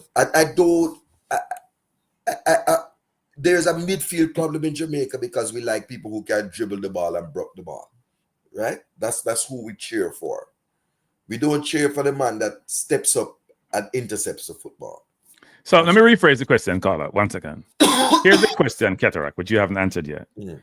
The question is, given the Caribbean, including Jamaica's challenge in developing quality midfielders, would it make sense to identify kids at an early age who seem to be exceptional, have the attributes that one could see that could be developed to be a midfielder, and have them go in an environment where they get to learn the trade, like people do at Barca or some of these more developmental programs that produce great midfielders? That's the question. And this question is reflective of another question being asked about cricket, where people are asking, should we send some of these junior people to like India and have them play in an environment where they can learn the fundamentals really well, learn what's required, and develop those attributes to be exceptional, to be very good in those disciplines? That's the question. I agree with you, Kranky. Go ahead, caller. Wait, caller, then you quote. Pastor, go ahead, caller. Yes, I was saying that because if you can't produce them, and no matter what we're doing here, we're hindering them. So it would be best for them to go overseas. Let's say they're in South America, because using the conversion rate, some Jamaican currency is higher than some of these South American countries, right? When you do the calculation. So if you were to send them to, let's say they're in Peru or they're in well, let's use Ecuador versus Peru. But go on. Yeah, let's say Ecuador, and they're in a real football environment. When I say real, meaning the culture, the comprehensive, the tactics, the structure, and they're 15-year-old, 16, 17, 18, and then they would get transferred out most likely to a better club, and they would have had real fundamental knowledge about the game. So I had the opposite view. I've said this from the last 4 or 5 years. Sorry, Pastor, to jump in. That we should go to Spain, maybe get 1 or 2 coaches from Spain, which is a footballing philosophy, and bring them to Jamaica. It costs money, and have them help us develop the footballing philosophy and implement it and effectuate it so it can be cascaded across the island. If you send some people away, you still have a gap in terms of who maybe develop late and who's the country you can't develop. Go ahead. Not to cut, but what you're saying is perfectly spot on. What I was looking at is a short-term measure. Okay, and that's fair. Implement long-term. Another thing I wanted to ask was, we seem to be always going for European coaches, and the best actual result we have gotten is from a South American coach. In your opinion, wouldn't it be better for us to go back to that versus always getting the European coaches that somehow seem to fall short? Go ahead, Pastor. To take on the question that he posed first, I'm going to say it is a workable plan. You coined it with cricket because that kind of an issue now exists in Jamaica with the cricketers. When the Caribbean players were in the cricket system in England, that was the era that we had the golden age, the superstars, because they were playing in different condition with professional structure, and they were good, they were talented, but they became excellent because they got to hone their skills against the best in the world.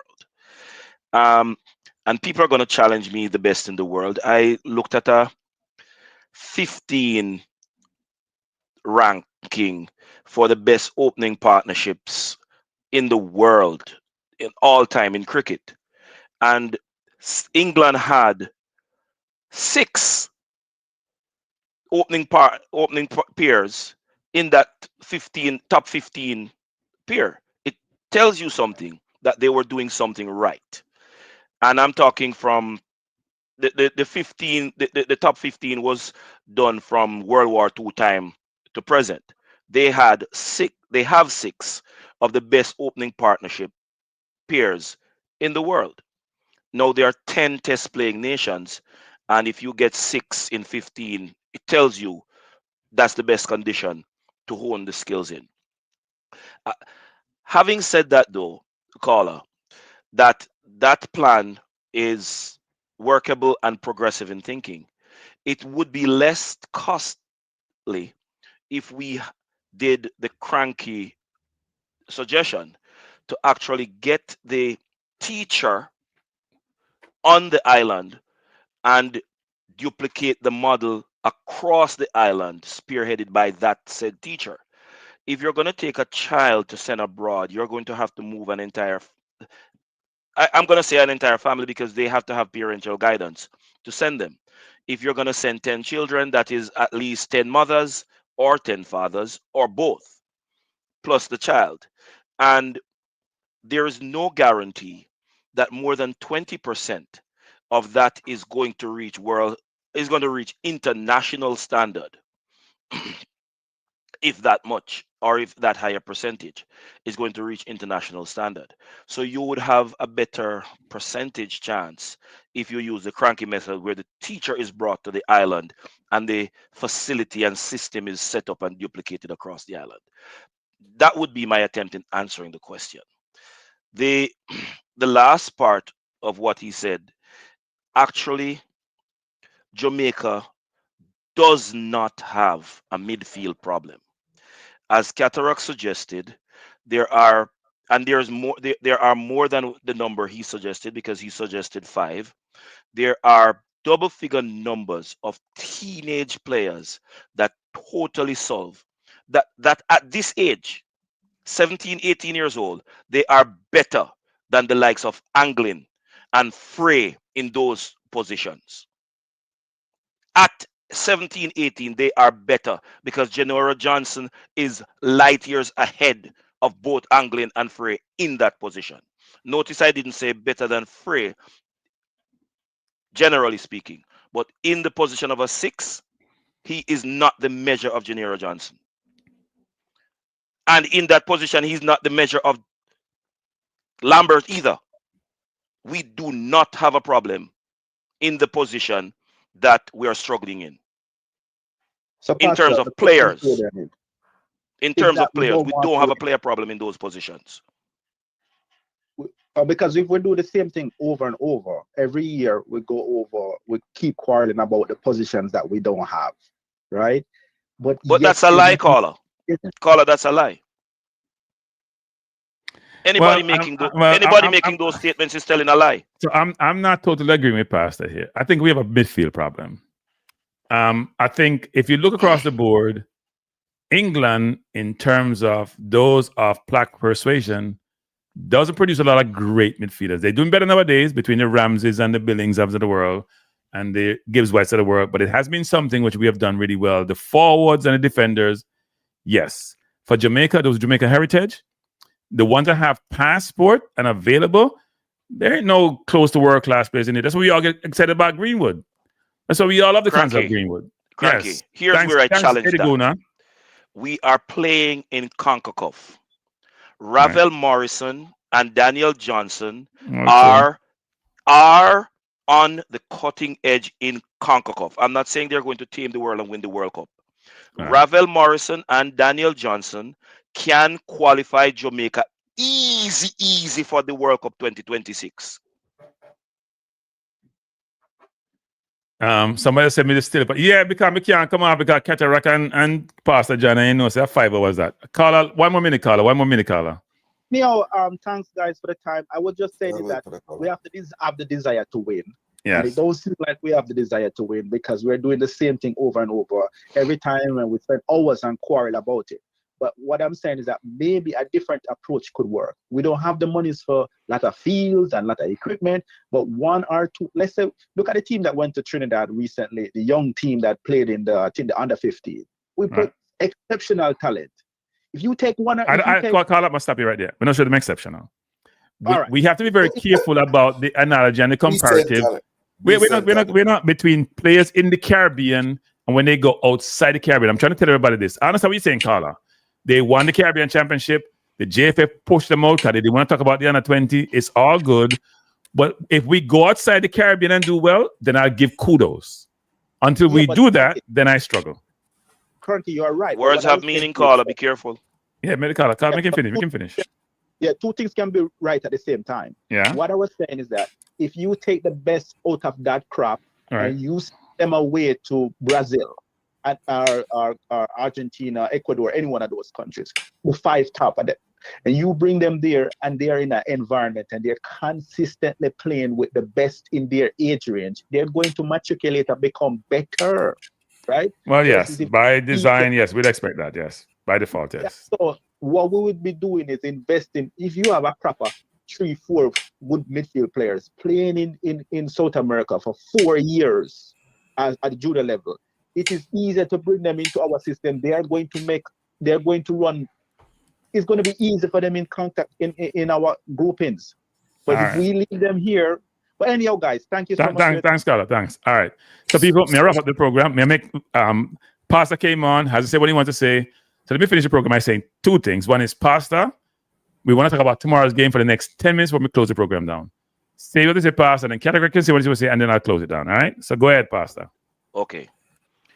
For tomorrow's game, I'm going to say what we need to do to beat Bermuda.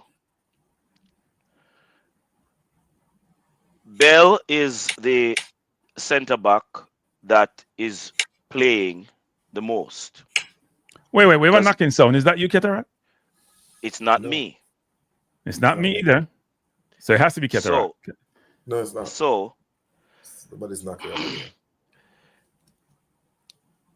the game that was played They played Pinnock, so he would have more. He would have enough muscle memory right now.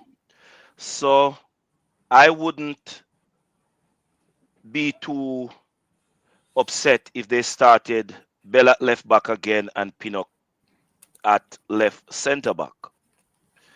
But this is in the National Stadium.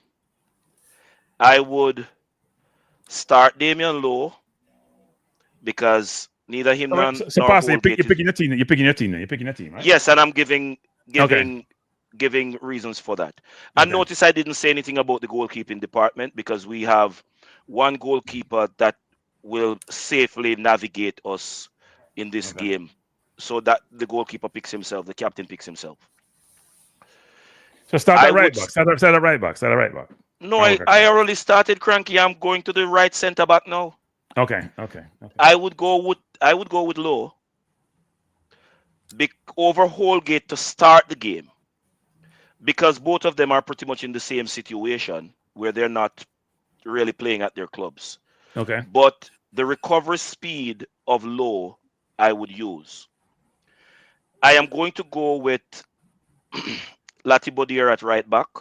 That's where I would play him. And I would tell Gregley to stay warm because anything happens and I need to make a change of Pinnock, I just move Bell inside and put Lay at left back. The substitution for Lowe will be Holgate. So And for King those is who not will- in your squad. Is King in your squad? All the players that the JFF has selected are in the squad, Kranky. What I mean is you can't have 20. You can't have 23 on it. You can't have 11 on the field. You can't have 20. You're about 9 on the bench. So is he on the bench? Me ask if he's on the bench. But no, is He King on the was bench? selected by the JFF. All the players selected. But I'm saying, are like Seymour in the Reed wasn't on the 23. bench last game. He came. Some people have to be off, not be on the bench at all. Is he on the bench? But I haven't gotten to the bench players yet. But I'm just saying. I well, didn't hear King. well, King well, started well, last hold on, game. hold on. Okay, hold go on. ahead. Go ahead. Go ahead. I've spoken about 2 bench players already. Okay, exactly. Which is Holgate and Lay. Right, So but I'm I will saying get you go in the defense. I'm not going to interpret pass, but you didn't mention King for in the reserves at all. I'm just asking. No, but you don't- you no. don't But I pass told that you about 2 thing defenders already. that are Okay, go already on the bench. All right, go on, Yes, Pastor. I sorry to interrupt. I apologize. Go ahead. Go ahead. I gave you 2 defenders that are on the bench. So Okay, Thank go you, on. Pastor. I understand you clearly. Richard King should bother to set his Richard King should have set his alarm for the game tomorrow. Go on, Pastor. Go on, He Pastor. can Go on, sleep. go on. He can sleep it. Yeah. Go on, Pastor. Go on. So at CDM, where they think we have a problem, Keroy Anderson starts. Hey, back up. What happened to Hayden? Over Oh, no. Hold on. Don't Just use see- backup, just see the Cranky. guy You're that gonna saved get a him, Y. see? No, See, hold saved him? on. Cranky. Go ahead. Yes, Cranky. Thank you. Because Hayden is now available for this match. He wasn't available Yes. for the first match. Yes. So Isaac Hayden is the 6. That's Jamaica's 6. Yes. So Isaac Hayden starts. Because I have everybody available, I can now play my team. I am going with Russell, and I know Cranky don't like this. I am going with Russell as the 8, and I am going with Bobby Reed as my 10. Okay. I am going with Tyrese Campbell as the left winger. I am going with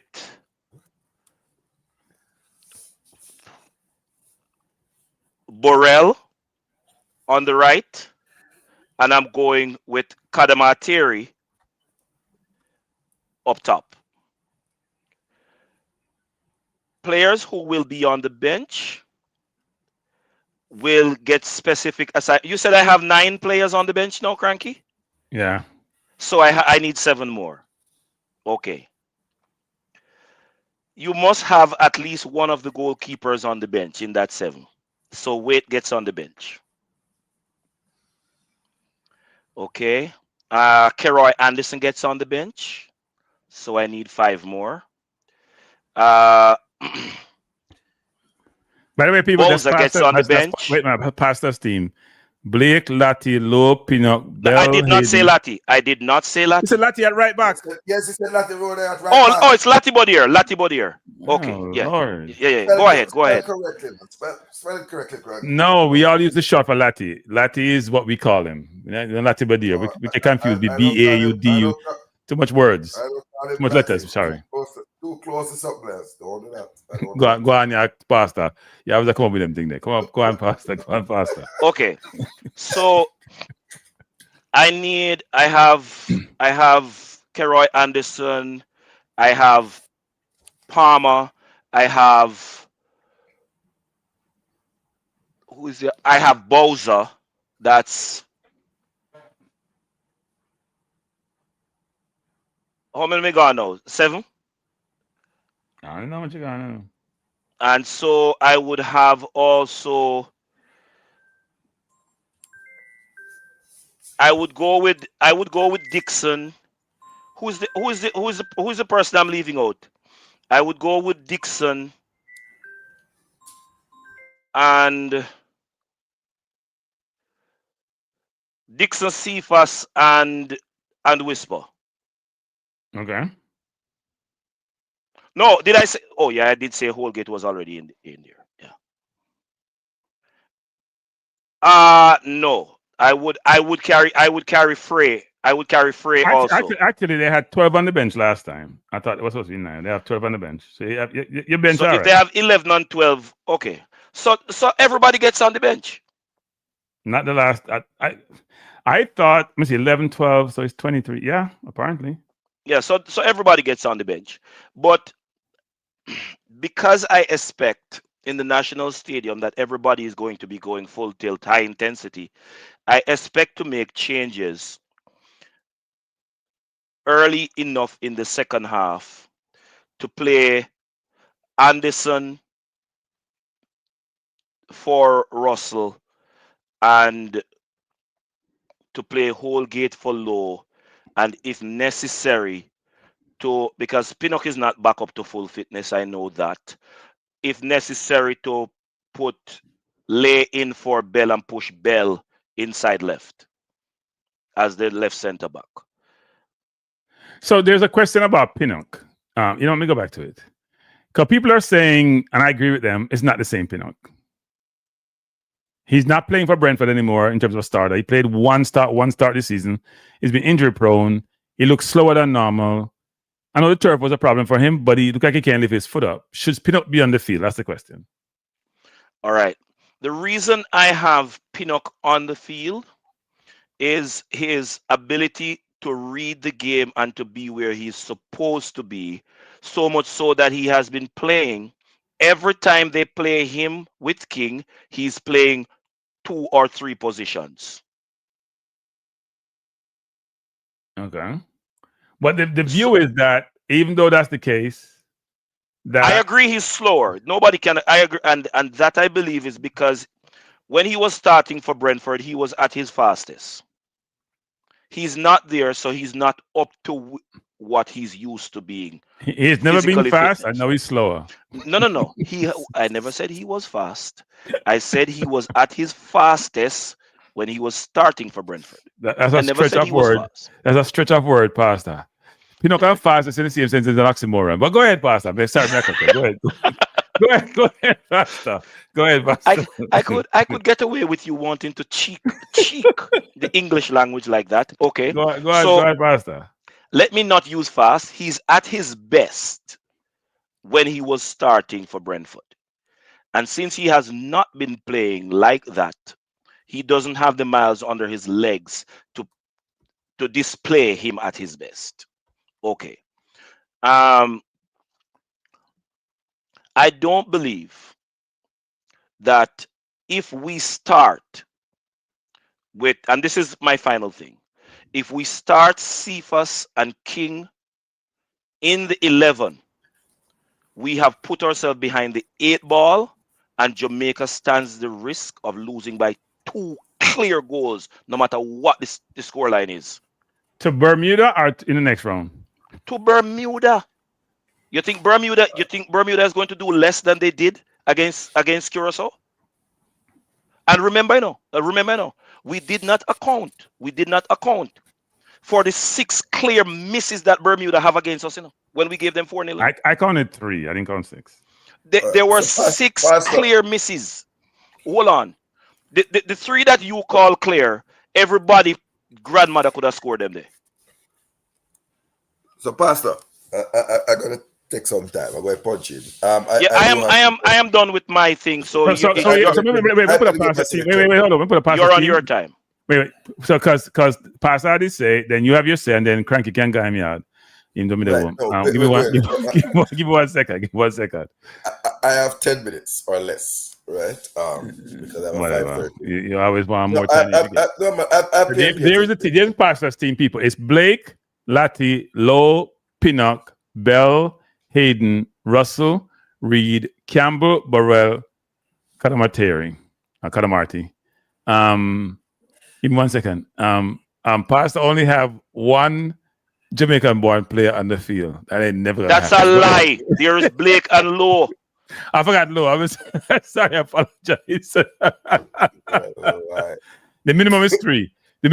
Well, go ahead, Cataract. The minimum is 3. Go ahead, Cataract. Permit me 30 seconds. No. Is it Seymour Reed born in Jamaica? Just asking. He's not in the starting lineup. No, it's Bobby Reed. So you haven't said B. You haven't said D Cordova. Seymour Reed now starting on this team, so nobody talk about. Go ahead, Pastor. Go ahead, Pastor. 30 seconds, Kranky. Yes. Not Kranky, Cataract, because you gave Cataract the time, so it's his time. 30 seconds. Kranky, it is very cheeky of you to speak to my team in respect of who is born where. I'm just saying, it's a consideration. I am saying that it is very cheeky of you, the host, to speak to the Jamaican national team in respect of where they are born, when you are the person, sir, who pointed out the clear, I want the safest word to use. The clear discrimination policy of the JFF. Yes, Kranky. They have as much right as those who wanted to be buried at the National Stadium like Dennis Hall. Okay. So can I get a response, please? Here's my response. I like to have realistic team on the field. And we ain't going to field with less than 3 locally born players. It ain't happening in Rudolph Speed's life. Kranky, or this life. You did not ask me to present a team that I think. No, I know. I made an observation. Pastor Blake.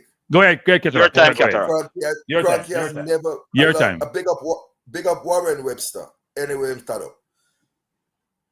Pastor Blake, Cataract, and Warren Webster are the founders of One Jamaica.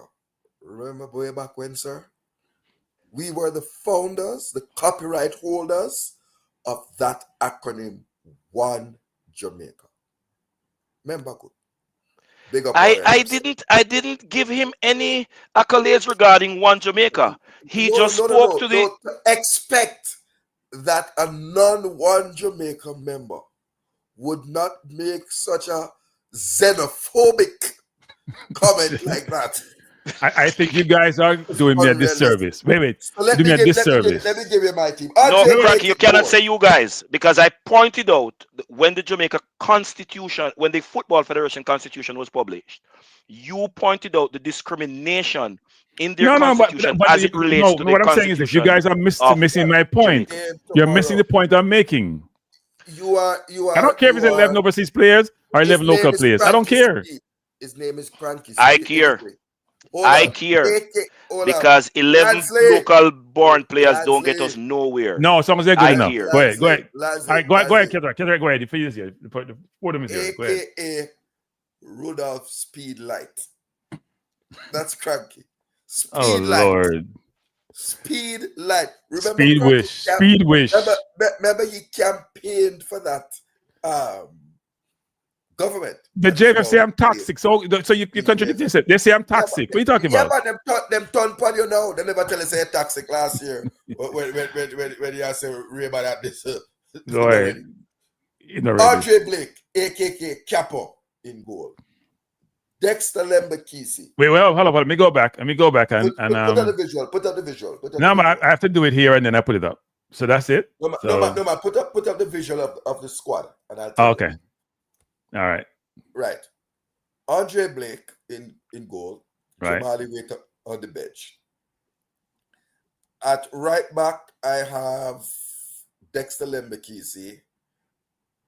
And I told you Mason Holgate. Where's my thing doing this? Mason Holgate and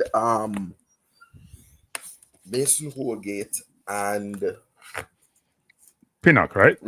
Richard King. No, King. The man who cost us the 2 goals against Curaçao. Go ahead. I don't agree with that, but go ahead. Go ahead. I'll agree with that. Kranky, you don't have to agree with me. I'm simply ensuring that they are Jamaican born. Go on. So you did a good job of that. Right. Go ahead. But if you ask me who I expect, I would expect Ethan Pinnock and Damian Lowe. Right? Okay, go ahead. I had it my way, I would go back there. Okay. Certainly in the midfield where there's question, Isaac Hayden, John Russell, and for me, I think Casey Palmer is going to start over Bobby Reid. Right? I really do think so. Okay. If they do that, I wouldn't fight. All right, go ahead. But I have my reasons for preferring Bobby Reid. Go ahead. Boy, they just put it like white out. White out about them and put Dujan Whisper. No, I don't want to put white out because they didn't have it. They didn't give the updated list, so I whited out. I white out Gray and put in Whisper. I did that. I am fairly simple. Cephas on the left. Right. Campbell on the right and Cadamarti. I don't like Campbell. Okay. I don't like Campbell. So who's on the right? I'll tell you straight up who my team would be to win. Cephas on the left, Kaim Dixon on the right, and Roman Burrell at the number 9. Oh, so you're benching Cadamarti. I'm benching Cadamarti. He and Shaman Nicholson make my bench up front, along with what about the bench? Almost everybody can make the bench. I think maybe one person I missed out. So this is your team, Cataract. Yes. Blake, Lembakisa, Holgate, King. Let me go back so that it's not madness. It will be Pinnock and Lowe. Let me put Pinnock and Lowe. Okay. Pinnock and Lowe. But so if I wanted to win, if I wanted to win, that's who I would have in the back. Oh, Pinnock and Lowe. Okay. So if I wanted to win, I would have Holgate and King because they demonstrated to me in the Unity Cup that they could play together. Cataract, I am going to make this statement again. If they start Cephas, and I don't care who else is on the field, if they start Cephas and King, we are going to give up those same 4 chances in the first half. Hold on. In the first half against Bermuda, the 4 chances that we gave up. The boss for change. We put Lowe and Pinnock. Okay.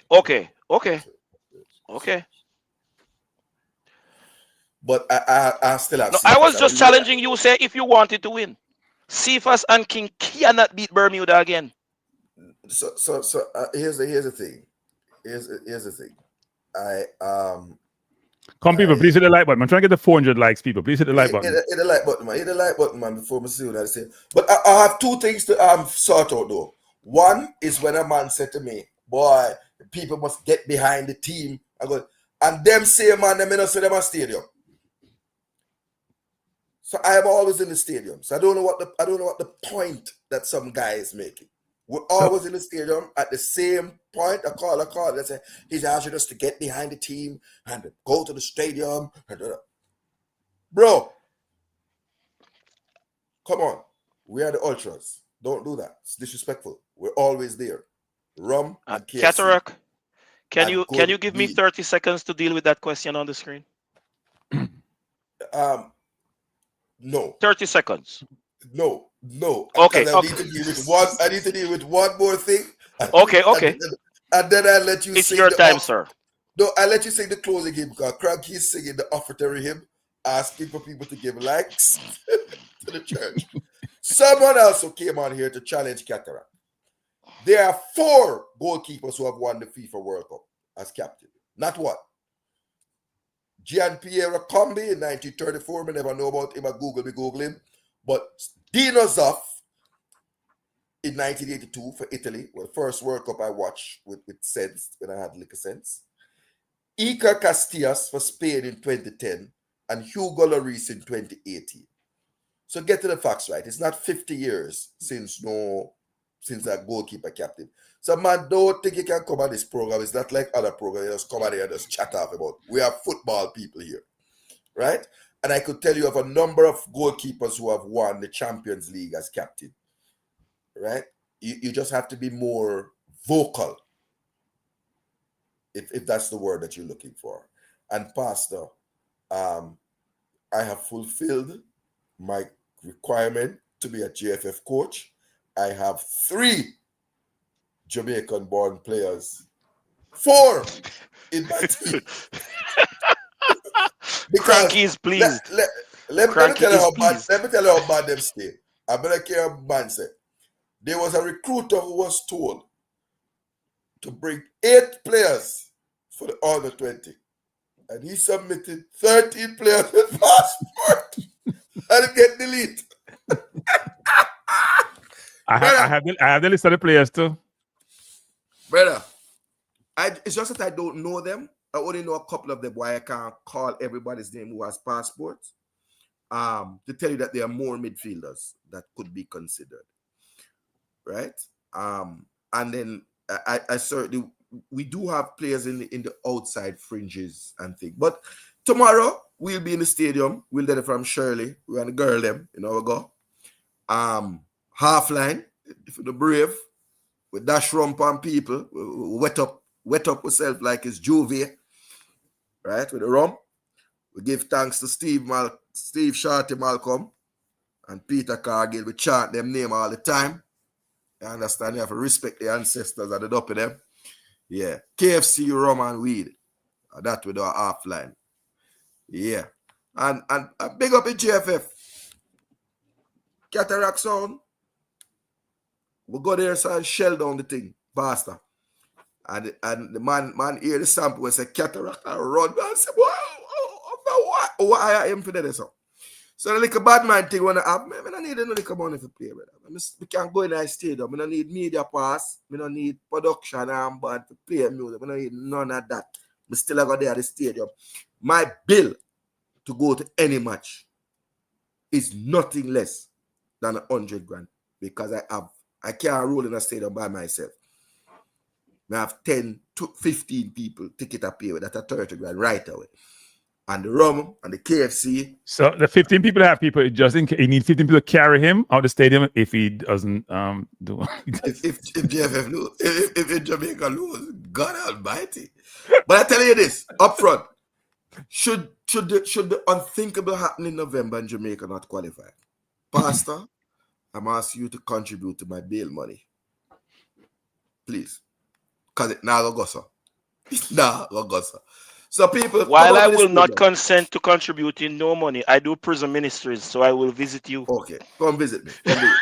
People, come to the stadium. It's still our team. It's not the JFF team. It's not Mr. Speed team. And I still say it right here. Mr. Speed, you're a cancer to Jamaican football. And until we get chemotherapy and get you out. Something saying this program is not the words or the views of the host. It's the views of the luckily me Jamaica them can't sue me because so Jamaica get sued for defamation, So I don't want to speak up sue me, so nobody with the cataract. It's what you call a simile. Is that the correct word in poetry? Whatever. What you want simile or simile, whatever you want simile. What do you want civil or simile? I can't say the right words, but I've said this before. And I say it again. Mr. Speed, your dream of walking out onto the World Cup stage in USA or Canada or wherever as the head coach of Jamaica, is under threat. Because I know you have that little Napoleon thing, a short man thing. You are 6'1". Come on, Kevin. We're not here to beat speed. No, we're here to talk about the football No, team. because look here. Listen, we got a technical advisor to the coach. Have you seen the improvement? Have you seen on the pitch? It needs time. A player, no Kranky. A player off the ball up the field. Out our life is still our playing style. Off, O-O-O-F-F. Off the ball up the field. Out our life.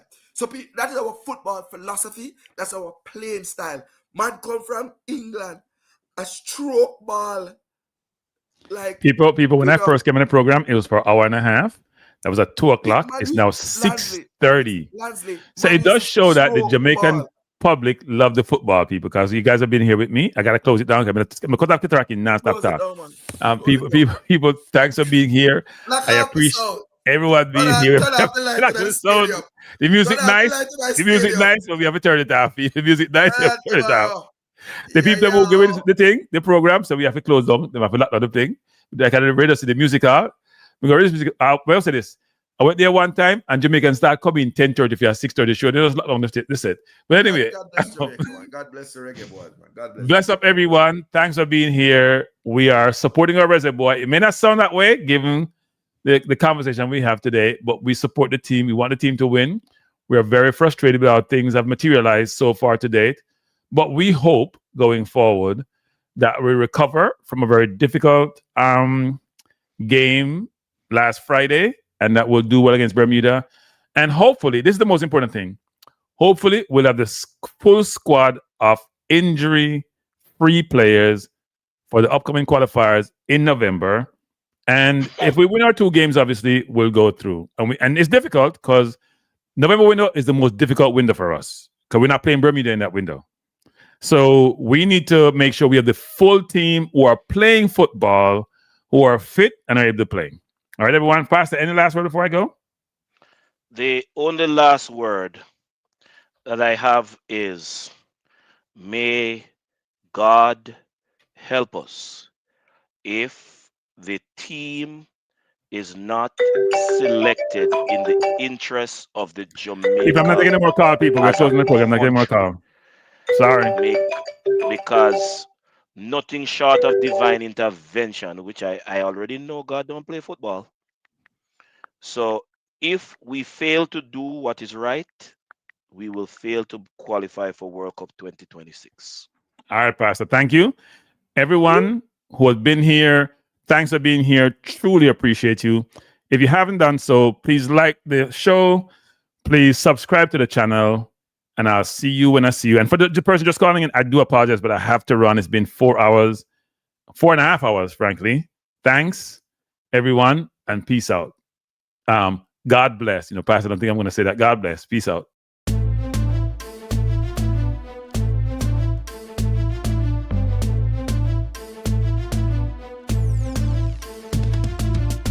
Kranky life is the best to be now. For the best sports talk and it's free, yo. Kranky life will be your guiding light by keeping you informed both day and night. Kranky life, tell them. Kranky life, heed them. Kranky life, want them. Kranky life. From the courts to the field, we'll never lose because Kranky has the hottest news. With expert analysis, we break it down. Our in-depth coverage is best in town. Kranky life, tell them. Kranky life, heed them. Kranky life, want them. Kranky life. Kranky life where the sports is spicy and where we keep the discussion lively. Kranky life, get to know the name because Kranky analysis is never lame. Kranky life, give me my Kranky life. I want my Kranky life. Must have my Kranky life. Whether it's football or track and field, Kranky is at the wheel. So join the journey through victory and defeat and subscribe and don't miss a beat of Kranky life. Tell them, Kranky life.